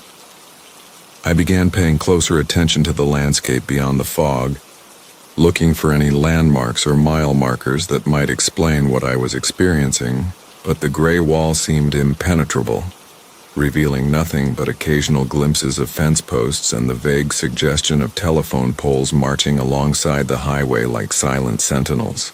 Even the road itself seemed strange now, the familiar worn blacktop and yellow centerline taking on an almost ethereal quality in the limited visibility. The fifth sign made my hands tighten on the steering wheel. Same junction, same population count, same impossible repetition. I checked my GPS, but the screen showed only a blue dot moving along a thin line with no surrounding detail, as if the satellite couldn't penetrate the fog any better than my eyes could. The miles on my odometer continued advancing. The fuel gauge continued dropping. But somehow I kept encountering the same landmark over and over again. By the 8th Miller's Junction sign, a cold sweat had begun forming on my forehead despite the comfortable temperature in the cab. This wasn't possible. Highway 847 was a straight shot through rural California, a route I'd driven hundreds of times without incident. There was only one Miller's Junction, and it certainly wasn't large enough to warrant 8 separate signs along a 40-mile stretch of road. I tried slowing down, thinking perhaps I was somehow misreading the signs in the poor visibility. but the reduced speed only made each subsequent appearance more unsettling. The fog seemed to thicken as I decelerated, pressing against the windshield like something alive and hungry. The wipers struggled against moisture that seemed too heavy, too viscous, more like syrup than condensed water vapor. The 9th sign appeared exactly when I expected it to, based on the timing of all the others. But this time I noticed something different. The letters seemed slightly blurred, as if the paint had begun to run in the dampness. The green background appeared darker, more forest than institutional highway department. And most disturbing of all, the population count had changed. Instead of 2,847, it now read 2,846. Someone had left Miller's Junction, or perhaps someone had never arrived. I pressed harder on the accelerator, pushing the Peterbilt up to 75 miles per hour despite the dangerous visibility. The engine responded with a deeper growl, the trailer swaying slightly as we cut through the thick air. But speed seemed irrelevant now. The 10th sign appeared right on schedule, emerging from the gray void with mathematical precision.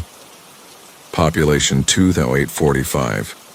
Another soul gone from whatever impossible place this was becoming.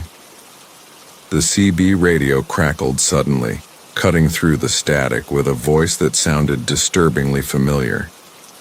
Eastbound Peterbilt on 847, you seeing those signs too? The voice was my own, transmitted from somewhere in the fog ahead or behind, asking the same question I'd been wanting to ask for the past hour. I grabbed the mic with trembling fingers, but before I could respond, the transmission dissolved back into white noise.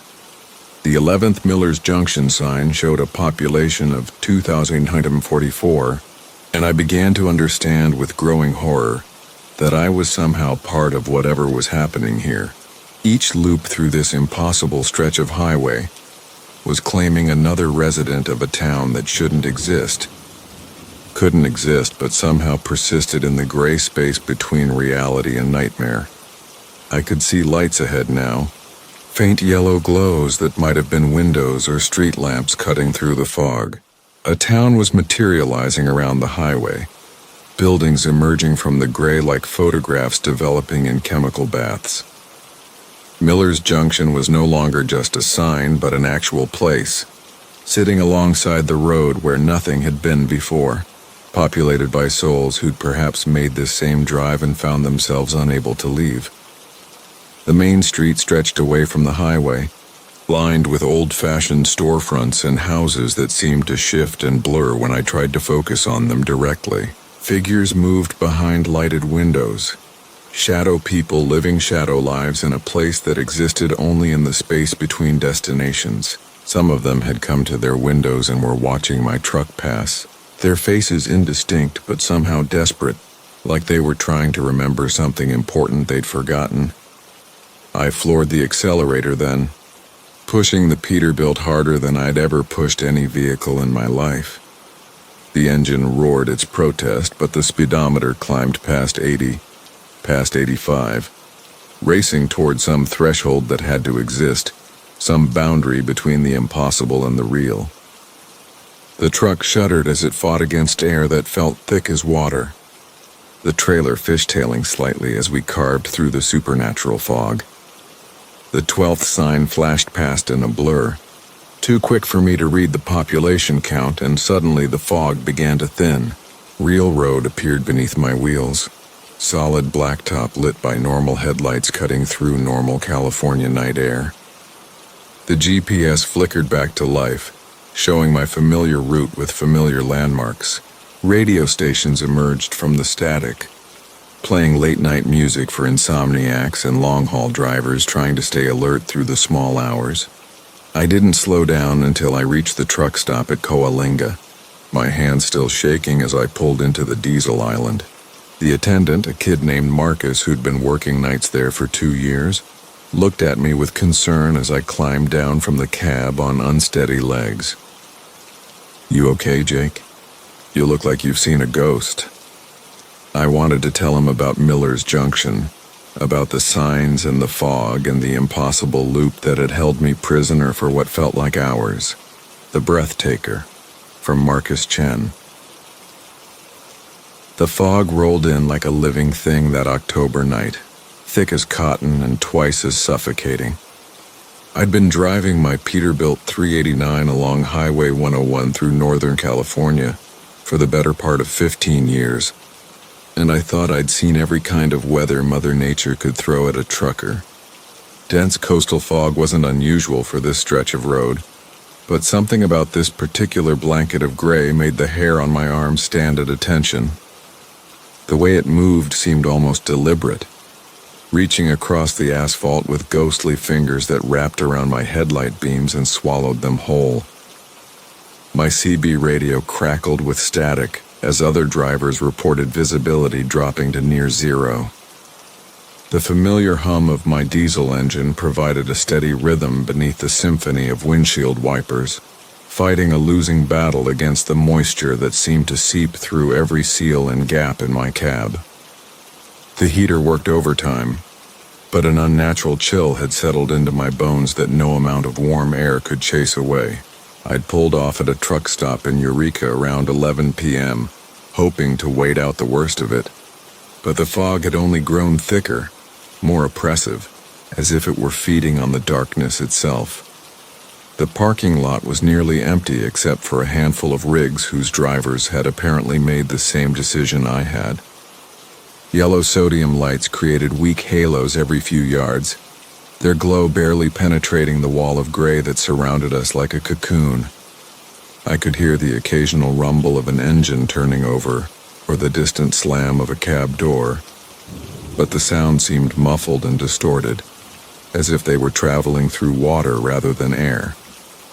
Even the familiar comfort of the truck stop's neon sign was reduced to a faint pink smudge in the distance. Its cheerful message about hot coffee and fresh sandwiches transformed into something almost ominous. I'd been nursing a lukewarm cup of coffee for the better part of an hour when I noticed something strange about my breathing.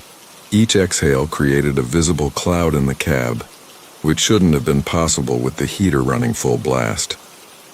The vapor from my breath seemed unusually thick, lingering longer than it should before dissipating into the recycled air. At first, I chalked it up to the unusual humidity, but as I watched more carefully, the clouds of breath seemed to take on shapes that defied explanation. Wisps that curled and twisted in patterns too deliberate to be random, forming what almost looked like faces before dissolving back into ordinary water vapor. The feeling that something was fundamentally wrong with this fog grew stronger as the night wore on. Through my driver's side window, I could see other truckers in their cabs, some reading, others trying to catch some sleep, but they all seemed to be breathing heavily, their windows fogging up from the inside, despite their climate control systems. One driver in a red Kenworth about 50 feet away appeared to be having trouble catching his breath.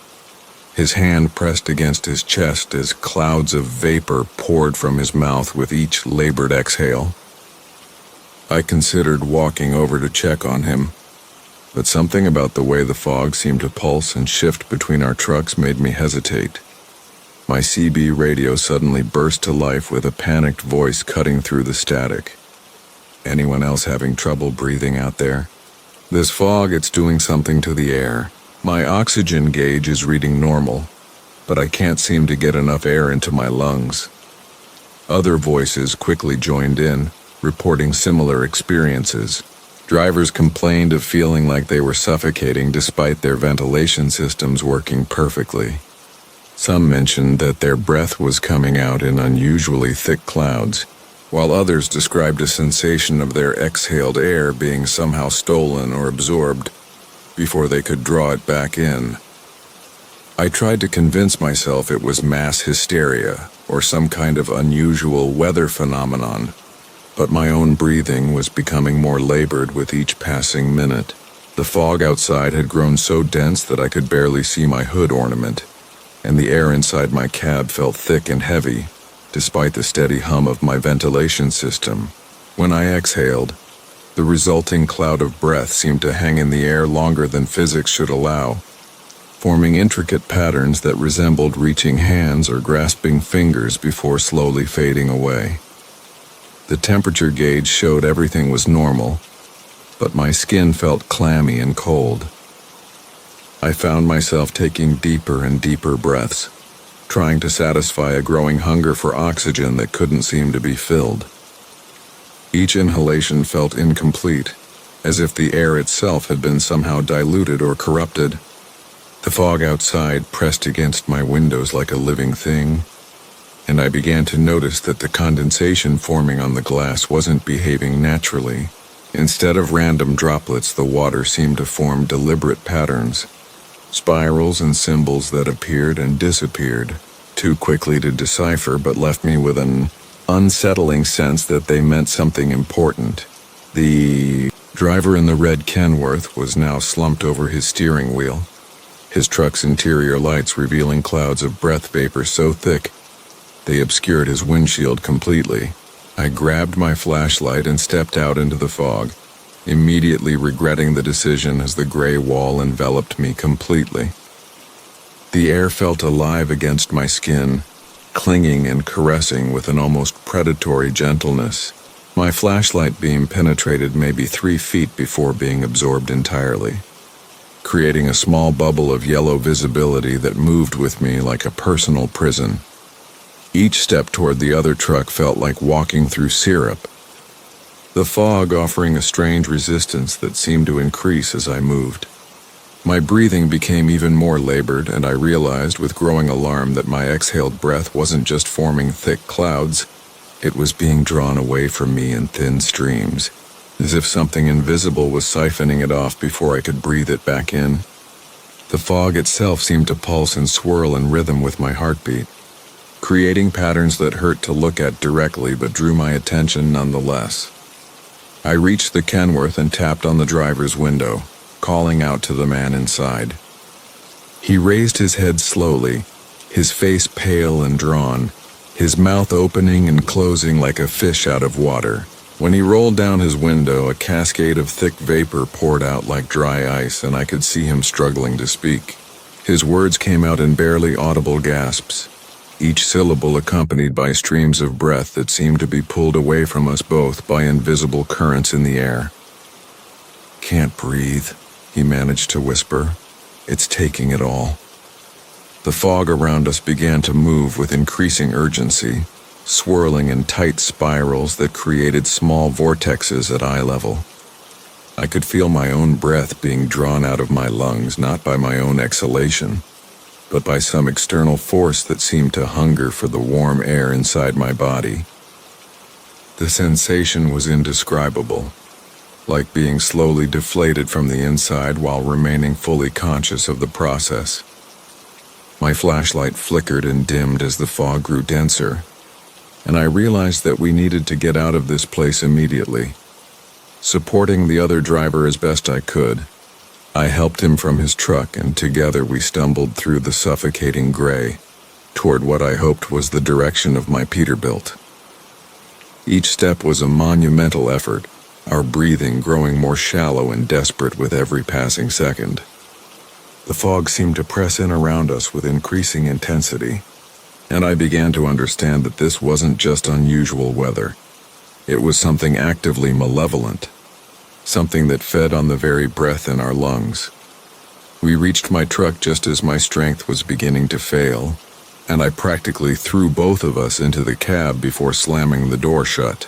I immediately sealed all the vents and turned off the air circulation system, hoping to prevent whatever was in that fog from getting inside. For several minutes we both sat gasping, slowly feeling our breathing return to something approaching normal. The other driver, who introduced himself as Pete, explained that he'd been experiencing the strange breathing problems for over an hour, but hadn't been able to bring himself to leave his truck until I arrived. Through the windshield, we watched as the fog continued its unnatural dance, forming shapes and patterns that defied meteorological explanation. Other trucks in the lot sat silent and dark, their occupants presumably dealing with the same terrifying experience we'd just escaped. The radio chatter had died down to an occasional burst of static, and I wondered how many drivers were still conscious enough to call for help. I made the decision to risk driving out of there, figuring that movement might be our best chance of escaping whatever force was controlling the fog. Starting the engine felt like a small victory, the familiar rumble and vibration providing a connection to normalcy that I desperately needed.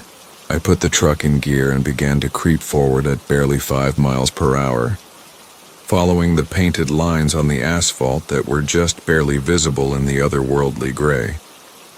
The fog seemed reluctant to let us go, pressing against the truck with almost physical force and creating resistance that my powerful engine shouldn't have noticed, but somehow did. The Weight of Silence, from Marcus. The thing about driving the midnight freight routes is that you get used to the quiet, but you never really get comfortable with it. I've been hauling cargo across the southwestern highways for nearly 15 years now, and I thought I'd seen every kind of passenger the road could offer. The chatty ones who won't stop talking about their ex-wives or their get-rich-quick schemes. The nervous flyers who grip the door handle every time you take a curve. The drifters who sleep the entire journey, snoring against the passenger window while the desert rolls by in endless waves of shadow and starlight, but I'd never picked up anyone quite like her. It was one of those November nights when the air carries a bite that cuts right through your jacket, and the sky hangs low and heavy with the promise of snow that might not come until morning. I was running a load of industrial equipment from Phoenix to Albuquerque, keeping my Peterbilt steady at 65 through the stretches of highway that seemed to exist in their own pocket of time and space. The kind of road where you can drive for an hour without seeing another soul, where the only light comes from your own headlights carving. Through the darkness ahead, I'd stopped at a truck stop outside of Flagstaff to grab some coffee and check my logs when I saw her, standing near the edge of the parking lot, just beyond the reach of the overhead lights. She wasn't holding a sign or making any obvious attempt to flag down a ride, just standing there with a small canvas bag at her feet, wearing a dark coat that seemed to absorb what little light touched it. Something about her posture suggested she'd been waiting there for quite some time. Now, I don't usually pick up hitchhikers, especially not at night, but there was something about the way she stood so perfectly still that made me pause as I climbed back into my cab. The temperature was dropping fast, and the nearest town was probably 30 miles in either direction. As I started the engine and felt the familiar rumble of the diesel coming to life, I found myself pulling over next to where she waited. She approached the passenger side without hesitation, as if she'd been expecting me specifically, and when I rolled down the window, she looked up at me with eyes that seemed much older than her face suggested. She couldn't have been more than 25, with pale skin and dark hair pulled back in a simple ponytail. But those eyes held something that made me think of deep water, and the kind of silence you find in places where no one has spoken for a very long time. "I need to get to Gallup," she said, and her voice was soft and clear, with no trace of the desperation or gratitude you usually hear from someone who's been waiting for a ride in the cold. It was simply a statement of fact, delivered with the quiet certainty of someone who knew exactly what they needed and expected nothing more than what they asked for.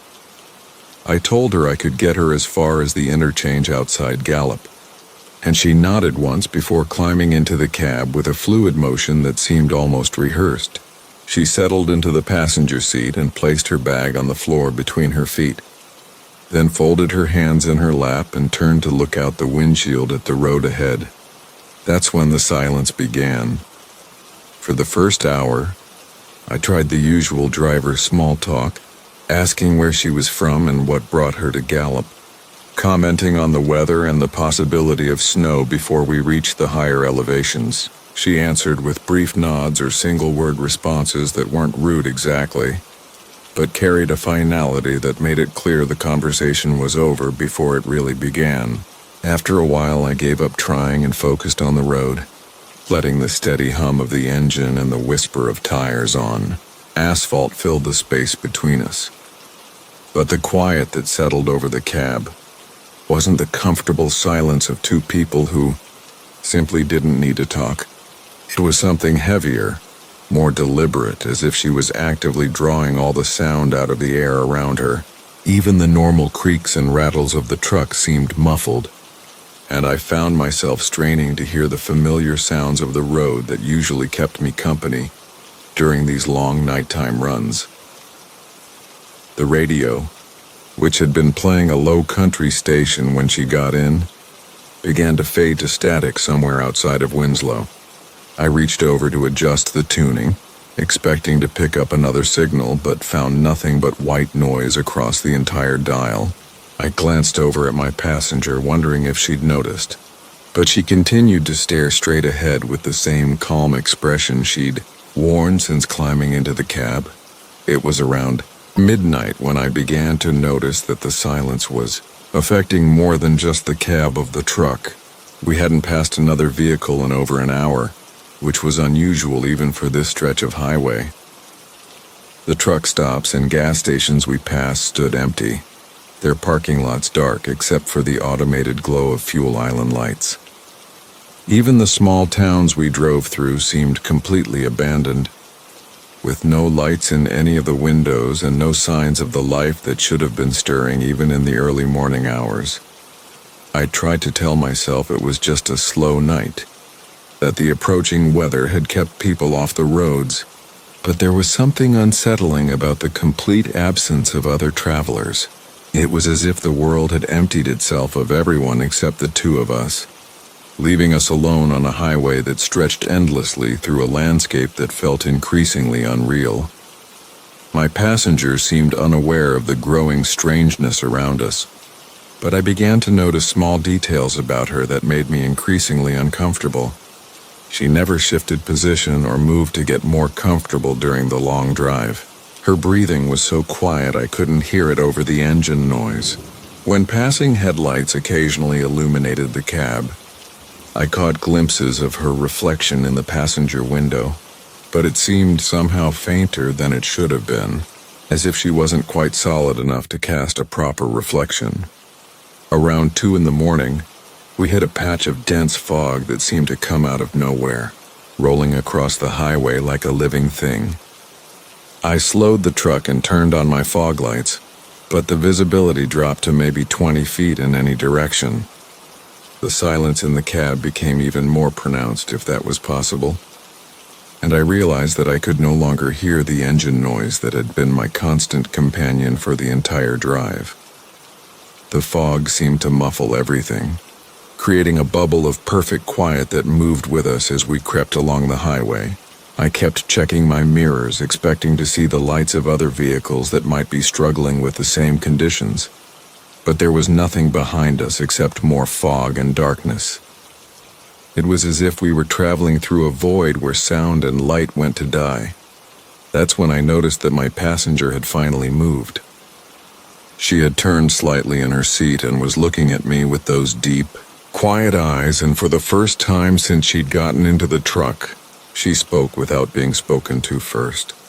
"The fog makes it easier," she said in that same soft, clear voice. "Easier to cross over."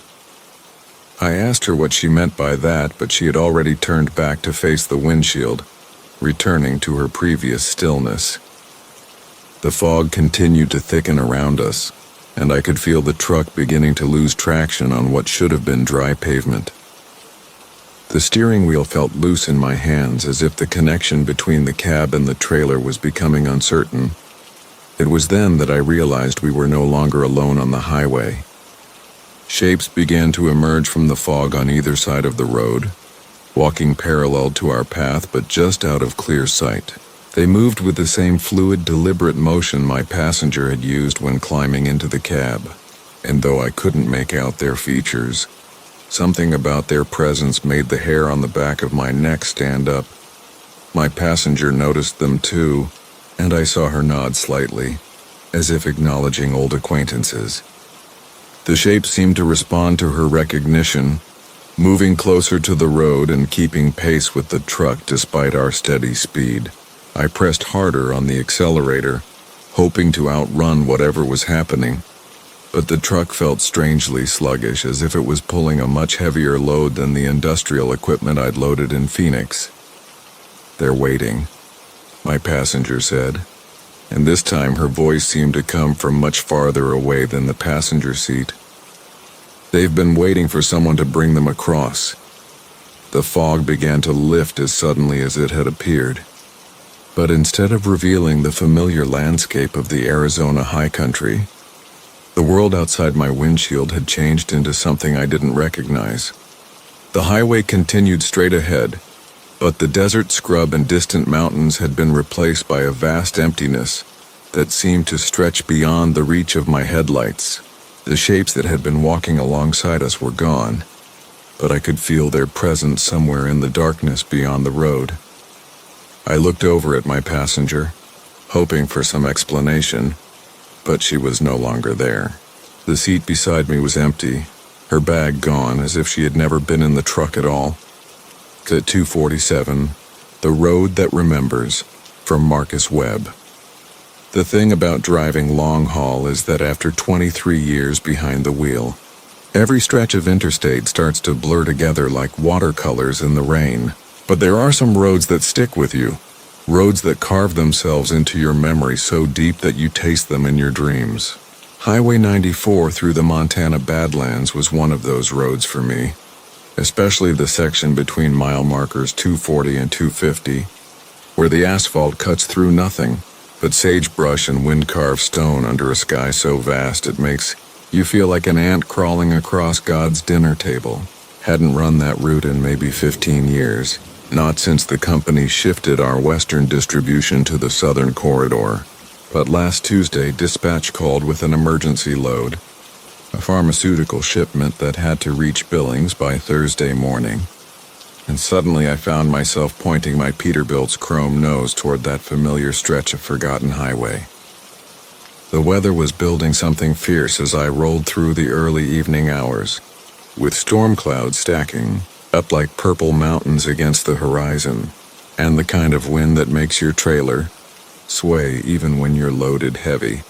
The radio had been crackling, with severe weather warnings all afternoon, talking about isolated supercells and the possibility of tornadoes.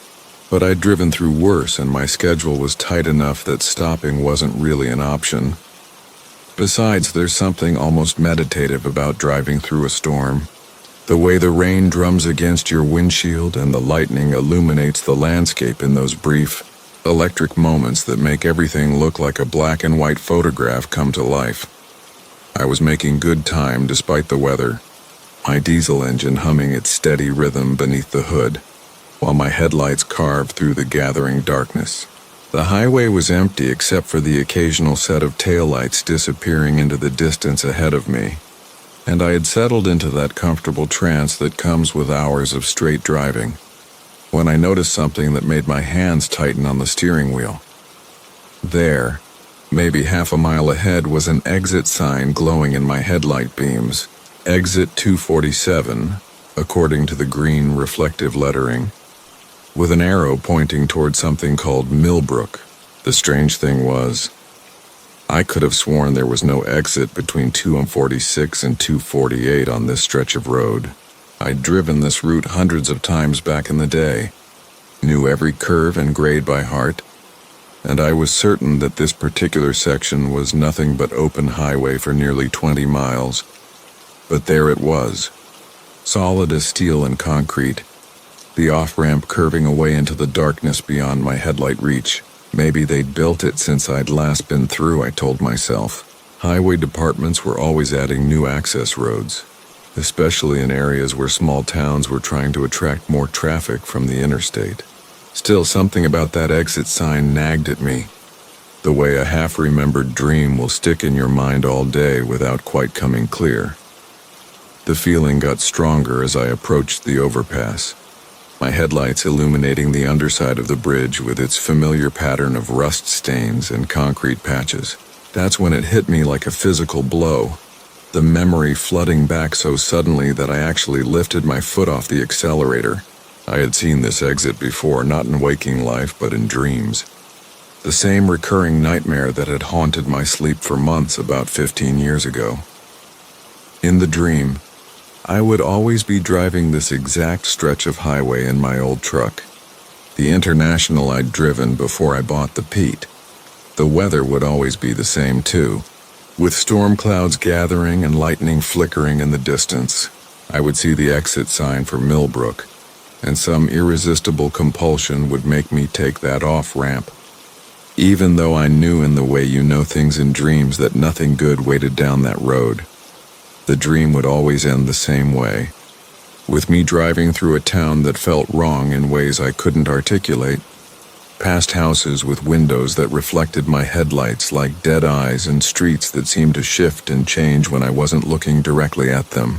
There would be people on the sidewalks sometimes, standing perfectly still and watching my truck pass with the kind of attention that made my skin crawl. And then, just as I would realize I needed to get out of there, I would discover that every street I tried led me back to the main road through town, as if the place was designed to keep visitors from leaving.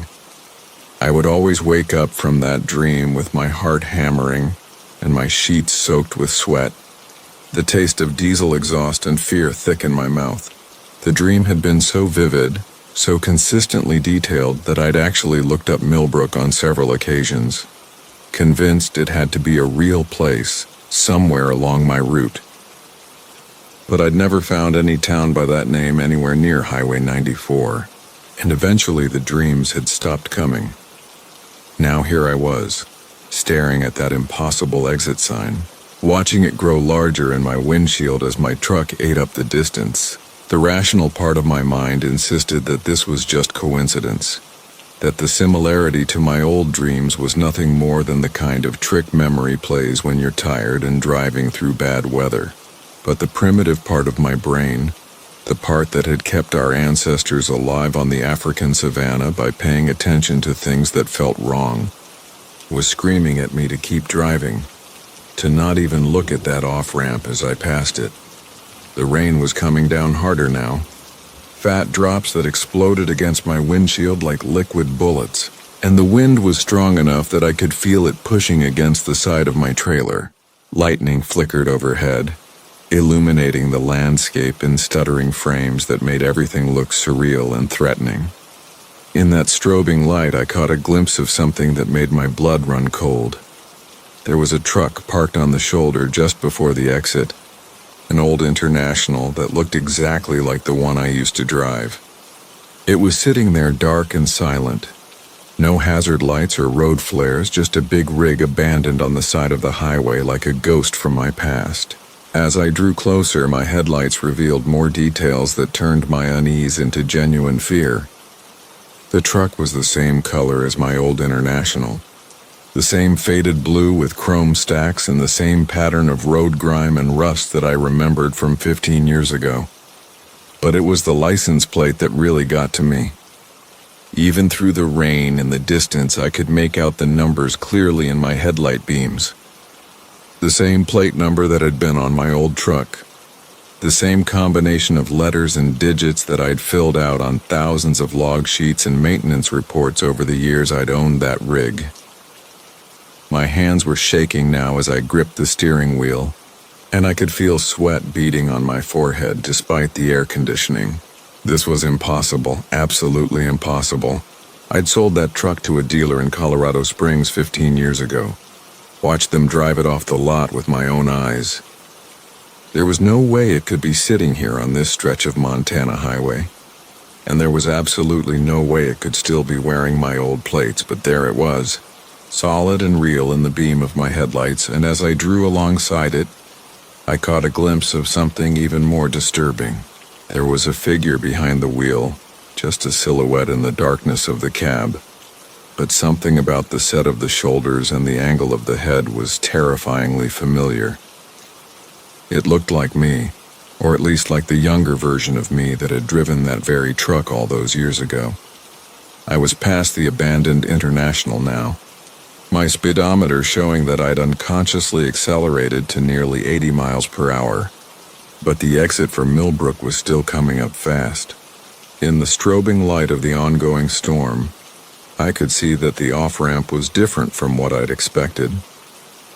Instead of the usual gentle curve that most highway exits follow, this one dropped away sharply, disappearing into a darkness so complete that my headlights seemed to be swallowed by it.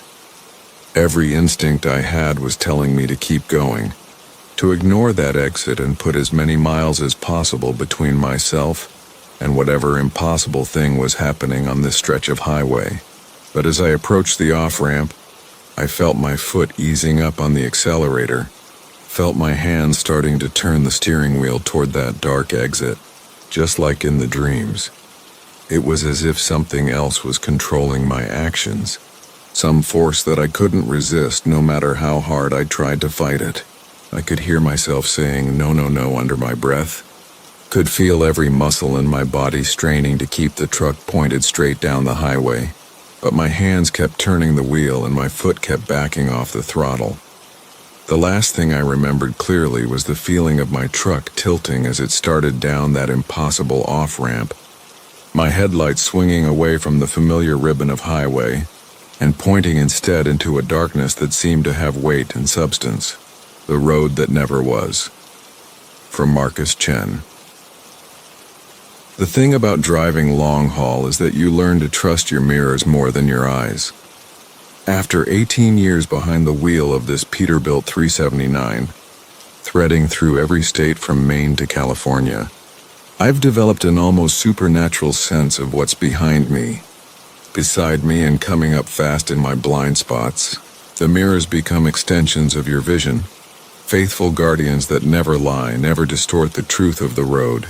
At least that's what I believed until that fog-shrouded night in northern Montana when I discovered that sometimes mirrors show you roads that shouldn't exist. I was hauling a load of electronics from Seattle to Minneapolis, running about 3 hours behind schedule due to a way station backup outside Spokane. The October air carried that sharp bite of approaching winter, and my CB crackled occasionally with chatter from other drivers warning about black ice forming on the mountain passes ahead. Route 2 stretched before me like a dark ribbon, cutting through the Glacier National Park area where civilization becomes sparse and the wilderness presses close against the asphalt. My headlights carved twin tunnels through thickening fog that seemed to rise from the earth itself, transforming familiar landmarks into ghostly suggestions of their daytime selves. The dashboard clock read 2:47 a.m. when I first noticed something peculiar in my driver's side mirror. The fog had grown so dense that I could barely make out the taillights of a car that had been following me for the past 20 miles, maintaining a steady distance of maybe 200 yards. But in the mirror, instead of seeing the same stretch of Route 2 that lay behind me, I glimpsed what appeared to be a different road entirely. This reflected highway seemed wider, better maintained, with newer lane markings that glowed with an almost phosphorescent quality in the mist. Street lamps lined this mirror road at regular intervals, casting pools of warm amber light that made the fog appear golden rather than the sickly gray it actually was. I rubbed my eyes, attributing the discrepancy to fatigue and the disorienting effects of driving through such thick fog for hours. But when I looked again, the anomaly persisted. The mirror showed not only a different road, but different weather entirely. Where my windshield revealed fog so dense I had slowed to 40 miles per hour, the reflected world appeared clear, almost pristine, with stars visible in what looked like a cloudless night sky.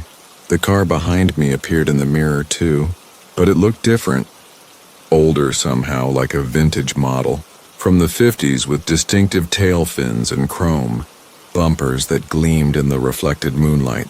A chill that had nothing to do with the October air crept up my spine as I alternated between checking the actual road behind me through my rear window and what the mirror insisted was there. The physical world showed fog, darkness, and the uncertain glow of modern LED taillights struggling to penetrate the mist. The mirror world revealed clarity, warmth, and that anachronistic car following at the same distance but somehow looking more ominous with each glance. I reached for my CB radio, intending to ask other drivers if they were experiencing similar visual distortions, but the channels carried only static, as if the fog were interfering with radio transmission. The isolation pressed against me like a living thing, and I found myself relying more and more on the mirrors to navigate the increasingly treacherous road. The fog had grown so thick that my headlights seemed to create a wall of white just yards ahead of the truck, forcing me to slow to a crawl and trust the faded yellow line that occasionally emerged from the mist to my right. It was during one of these cautious glances at my side mirror that I noticed the road reflected there had begun to diverge from the one I was actually traveling. While Route 2 continued its winding path through the mountains, the mirror road appeared to curve left toward what looked like a more modern highway interchange. The street lamps grew brighter and more frequent in the reflection, and I could see what appeared to be the warm glow of a truck stop in the distance, complete with fuel pumps and a diner with neon signs that flickered invitingly through the clear night air of that other world. The practical part of my mind recognized that I needed fuel and coffee. My tank was running low and I had been fighting fatigue for the past hour. The next truck stop on the actual Route 2 was still 40 miles ahead according to my GPS, assuming the fog didn't force me to stop entirely for safety reasons. But the truck stop in the mirror seemed close, maybe just a few miles down that clearly visible road where the fog didn't exist and driving would be safe and easy. I told myself it was impossible, that mirrors simply don't work that way. That exhaustion was playing tricks with my perception, but as the minutes crawled by and the fog continued to thicken around me until I could barely see the hood of my own truck, the mirror world became increasingly appealing. The reflected road looked so normal, so safe, so free from the supernatural fog that had transformed the real highway into a nightmare of poor visibility and potential accidents. The vintage car behind me had disappeared from both the real world and the mirror, leaving me alone on both roads. But in the reflection, I began to notice other vehicles. Modern trucks and cars traveling at normal highway speeds with their headlights cutting cleanly through clear air. They looked warm and safe and surrounded by a world that made sense. Unlike the otherworldly fog that had turned my familiar road into something alien and threatening, that's when I made the mistake that still haunts my dreams. Desperate to escape the increasing danger of the fog and drawn by the apparent normalcy of the mirror road, I began to follow the navigation cues I could see in my side mirror, rather than trying to peer through the white wall that surrounded me. When the reflected road curved left, I turned my wheel left. When the mirror showed a gentle right turn toward that welcoming truck stop, I followed that guidance instead of the barely visible yellow line that marked the actual Route 2. For several minutes, this seemed to work perfectly. The fog around me began to thin slightly, and I could see a bit further ahead. My speed increased from the crawling pace I had maintained to something approaching normal highway velocity. I felt a surge of relief mixed with confusion about how following a mirror could possibly improve real-world driving conditions. But I was too grateful for the improved visibility to question the phenomenon too closely. The truck stop grew larger in my side mirror, its neon signs becoming more detailed and inviting with each glance. I could make out the familiar logos of major fuel companies, the warm yellow glow of a diner's windows, and the reassuring sight of other big rigs parked in neat rows. But when I tried to look ahead through my windshield to see this oasis approaching, I saw only the continuing wall of fog, unchanged and impenetrable.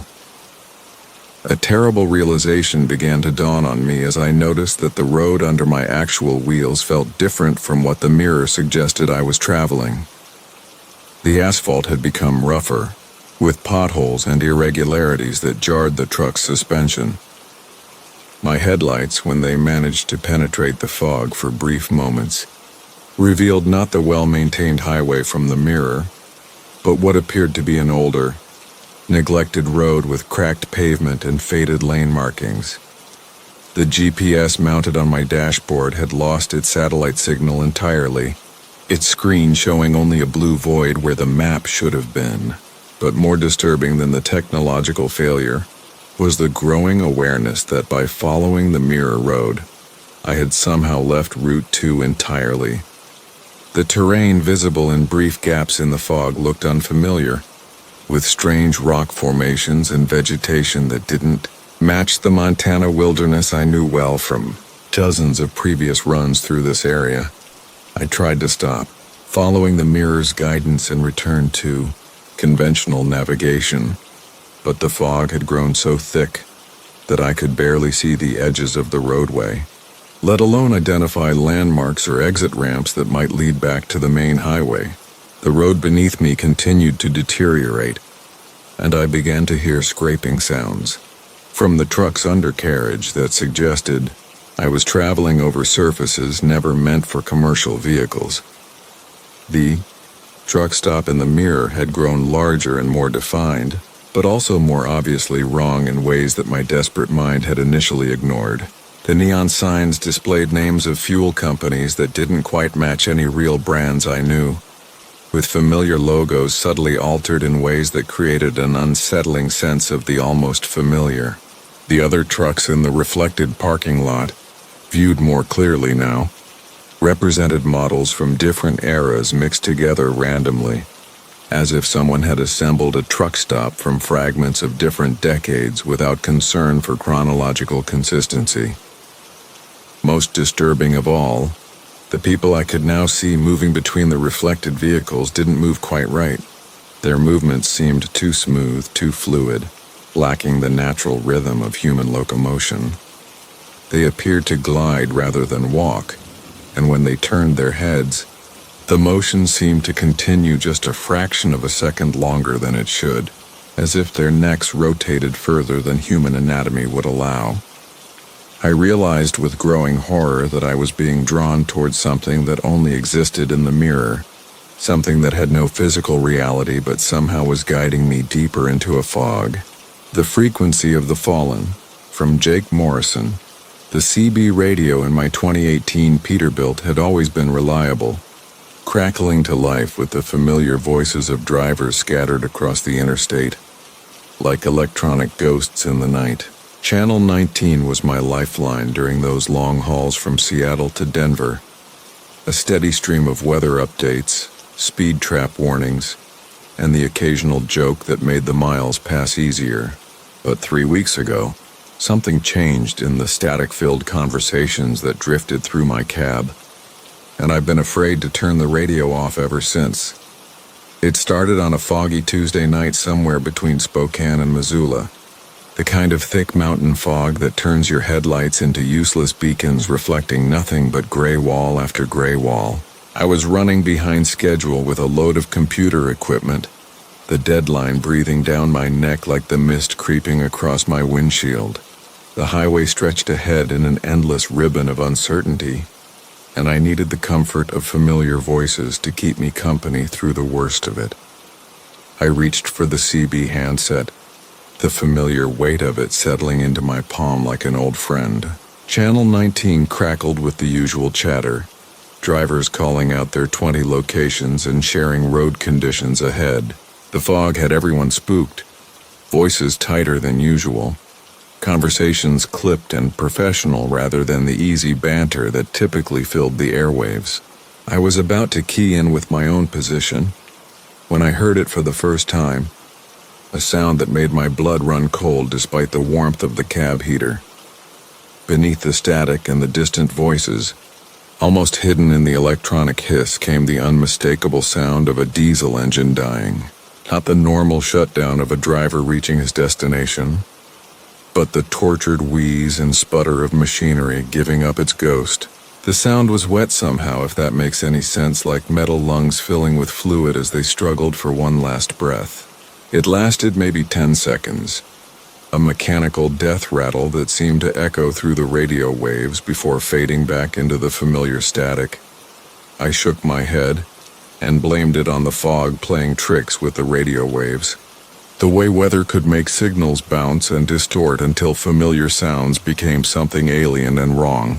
Mountain driving did strange things to electronics, I told myself.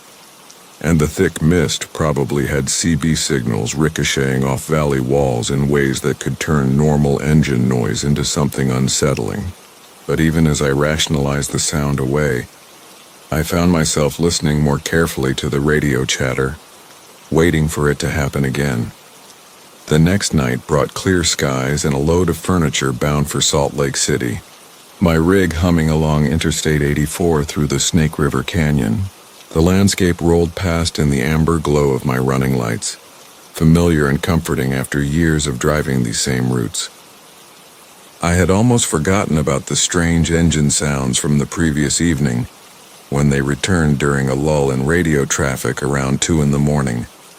This time there were 2 of them, overlapping in a harmony of mechanical distress that made my hands tighten on the steering wheel. The first engine coughed and wheezed like an old man's failing lungs, while the second produced a high-pitched whine that slowly descended into silence. They lasted longer this time, maybe 20 seconds, and I could swear I heard something else mixed in with the dying machinery, a sound that might have been wind rushing through an open cab door, or possibly something that resembled a human sigh. I grabbed the handset and keyed the microphone, my voice slightly hoarse as I called out to any drivers in the area. The responses came back normal, weather reports and mile marker updates, but nobody else mentioned hearing anything unusual. When I specifically asked about engine trouble on the channel, the other drivers seemed confused, assuring me that all traffic was running smooth and steady. I began to wonder if something was wrong with my radio, some kind of internal malfunction that was picking up stray signals or generating phantom sounds in its aging circuits. The third night changed everything. I was hauling a load of agricultural equipment through Nebraska, the flat expanse of farmland stretching endlessly under a sky thick with storm clouds. Rain had been threatening all evening, and when it finally arrived, it came in sheets that turned my windshield into a waterfall, despite the wipers working at maximum speed. The CB chattered with warnings about the weather system, drivers sharing reports of flooding and reduced visibility as the storm system moved east across the plains. That's when I heard the voice for the first time, faint and distorted beneath the sound of dying engines that had become a nightly occurrence. It was barely audible, mixed in with what sounded like 3 or 4 engines in various stages of mechanical failure, but the words were unmistakable once I strained to make them out. The voice was calling for help, a desperate plea that seemed to come from very far away, as if the signal was traveling through vast distances or being filtered through layers of static and interference. The voice belonged to a driver named Tommy, and he was saying something about his brakes failing on a mountain grade, his engine overheating and needing someone to call for help. But the transmission quality was wrong, degraded in a way that suggested the signal was old, maybe recorded and played back through damaged equipment. There were gaps and distortions that made entire words disappear into electronic hiss, and underneath it all that terrible sound of machinery dying in mechanical agony. I tried to respond, keying my microphone and asking for Tommy's location, offering to relay his emergency to the proper authorities.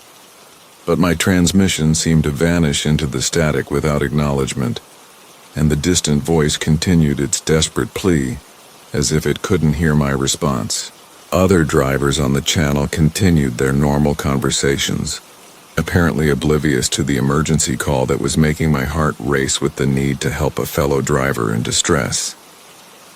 Over the following weeks, the sounds became a regular part of my night driving routine, always between midnight and dawn, always mixed in with the dying engines that seemed to grow more numerous each time I heard them.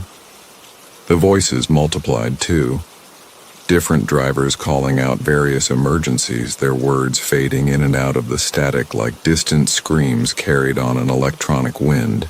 I heard reports of brake failures and jackknife trailers, engine fires and medical emergencies, all delivered in that same degraded transmission quality that suggested signals traveling from somewhere very far away. I started keeping a notebook, writing down the names and emergencies I could make out clearly enough to understand. Tommy with his brake failure on a mountain grade, Sarah whose rig had rolled during an ice storm, Mike who was having chest pains and couldn't reach the next truck stop, Carlos whose load had shifted and taken out his trailer tandems.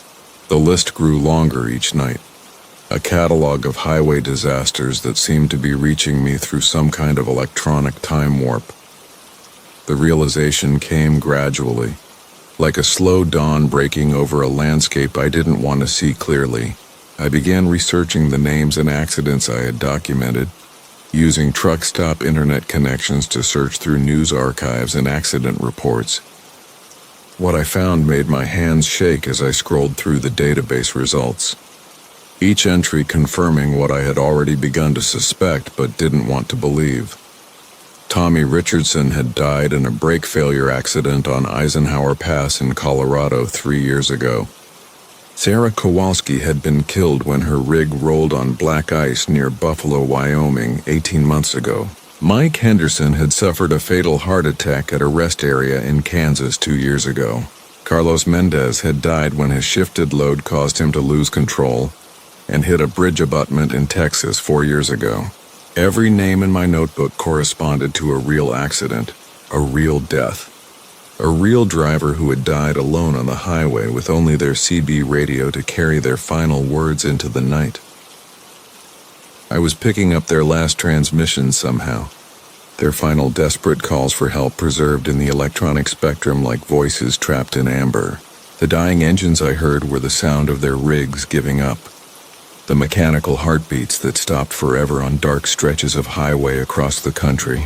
My CB radio had somehow become a receiver for these ghost signals, these echoes of tragedy that continued to broadcast their emergency calls long after the drivers had gone silent forever. The knowledge should have made me turn off the radio, should have sent me to a truck stop to buy a replacement that wouldn't tune into frequencies that carried the voices of the dead. But I found I couldn't bring myself to cut the connection, couldn't abandon these drivers who were still calling out for help that would never come. Someone needed to hear their stories, to bear witness to their final moments and remember that they had tried to reach out, had fought to survive until the very end. Last night, as I drove through a thunderstorm in Missouri, the voices came through clearer than they ever had before. The dying engines seemed to surround my cab with their mechanical death rattles, and the emergency calls layered one over another until they formed a chorus of desperation that made tears run down my cheeks. I listened to each voice, trying to offer comfort through my microphone even though I knew they couldn't hear me, promising to remember their names and their stories. The Mile That Remembers, from Marcus. The first time I noticed mile marker 247 glowing at dusk, I figured it was just the way my headlights caught the reflective paint. I've been running this stretch of Interstate 80 through Nevada for going on 15 years now, hauling everything from auto parts to frozen goods across the lonesome desert, and you learn to notice when something's different out there in all that emptiness. The Kenworth's diesel engine hummed its familiar rhythm as I approached that particular marker, the one that sits about 30 miles east of Battle Mountain, where the highway cuts through a valley so desolate even the sagebrush looks like it's given up trying. It was one of those October evenings when the sun hangs low and angry on the horizon, painting the desert in shades of rust and amber. I'd been driving since before dawn, pushing to make Reno before the weekend freight cutoff when I caught sight of that mile marker in my peripheral vision. Instead of the usual dull white reflection you'd expect, this one pulsed with a soft greenish light that seemed to come from within the metal itself. Not bright enough to illuminate the surrounding ground, but distinct enough to make me ease off the throttle and crane my neck for a better look in the side mirror. The glow faded as I passed, leaving just the ordinary darkness of desert night settling over the asphalt behind me. I chalked it up to road fatigue and the tricks your eyes play after staring at nothing but highway for 12 hours straight. The CB radio crackled with distant trucker chatter about weather conditions and speed traps, and I let the familiar voices wash over me as I put another 20 miles between myself and that strange little light. But the thing about the desert is that it gets into your head, especially on these long solo runs when you've got nothing but time to think. Mile marker 247 stuck with me through the next week, nagging at the back of my mind like a half-remembered dream. I found myself looking forward to my next westbound run, curious to see if I'd imagined the whole thing. The following Thursday found me back on that same stretch of 80, this time hauling a load of agricultural equipment bound for Sacramento. The sun was setting in almost exactly the same position when I approached mile marker 247, and sure enough, there it was again. That same ethereal green glow, pulsing gently against the darkening sky like a lighthouse beacon designed for an audience of one. This time I was ready for it, slowing the rig down to get a better look. The marker itself appeared perfectly normal in the daylight, just standard issue metal and reflective tape, but as the dusk deepened, that inner light grew stronger, more defined. I pulled onto the shoulder about a quarter mile past the marker and sat there in the cab, engine idling, watching in my mirrors. The glow was steady now, casting strange shadows among the sparse desert vegetation. No other traffic was visible in either direction, which wasn't unusual for this isolated stretch, but the silence felt heavier than normal, pressing against the windows of the cab like something alive and patient. After 10 minutes of watching, I put the truck in gear and continued west. But I made a note of the exact mileage in my logbook. Mile marker 247, Interstate 80, Nevada. Glows at dusk. Even writing it down felt foolish, but I needed some kind of record, some proof that I wasn't losing my grip on reality out there in all that emptiness. The pattern continued over the next several trips. Every time I passed that marker during the transition from day to night, the glow appeared right on schedule. I started timing my runs to hit that spot just as the sun was setting, making excuses to dispatch about traffic delays or mandatory rest stops. The green light became an obsession, a mystery that needed solving in a life that had grown predictable and routine. It was on my 7th encounter with the glowing marker that I finally worked up the nerve to stop and investigate. I pulled the rig onto the shoulder just short of mile marker 247 and waited for the sun to begin its descent behind the distant mountains. The evening air was crisp with the promise of approaching winter, and the desert stretched away in all directions like a vast, empty stage waiting for some cosmic performance to begin. As twilight deepened, the marker began its familiar transformation. The green glow started as a faint shimmer around the edges of the metal, then spread inward until the entire surface pulsed with that otherworldly light. I climbed down from the cab, leaving the engine running and the headlights on, and walked slowly toward the phenomenon. Up close, the glow was even more unsettling. It didn't behave like any kind of light I'd ever seen, neither illuminating the ground around the marker nor casting shadows in any predictable way. Instead, it seemed to exist in its own pocket of reality, visible but somehow separate from the normal physics of the desert night. The metal surface felt cold to the touch, much colder than it should have been after a day of desert sun, and there was a subtle vibration running through it, like the marker was receiving some kind of signal from deep underground. That's when I noticed the tire tracks in the sand beside the marker. Not fresh tracks, but not completely weathered away either, as if they'd been preserved by the dry desert air. They led away from the highway into the darkness beyond my headlights' reach, parallel grooves that could only have been made by a large truck. A truck that had pulled off the interstate at this exact spot and headed out into the wilderness for reasons I couldn't begin to imagine. The rational part of my mind suggested any number of mundane explanations. A broken-down vehicle that had been towed away, a driver who'd pulled over to sleep and taken a wrong turn getting back to the highway, maybe even a local rancher using the area for access to grazing land. But standing there in the green glow of that impossible light, rationality felt like a luxury I couldn't afford. I followed the tracks for about 50 yards, using my phone's flashlight to keep the trail visible in the darkness.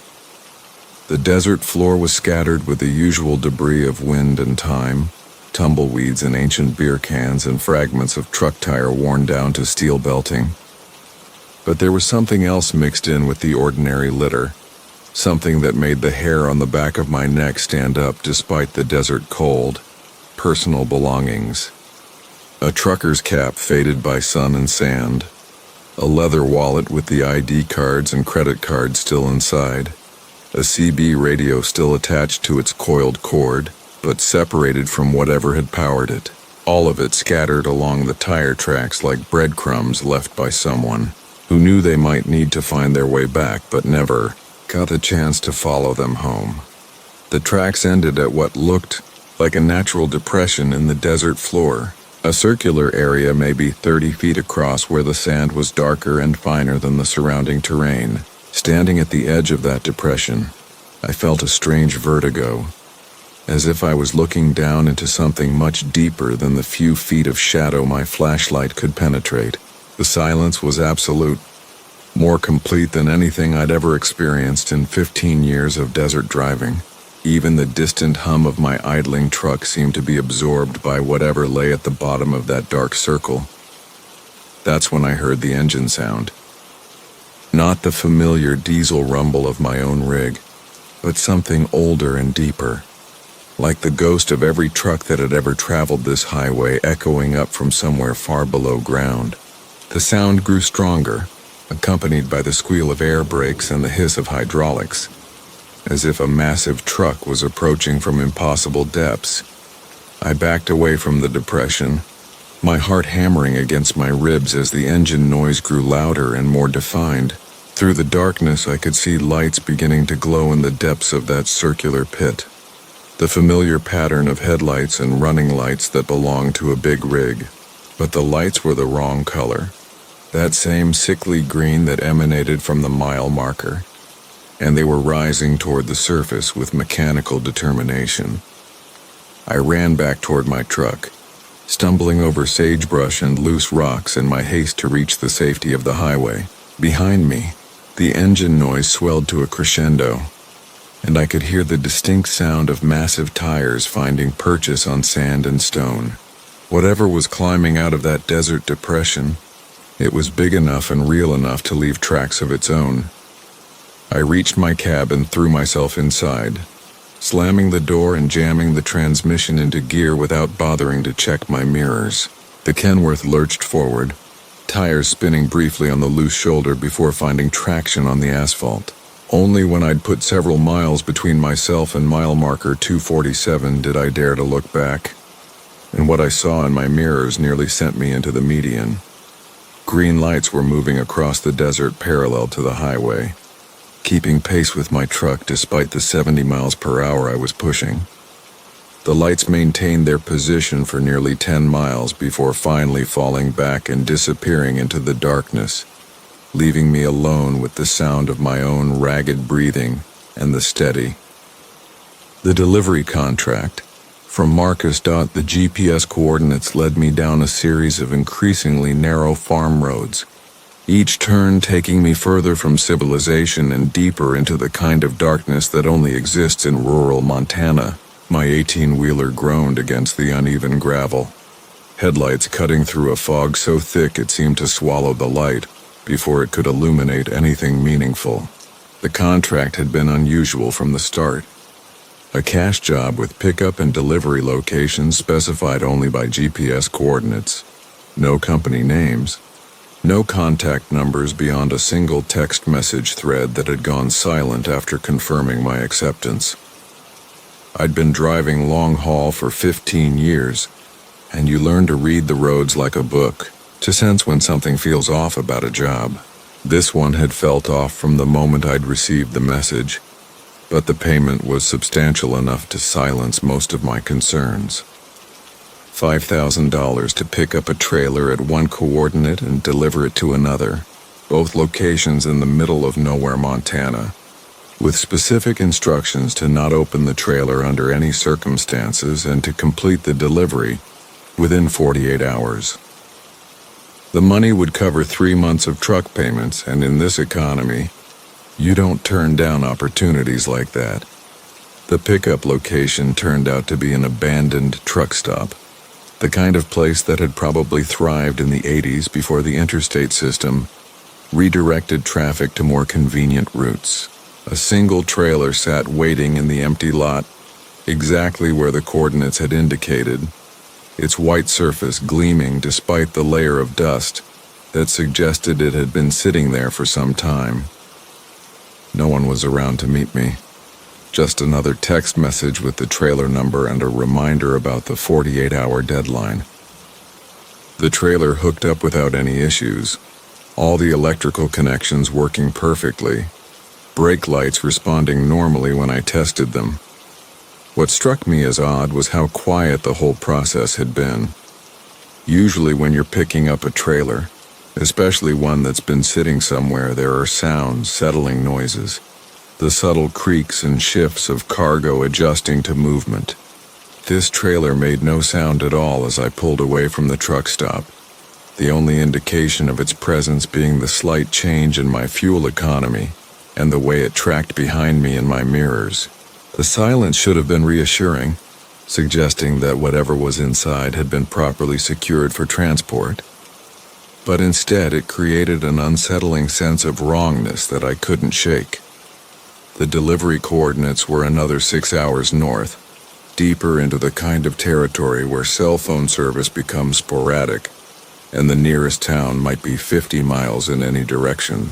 I'd driven through remote areas before, but this route seemed to lead away from everything, following smaller and smaller roads until I began to wonder if my GPS was malfunctioning. The fog had rolled in during the 3rd hour of driving, thick enough that I had to reduce my speed to barely above a crawl, my hazard lights blinking steadily as I inched forward through the white void.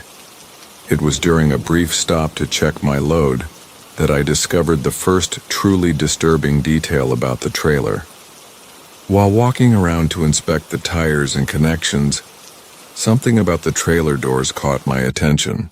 They were secured not with the standard latches and padlock arrangement that you'd expect on a commercial trailer, but with what appeared to be a custom locking mechanism that could only be operated from the outside. Heavy-duty steel plates had been welded over the standard door handles, with the locking mechanism integrated into the plates in such a way that there was no possible way to open the doors from inside the trailer. The modification looked professional, not like something that had been jury-rigged or installed as an afterthought. Someone had paid significant money to have this trailer specifically designed, so that whatever was inside could not get out on its own. As I examined the mechanism more closely, I noticed scratch marks around the door frame, deep gouges in the metal that looked like they'd been made from the inside, as if something had been trying desperately to claw its way out. Some of the scratches looked fresh, the metal bright where it had been scraped away, while others had rust beginning to form in the grooves. My phone had lost signal completely by this point, leaving me alone with the fog and the increasingly unsettling realization that I had no idea what I was transporting. The rational part of my mind tried to provide innocent explanations for the modified doors. Perhaps it was livestock of some kind, animals that might panic and injure themselves if they managed to get the doors open during transport. Or maybe valuable cargo that required extra security measures to prevent theft. But the scratch marks told a different story, suggesting something desperate and intelligent enough to understand that it was trapped. The temperature seemed to drop as I climbed back into the cab, my breath beginning to fog despite the heater running at full capacity. The trailer rode differently now, or perhaps I was just paying more attention to how it felt behind me. There was a subtle swaying motion that hadn't been there before, barely perceptible but consistent, as if something inside was moving back and forth with a steady rhythm. When I stopped completely and turned off the engine to listen, the swaying continued for several seconds before gradually coming to rest. Something was alive in that trailer, and it was aware that we had stopped. The final stretch of road was barely more than a dirt track, winding through dense forest that pressed close on both sides. My headlights penetrated maybe 20 feet into the fog before being swallowed completely, and the GPS showed I was still 15 miles from the delivery coordinates. The swaying motion from the trailer had become more pronounced, accompanied now by a subtle thumping sound that seemed to follow no particular pattern. Whatever was back there was becoming more active, possibly sensing that we were approaching our destination. When I finally reached the delivery point, I understood why the job had paid so well and why no legitimate company would have taken the contract. The coordinates led to what appeared to be some kind of research facility, a collection of low concrete buildings surrounded by high fences topped with razor wire. Bright sodium lights created an island of harsh yellow illumination in the fog, and I could see figures moving between the buildings with the kind of purposeful urgency that suggested they'd been waiting for my arrival. A security guard approached my cab as I maneuvered the trailer into position near what looked like a loading dock. He was wearing full tactical gear, including a sidearm and what appeared to be some kind of chemical protection mask hanging around his neck. His instructions were brief and specific: unhook the trailer, park my truck at the gate, and wait for them to finish unloading before taking my empty trailer and leaving. No questions, no paperwork, no interaction with whatever was about to be removed from the trailer. As I began the process of unhooking the trailer, the thumping sound from inside became more violent, accompanied now by what could only be described as vocalizations. Not quite human voices, but something that suggested intelligence and increasing distress. The security guard had moved well away from the trailer, speaking urgently into a radio while keeping his eyes fixed on the modified doors.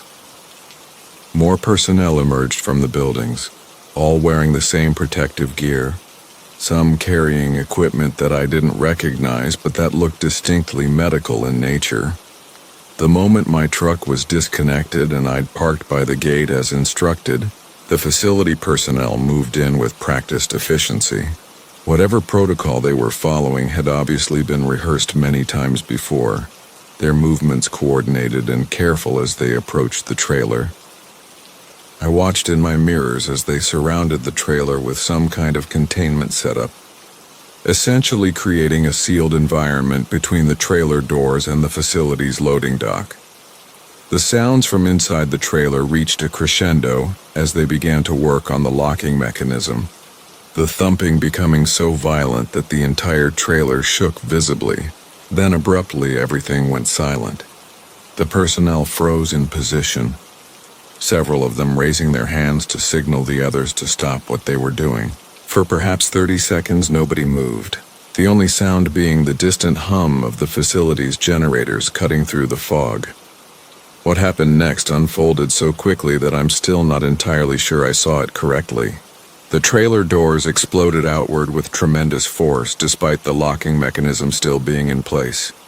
The personnel scattered, and for just a moment in the harsh sodium light, I caught a glimpse of something emerging from the trailer. Something large and pale that moved with an unsettling fluidity, too quick for me to process details but distinctly wrong in its proportions and movement. Then the facility's alarm system activated, and everything disappeared into chaos. Emergency lights began flashing, adding a strobing red pulse to the yellow sodium glare, while a recorded voice began repeating instructions for containment protocol activation.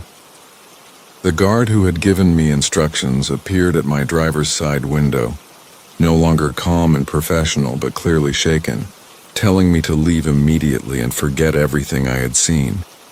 I didn't need to be told twice. My truck started on the first turn of the key, and I was already rolling toward the gate before he finished speaking. The voices that ride the night wind. For Marcus, the thing about driving the long hauls is that you learn to appreciate the sounds of solitude. The steady thrum of diesel beneath you, the whisper of tires on asphalt, the occasional crackle from the CB radio cutting through the endless ribbon of highway that stretches between nowhere and somewhere else. I've been pulling freight across the interstate for nearly 20 years now, and I thought I knew every sound my rig could make, every vibration that could travel through the cab of my Peterbilt 379, every trick the wind could play when it caught the trailer just right at 70 miles per hour. I was wrong about the wind. It started 3 weeks ago on a run from Phoenix to Portland, one of those late autumn nights when the desert gives way to mountain passes and the temperature drops 40 degrees between sunset and midnight. I'd been driving since noon, making good time through Arizona's high country when the weather began to turn.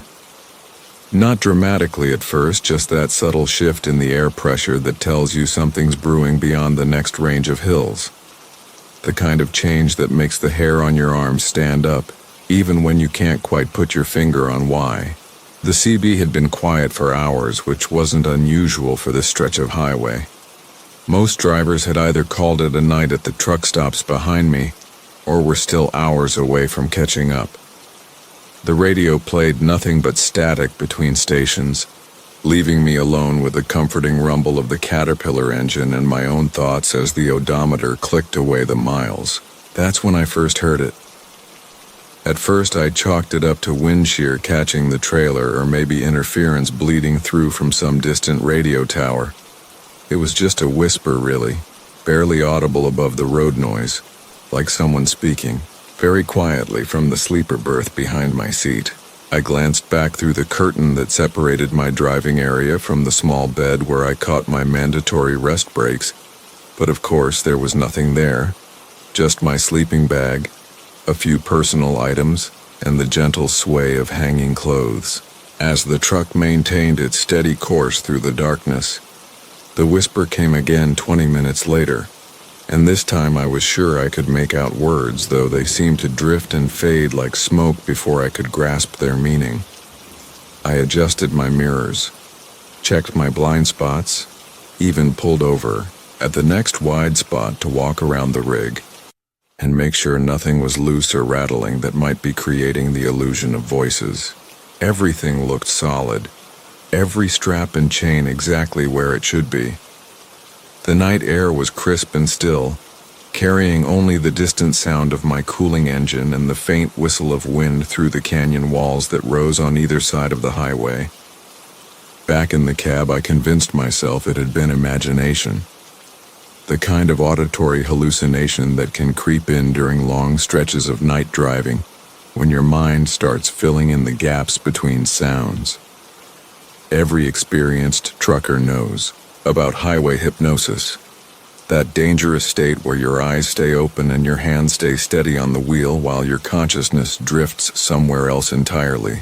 I'd learned years ago to recognize the warning signs and had developed techniques to keep myself sharp and focused. But as I pulled back onto the highway and settled into the rhythm of the drive, the whispers returned, and this time they were unmistakably voices. Not one, but several, layered and overlapping like multiple conversations happening simultaneously in the space right behind my seat. The strange thing was how they seemed to ebb and flow with the wind buffeting the truck. When I hit a particularly exposed stretch where crosswinds rocked the trailer, the voices grew louder and more distinct. In the shelter of rock formations or when the air went still, they faded to barely perceptible murmurs. I tried turning up the radio to drown them out, but the voices seemed to adapt, rising just enough to remain audible beneath whatever music or talk radio I could pull in. They weren't speaking to me exactly, but rather seemed engaged in their own conversations, discussions that I was somehow overhearing. The words were in English, but they had an odd cadence, a rhythm that didn't quite match normal speech patterns. It was like listening to people talk underwater, or through walls that muffled some syllables while letting others ring clear. Over the next hour, as I climbed higher into the mountains and the wind picked up strength, I began to make out individual phrases. A woman's voice, soft and melodic, kept repeating something about the road that leads back home. A man with a gravelly tone seemed to be giving directions, though to where, I couldn't tell. There was a child's voice too, high and sweet, asking questions that the adults never seemed to answer directly. The conversations felt familiar somehow, like overhearing neighbors talking through thin apartment walls, mundane and intimate at the same time. The rational part of my mind kept offering explanations. CB radio interference bouncing off the mountains in strange ways. Some kind of atmospheric condition that was carrying voices from distant truck stops or highway patrol communications. Maybe even a prank, though I couldn't imagine how someone would pull off something this elaborate, or why they would bother with a random trucker in the middle of nowhere. But as the night wore on and the voices became clearer, more persistent, I found myself actually listening to their conversations, trying to piece together who these people were and what they were discussing. The woman seemed to be talking to someone about a journey, about being tired and wanting to rest. The man's directions became more specific, mentioning landmarks and mile markers, though none that I recognized from this route. The child's questions grew more urgent, more frightened, asking repeatedly when they would arrive, when they would be safe. It was around 2 a.m, somewhere in the high passes where pine forests pressed close to both sides of the highway, that I realized the voices weren't random chatter from unknown sources. They were talking about the road I was currently driving. The woman mentioned a truck stop that I had passed 4 hours earlier. The man's directions referenced the exact series of curves I was navigating. The child asked about a bridge that I could see in my headlights maybe a quarter mile ahead. That's when the first cold finger of real fear traced its way down my spine. I slowed the truck, letting my speed drop to just above the minimum as I tried to process what I was hearing. The voices were describing my route with perfect accuracy, not just the major landmarks but small details that only someone who had traveled this exact stretch of highway would know. A damaged guardrail where someone had taken the curve too fast. A historical marker that was almost hidden by overgrown brush. A scenic overlook where the parking area was cracked and weeded over. But it was more than just the accuracy of their descriptions that unsettled me. It was the tone of the voices, the way they spoke about these familiar places with a strange mixture of nostalgia and regret, as if they were remembering a journey rather than currently taking one.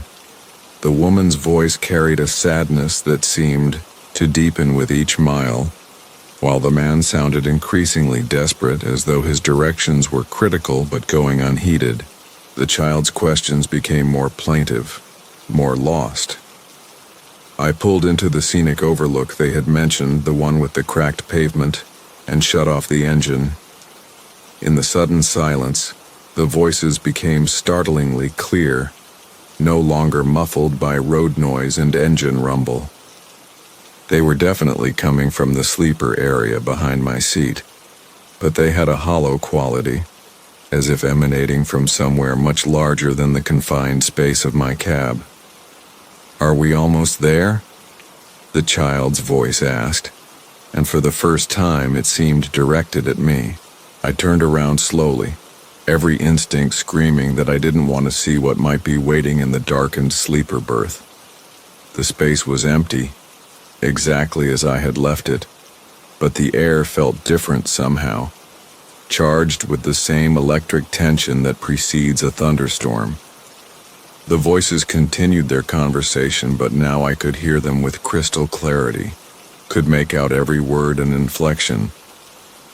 They were talking about an accident. The man was apologizing, saying he should have been more careful, should have seen the ice patch on the bridge. The woman was trying to comfort him, telling him it wasn't his fault, that no one could have predicted the sudden freeze. The child was confused, asking why everything hurt, why they couldn't go home anymore. As I listened, the horrible truth began to dawn on me. These weren't the voices of living people being carried on the wind. They were the final conversations of a family who had died on this very stretch of highway. Their last words somehow trapped in the air currents that flowed through the mountain passes, waiting for the right conditions, the right listener to be heard again. The woman's voice grew fainter as she spoke about letting go, about not being afraid. The man's apologies became whispers, then silence. Only the child remained, still asking questions that would never be answered, still hoping for home. I started, the engine with hands that shook only slightly, proud of my composure under circumstances that would have had most people screaming.